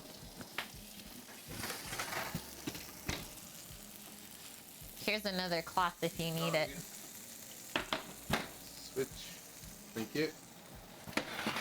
Next switch. It cooks up so much better on the egg. There. Yeah, almost there. Where did I graduate from? I went to school in Alberta at a place called NAIT, so Northern Alberta Institute of Technology. And that was, well, like almost 10 years ago. Absolutely loved it though. Really, really great program that they put on there. Amazing instructors. And I have heard that it's not always the case. So a big thing in culinary school is like you need a good instructor because that's all on them to teach you properly, right? So if you're taught wrong from the get-go, it's hard to go back from that. Daddy's a gamer. Thank you for that follow. How many years can you do though? My full-time program was 2 years, so it wasn't an apprenticeship. So I did like 2 full years of full-time schooling from, it was 7:30 to 3:30 every day. And then after that, I would go work in the restaurant after school for like 4 hours. Tough times, but so worth it. So worth it.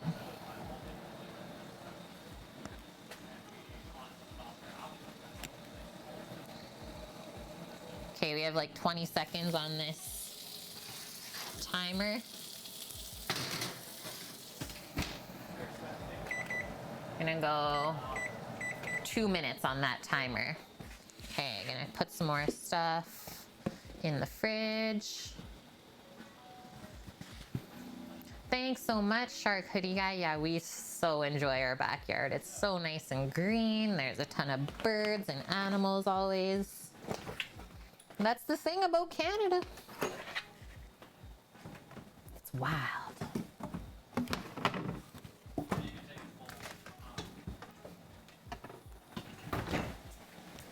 Like, it's just a single, Okay, that's good. That's good. like the shower base. Shower base.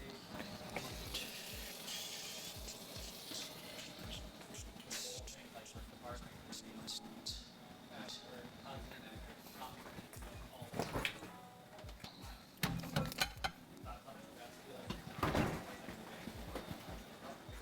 Oh, yes.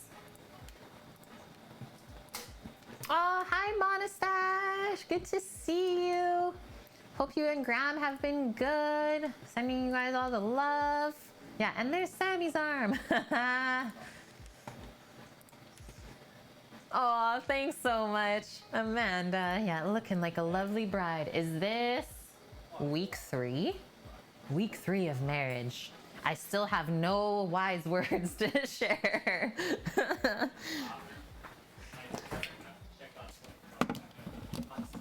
my god.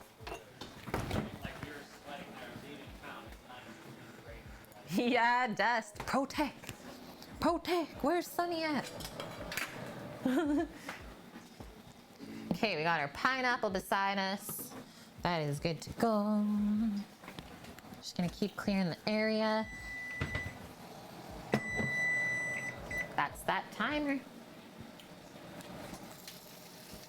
Burp the oven. I think that's as dark as I want to take it. I think it's looking like really fab.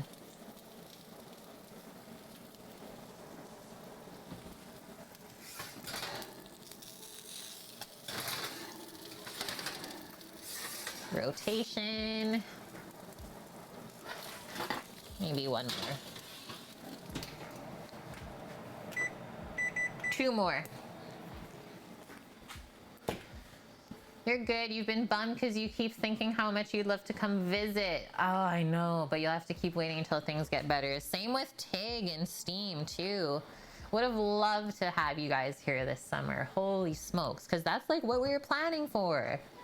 But nope, absolutely not. Yeah, they just announced, was it on Thursday this week, that the Clipper's not going to run till April 2021?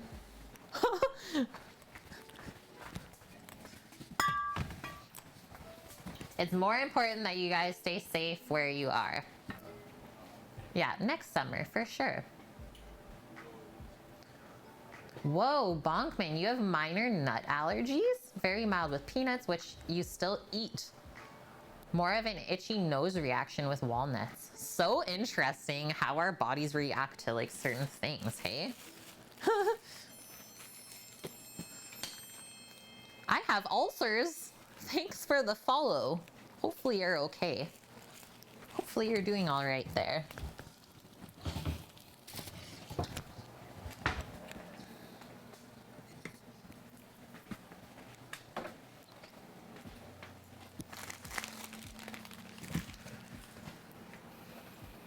Walnuts make your mouth itchy too. Yeah, that's like my brother with oranges.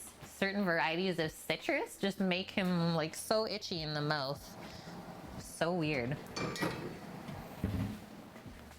Okay, that's gone. Oh, nice clean kitchen.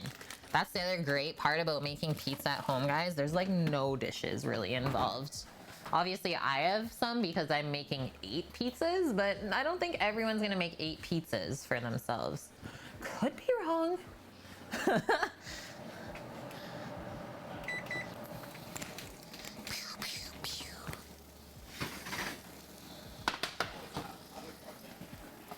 Okay, I'm into it. Sammy man, are these, do I have both of the pizzas that were going, or you have the other one? I have the last one. Okay, so this one's good. I'm gonna take ours in like 2 minutes. Okay, And then you're gonna just make sure they're all finished in the oven. and I didn't cut them last time for you guys, right? No. No. I just sauced them and that's it. Yeah. Okay. Okay, let's do this. This, put my sauce beside. We're switching up the view for a sec.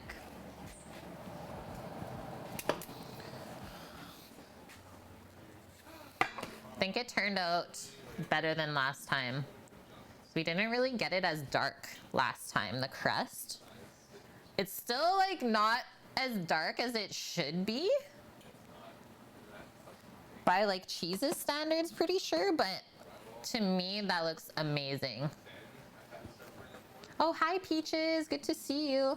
So our next step here is the sauce. And I'm gonna do 5 more minutes on the other one.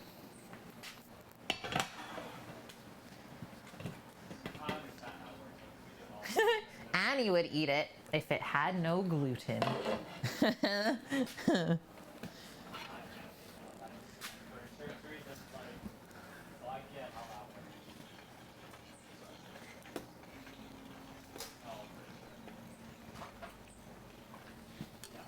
Here's our hot sauce.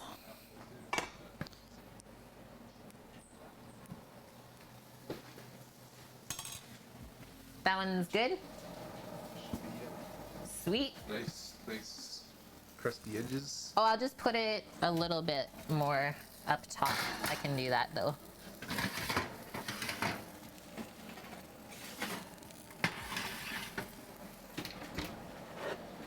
Oh, a cold pan. Whew. A cold pan. Yeah, we like glutinous networks.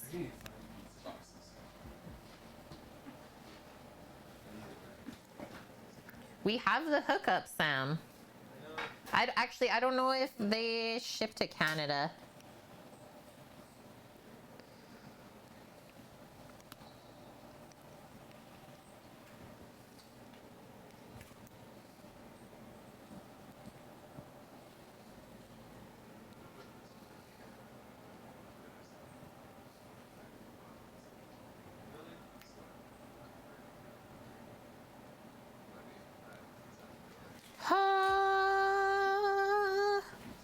Done. Complete. Okay guys, we're not cutting it. Actually, my sauce looks a touch like watery right now, so I'm actually gonna put it back on the stove. Simmer it up a bit. Simmer it up a bit, get some of that water out. Yeah, this is a Detroit style pizza, guys. Not your typical style, obviously, where you just bake it with the meat and cheese and then you spoon the sauce on after. Watch your ears, I'm tearing foil. Thank you, cheese. Yeah, our second time doing these and felt much better than the last one. So tent that guy, that's good.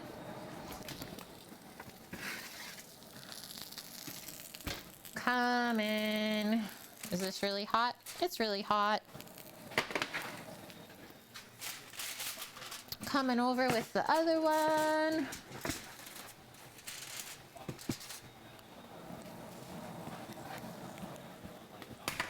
Hawaiian. Wait, where's the pineapple? Oh, it's right here, guys. Pineapple, roasted garlic, and as requested, some feta. Some feta cheese. So we put the pineapple on the end so it didn't make it too watery. And Oh yes, an extra pina. Pine snapples.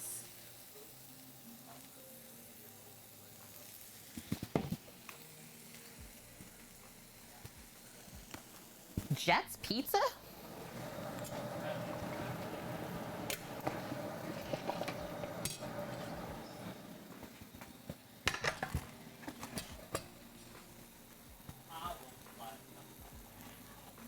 Thanks, Queen Fox. Great to see you today. Hope you're doing good.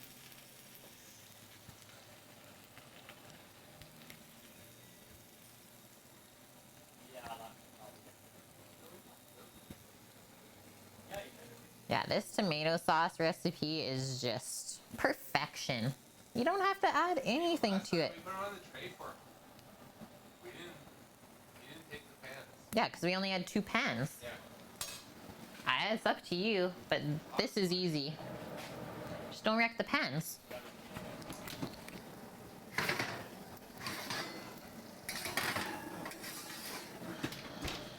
I'm so glad the smoke's it's like way over there. Oh, we're cooking. The smoke is way over there. There's a fan blowing on it.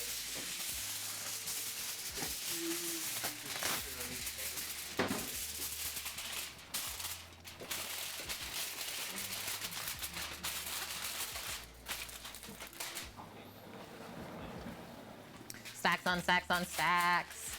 Jets is a crappy chain? Oh, I don't need to know about that then.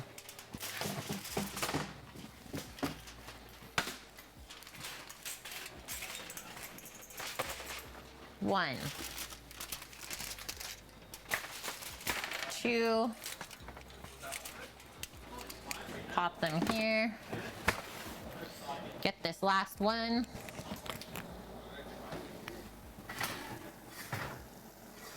Okay, I'm gonna pop that under the top rack. 2 minutes. 2 minutes, guys. I can like pop the edge of the foil, guys. Just like that, but honestly, the crust is so nice that I'm really not worried about it. Yeah, I'll show you what I mean. Just like a little vent on the corner there where I put the foil up. That's all you need. Just let some of the steam out, but still keep it warm, right?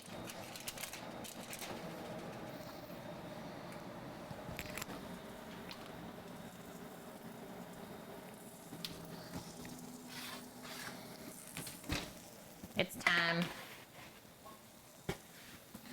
Numero dos.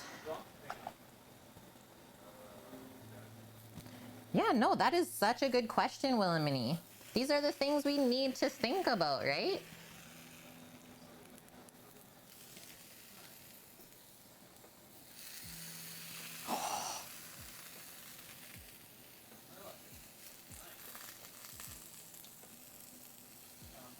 The sounds, the sights, the smells.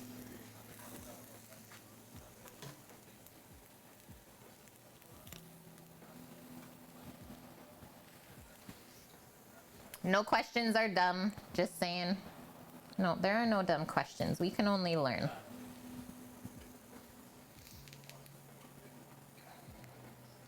Those fancy pans going to the customer, they are. They are. That's why we charged a little bit more for the pizzas this time to have the proper pans. And then they're really, really good about taking care of like all our dishes. And we always just tell them how to take care of the stuff. Okay, so nothing's in there.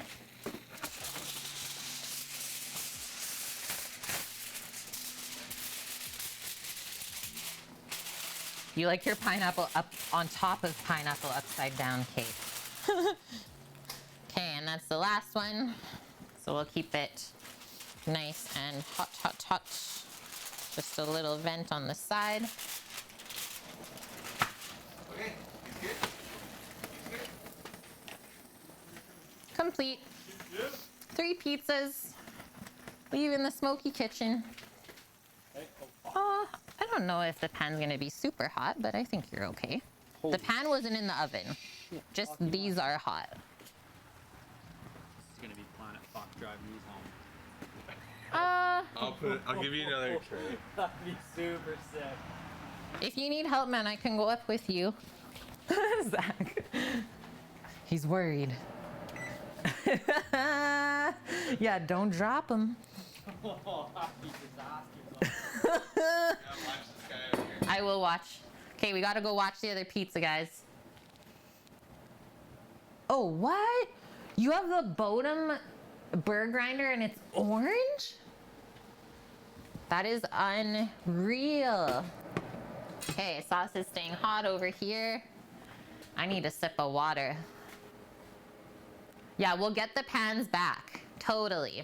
So that is our deal. So we give our customers all of their food in reusable containers that they wash themselves, and then they're free to drop it off at any time during the week, as long as it's before, well, Friday's stream.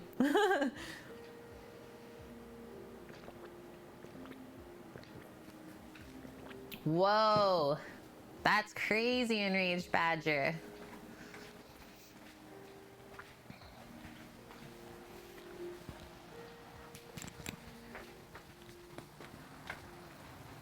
Just have a peek.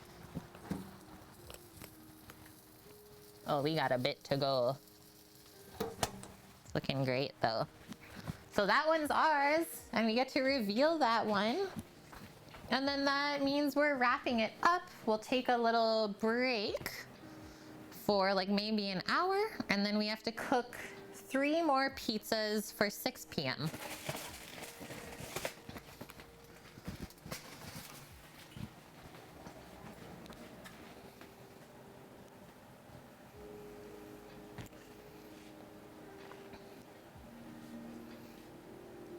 Yeah, saves the environment. That's exactly it. Like, I know the foil is not so good. So our next investment is you can buy lids for our special pizza pans. Obviously, it's expensive to buy those, but it's such a good investment because they're gonna outlast us. So yeah, instead of using the foil or plastic, I wanna buy those reusable lids too. So good. Did the coals stay hot in between, Annie? They so do. So if we ask Sam, because he's back now, how long did it take you last time, Sam, to reheat the pizza porta for the second round?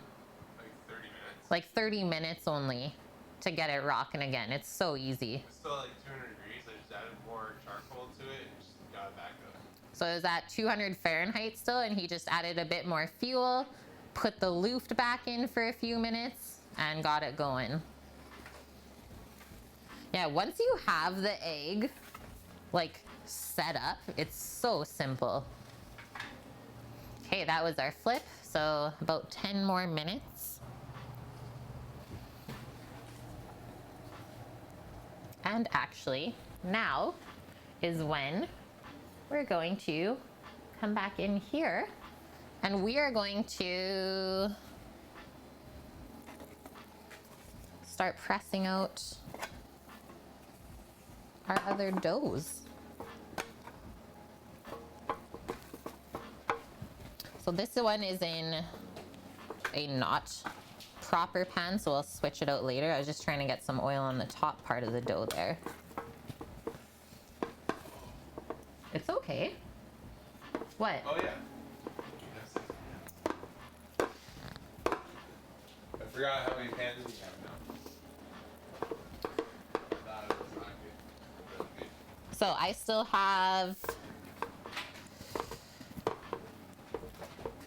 2 hours for this to relax and spread out to fit the pan. I think it's gonna be just perfect. So Cheese says you get to fill about 60% of the pan with the initial press. And then the second one, we should fill it the whole way. So yeah, your pizza homemade is literally all around the dough timing. Same with this guy. I'm just gonna flip it and get some oil on the top as well. How are the bottoms of the pizzas? Yeah. Really good. Oh, I didn't see any of that. Should really crank over that window now, yeah? Or no? I have the oven off now. And I don't want to crank the window because I'm still proofing dough. Yeah, these are for a second set of customers. One is for my parents, they're getting a half and half. And then 2 are for Zach's dad.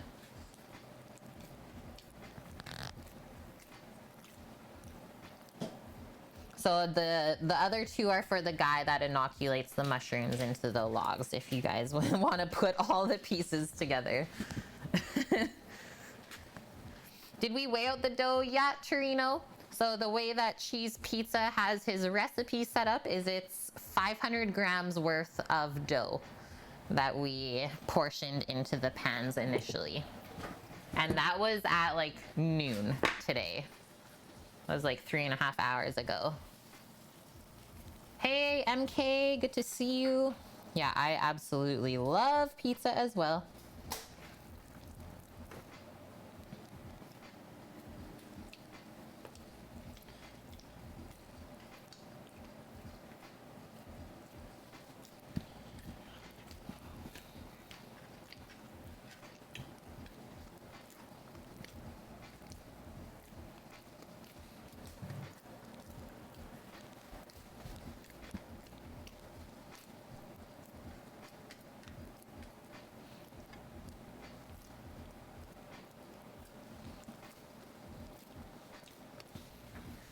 Done.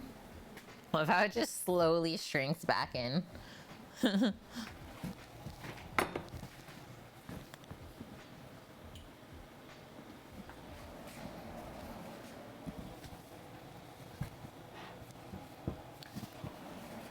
Do your thing, pizza. Do your thing. Nice, you got some yeast. Awesome, dude. Yeah, so the recipe for the Detroit style dough and the pizza itself, like the sauce and everything, all the ingredients, is posted in my Discord, and it's also in Cheese Pizza's Discord, along with, well, he has about 175 other pizzas that he's made as well. So please go check it out.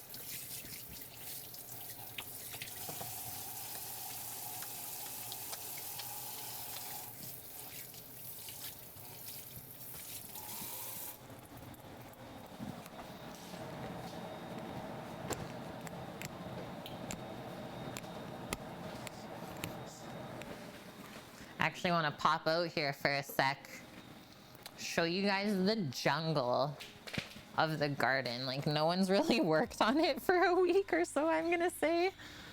It's just madness.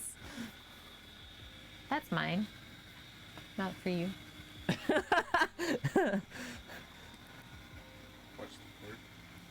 Is it still raining? Yeah. Yeah, it is. Like, look at how crazy it is. I've not done like any haircuts, is what I call, or like trimming. Just nasturtiums are nuts. Seriously, jungle vibes. I don't know if I can show around the corner how big the potato plants and the beans are. Send help.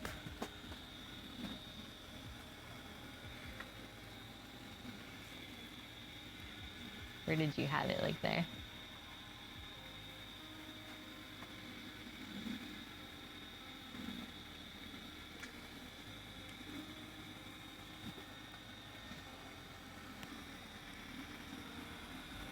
Go a bit closer.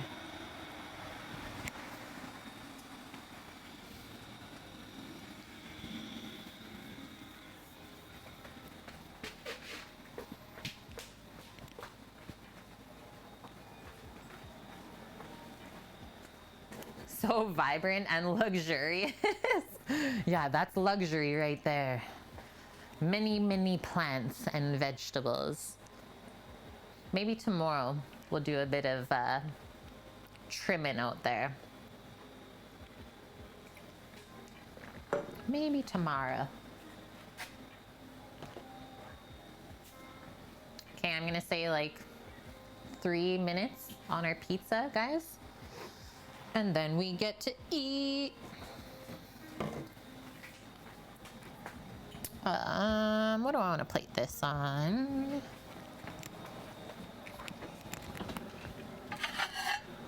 On a plate. The pizza goes on the plate.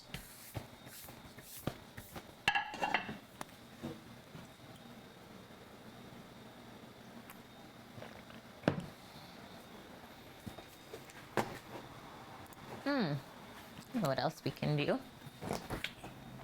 Grab our sourdough starter and give it a little feed together for tomorrow. So Cookie, I'm gonna be using your sourdough tortilla recipe that you posted. So I wanna make sure I have enough starter for tomorrow.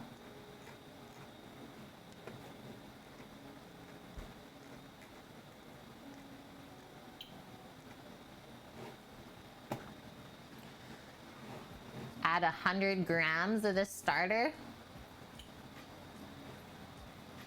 That, and then Cookie, may I also ask, how many tortillas did you get from that recipe? And I suppose what size? 10 good sized tortillas for a quesadilla. Perfect. Okay, so I only need 100 grams of starter. Let's feed this. So I always only keep like a cup worth of my sourdough starter throughout the week in the fridge. And then, like I said, when it comes to Thursday, I take it out and then give it a nice feeding so it's ready for the weekend of streaming. And then that way it's good to go. Make sure I use it as well, right? Have I heard of the Uni pizza oven? Yeah, Cheese Pizza has one and he uses it on his stream all the time. He has the one with either like an electric element or fire, so you can do either or. Yeah, he's cooking in one right now if you want to see it. Okay, so because I have a cup of starter here, I need 1 cup of lukewarm water mixed with 1 cup of all-purpose flour. Oh, you're not live. No. Oh yeah, I guess you rated me. Well, you can still go watch the VOD though. You can watch it at any time. That's the best part. Just because you're not live now doesn't mean we can't still see ya.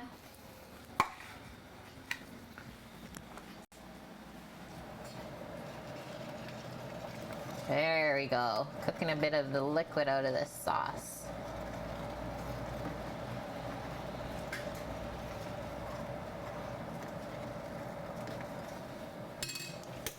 Beauty. Oh. Oh. Oh. Oh. We were ready.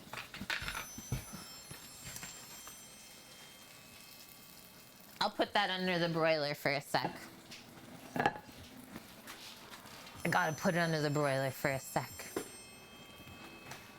Maya Moray, as well as Hot Local Dad. Thanks for the follow.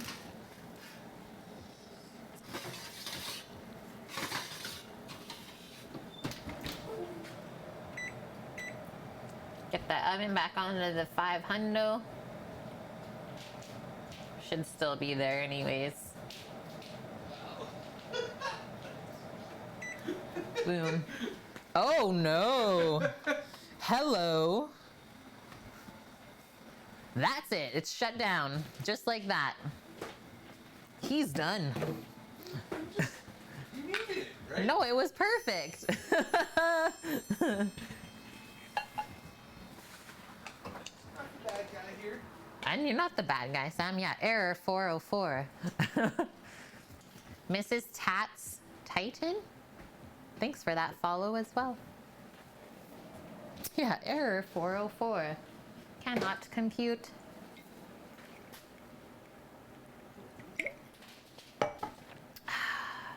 Still working on the coffee today, guys. Been working on this since about 6:30 this morning. Really savoring it today. Okay, oven light on. Spread the curtains and watch. Should I do this? Hey, Kev! I just like pop out from the side. Thanks for the 5 biddies, my dude. Annie says grilled chicken complete. The bread goes in half an hour. If you need any help with the bread, message us in Discord, Annie, and we'll help you. If I'm not like streaming anymore, right?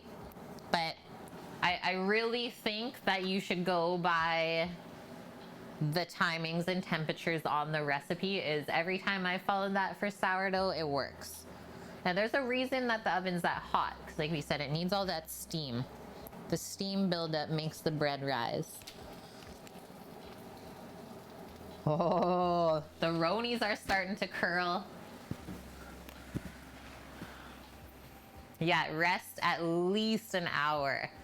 I would say especially for the gluten-free one, hey Cookie, because it's probably a lot more dense.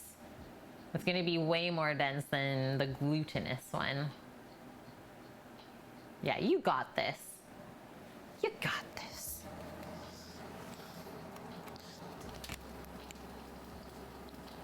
Curlin' ronies.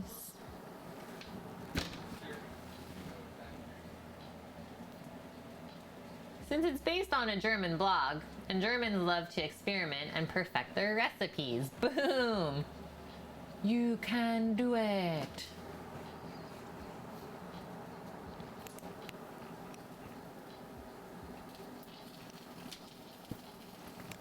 Close.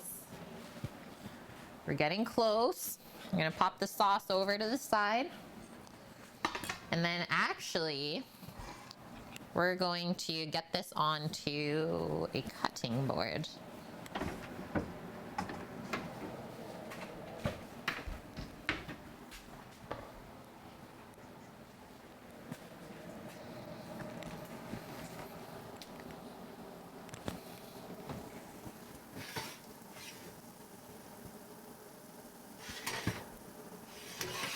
A swivel.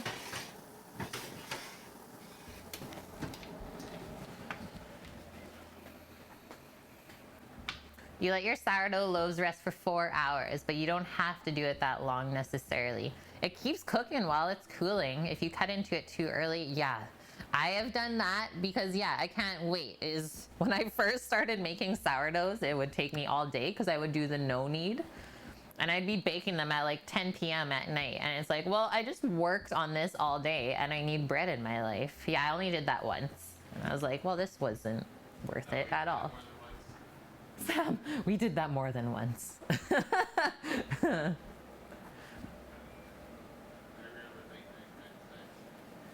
The addition of starch makes them rise properly. Yeah, because you need the starch in place of the gluten, right? Okay, we're complete. This is pretty hot though, so I gotta put it down for a sec.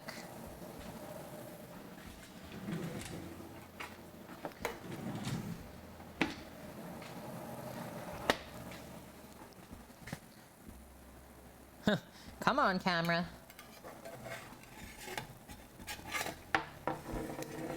So not like as dark on the outside. We are starting though. I think I just didn't use enough cheese around the edge.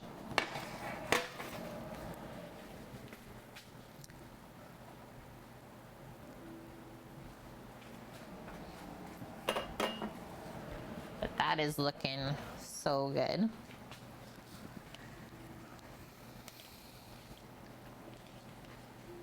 Your first dough is definitely a lot wetter. Yeah, that's the thing, is you just have to experiment, right? This is more like a 1/3, 2/3 sort of ratio here. Is our pepperonis kind of took over.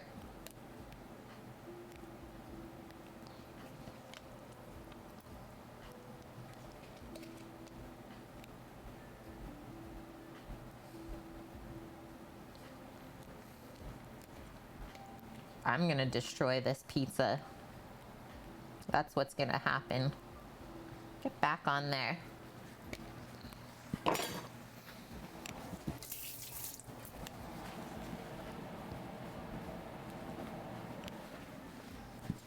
And now this sauce, because the magical part is it gets put on top. I was just checking the bottom of that one. It looks so, so good. We'll do a bottom check once we start eating. I don't want to pick it up now that the pineapple is on it.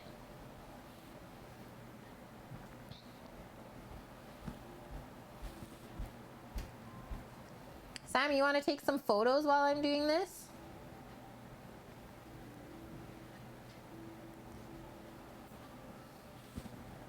No, he can do photos later. Okay.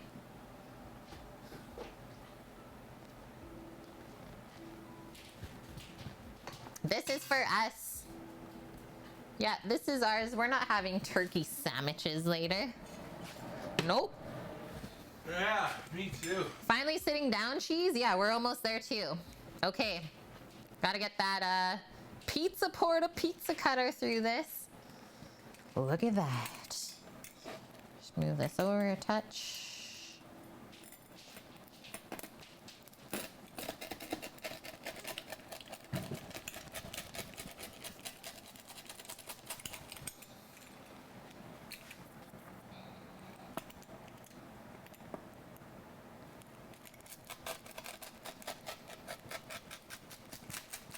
Oh, there's a bit of pepperoni on that Hawaiian. I don't know how that got there. You built the pizza, you know how that got there. I don't know how that got there.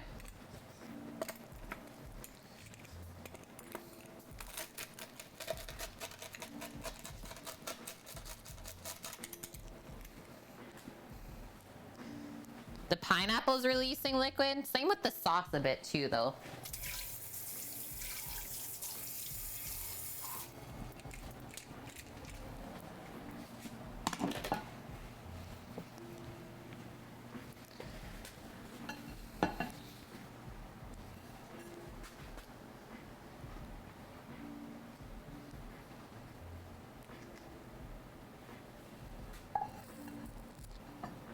I think your last sauce was a lot thicker.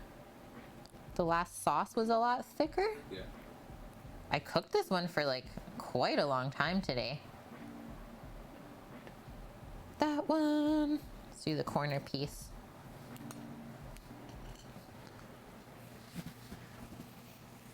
That's way too hot. Yeah. And now we burn our mouth.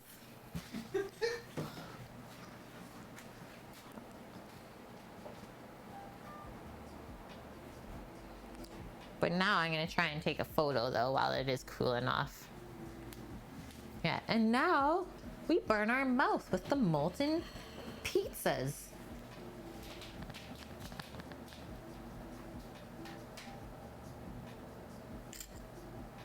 You gotta use a fork and knife. So you don't rip A fork and knife? Yeah. You need to. But you can see the steam on the screen. Yeah. It's rockin' hot. It's because we have the door open too.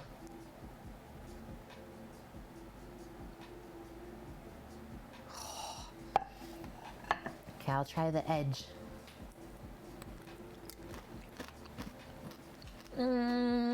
Crispy cheese.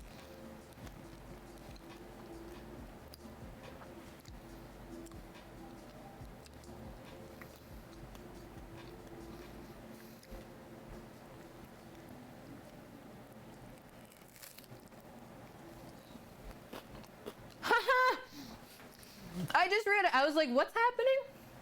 I was like, Dio Santo. What did he say? Oh, shit. Dio Santo, K whatever. I was like, hey, I actually know what that means. I was like, what's happening? Thanks, Cookie. Oh, Vune took care of it. Or Vune. Yeah. Vune! Thanks, Cheese. The inaugural Italian offending with the Detroit pizza. And I'm Canadian, so that's even worse.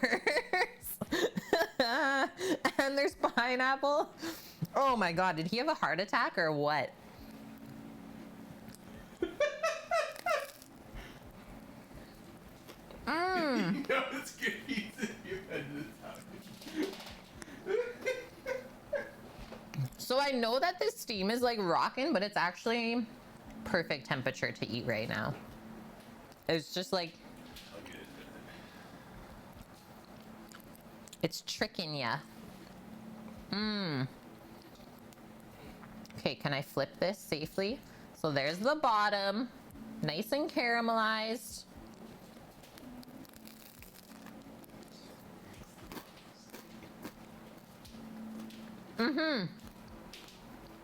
Yeah, we learned that earlier.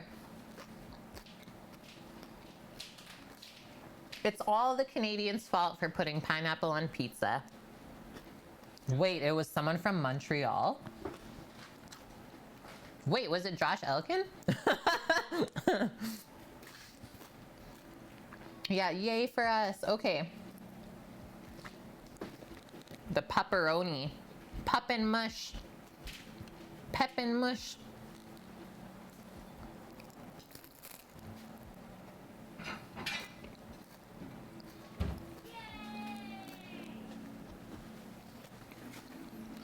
Let's get in this. There's just something about it. Nah. That's like way better. Thank you so much, Cookie. 2,500 biddies. Cookie, I so wish that I could make you a pizza for those biddies. Thank you, thank you. Yes, Torino. Yeah, make a pizza with moose meat and bannock. There we go. Is there any famous Canadian chef who was around the same time as Julia Child? Nope. Not that I know. Yeah, one day it'll happen. I know, we want to celebrate all foods here. Thanks, Vune, for clarifying that.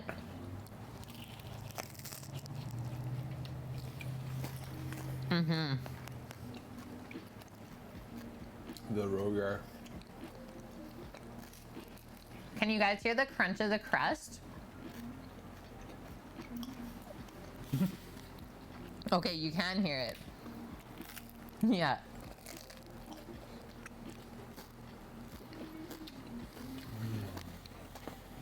I think I can say though, it didn't rise as much this time.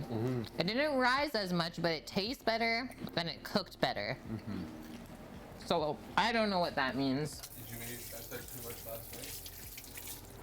I actually think that I didn't have enough starter to add to it, but what I did, I added extra yeast into the dough.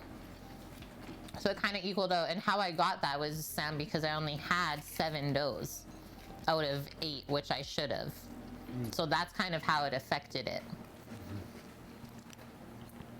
Oh, so you only got 7? I only got 7. I was like, whew. Oh. Yeah.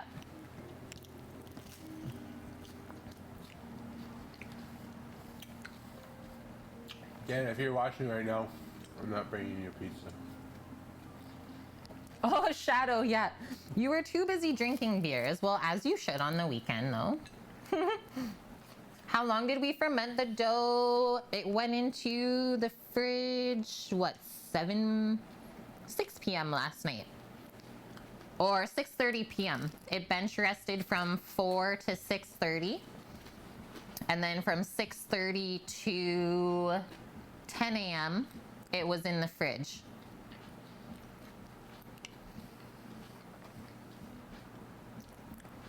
Yeah, my heritage, eating everything I see, basically. We could have also gone longer. Like, that was the time that I got home from work yesterday, right? So, like, I could have potentially mixed it earlier, you know what I mean? It's just how everything timed out this week. And if I'm being honest, it's still so, so good, guys. Cleveland streamers, thank you very much for the 3 months in a row. Great to have you in here. I think we did great. The sauce is a bit watery for my liking right now, so I'm just gonna simmer it a bit more on the stove top for the last 3 pizzas. But it's still not making anything soggy at all. As you guys could hear the crunch of the dough.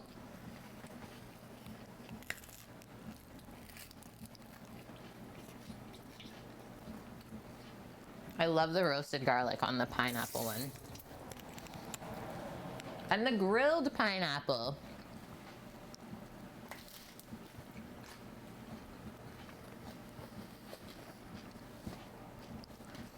I am hot. Like, I'm wiping my top lip. It's good.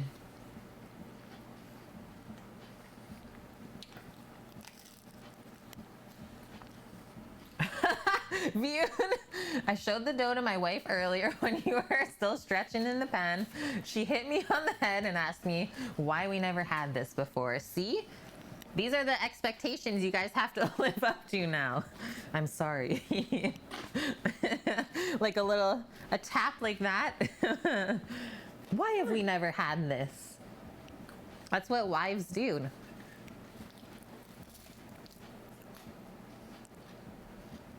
Sammy's just eating. I know he's good. He needed this. You worked for your calories today. That was so good, Bune. Thank you for sharing that hilarity just now. Pizza La La Land. Pizza La La Land indeed. So good. Okay. Yeah, those are relaxing. Okay, guys. We're wrapping it up. Look at that. Just under 5 hours. Woo! Verde, you need pizza now? I think everyone does. Excuse me. That's love right there. In the shape of a pizza. Yeah, good thing we're finishing because batteries are starting to die. Okay, I have no idea who we're gonna go raid. Do we have any suggestions? Oh, we got a Hitch on? Yeah. Okay, let's go see what Hitch is up to. I do have an idea of who we're gonna go raid. Another Canadian who I'm actually unsure of his opinion on pineapple on pizza, so maybe we should go ask him. Let's all go into Hitch's chat and be like, does pineapple belong on pizza? And he will answer very honestly. I know this. Yeah, I hope he says it's gross. Okay, have a wonderful day or night, guys, wherever you are. Thank you for the awesome, awesome stream today. I will see you tomorrow. We're doing chimkin and cheese quesadillas on the new plancha. So we're cooking again outside on the big green egg. And we're doing like a roasted corn and pepper salad to go along with it. So maybe a bit of gardening too. Okay, I'm hitting this button. 11 a.m. Pacific time, as always. Vune, you're fine, even though I was a silent beholder. Oh, psh, don't even give me that. I know you were watching. Okay, let's go see Hitch. See where he is. He is biking across Canada since he can't hitchhike right now. See you guys tomorrow. Bye. He's having a BJ. A booster juice? Yeah.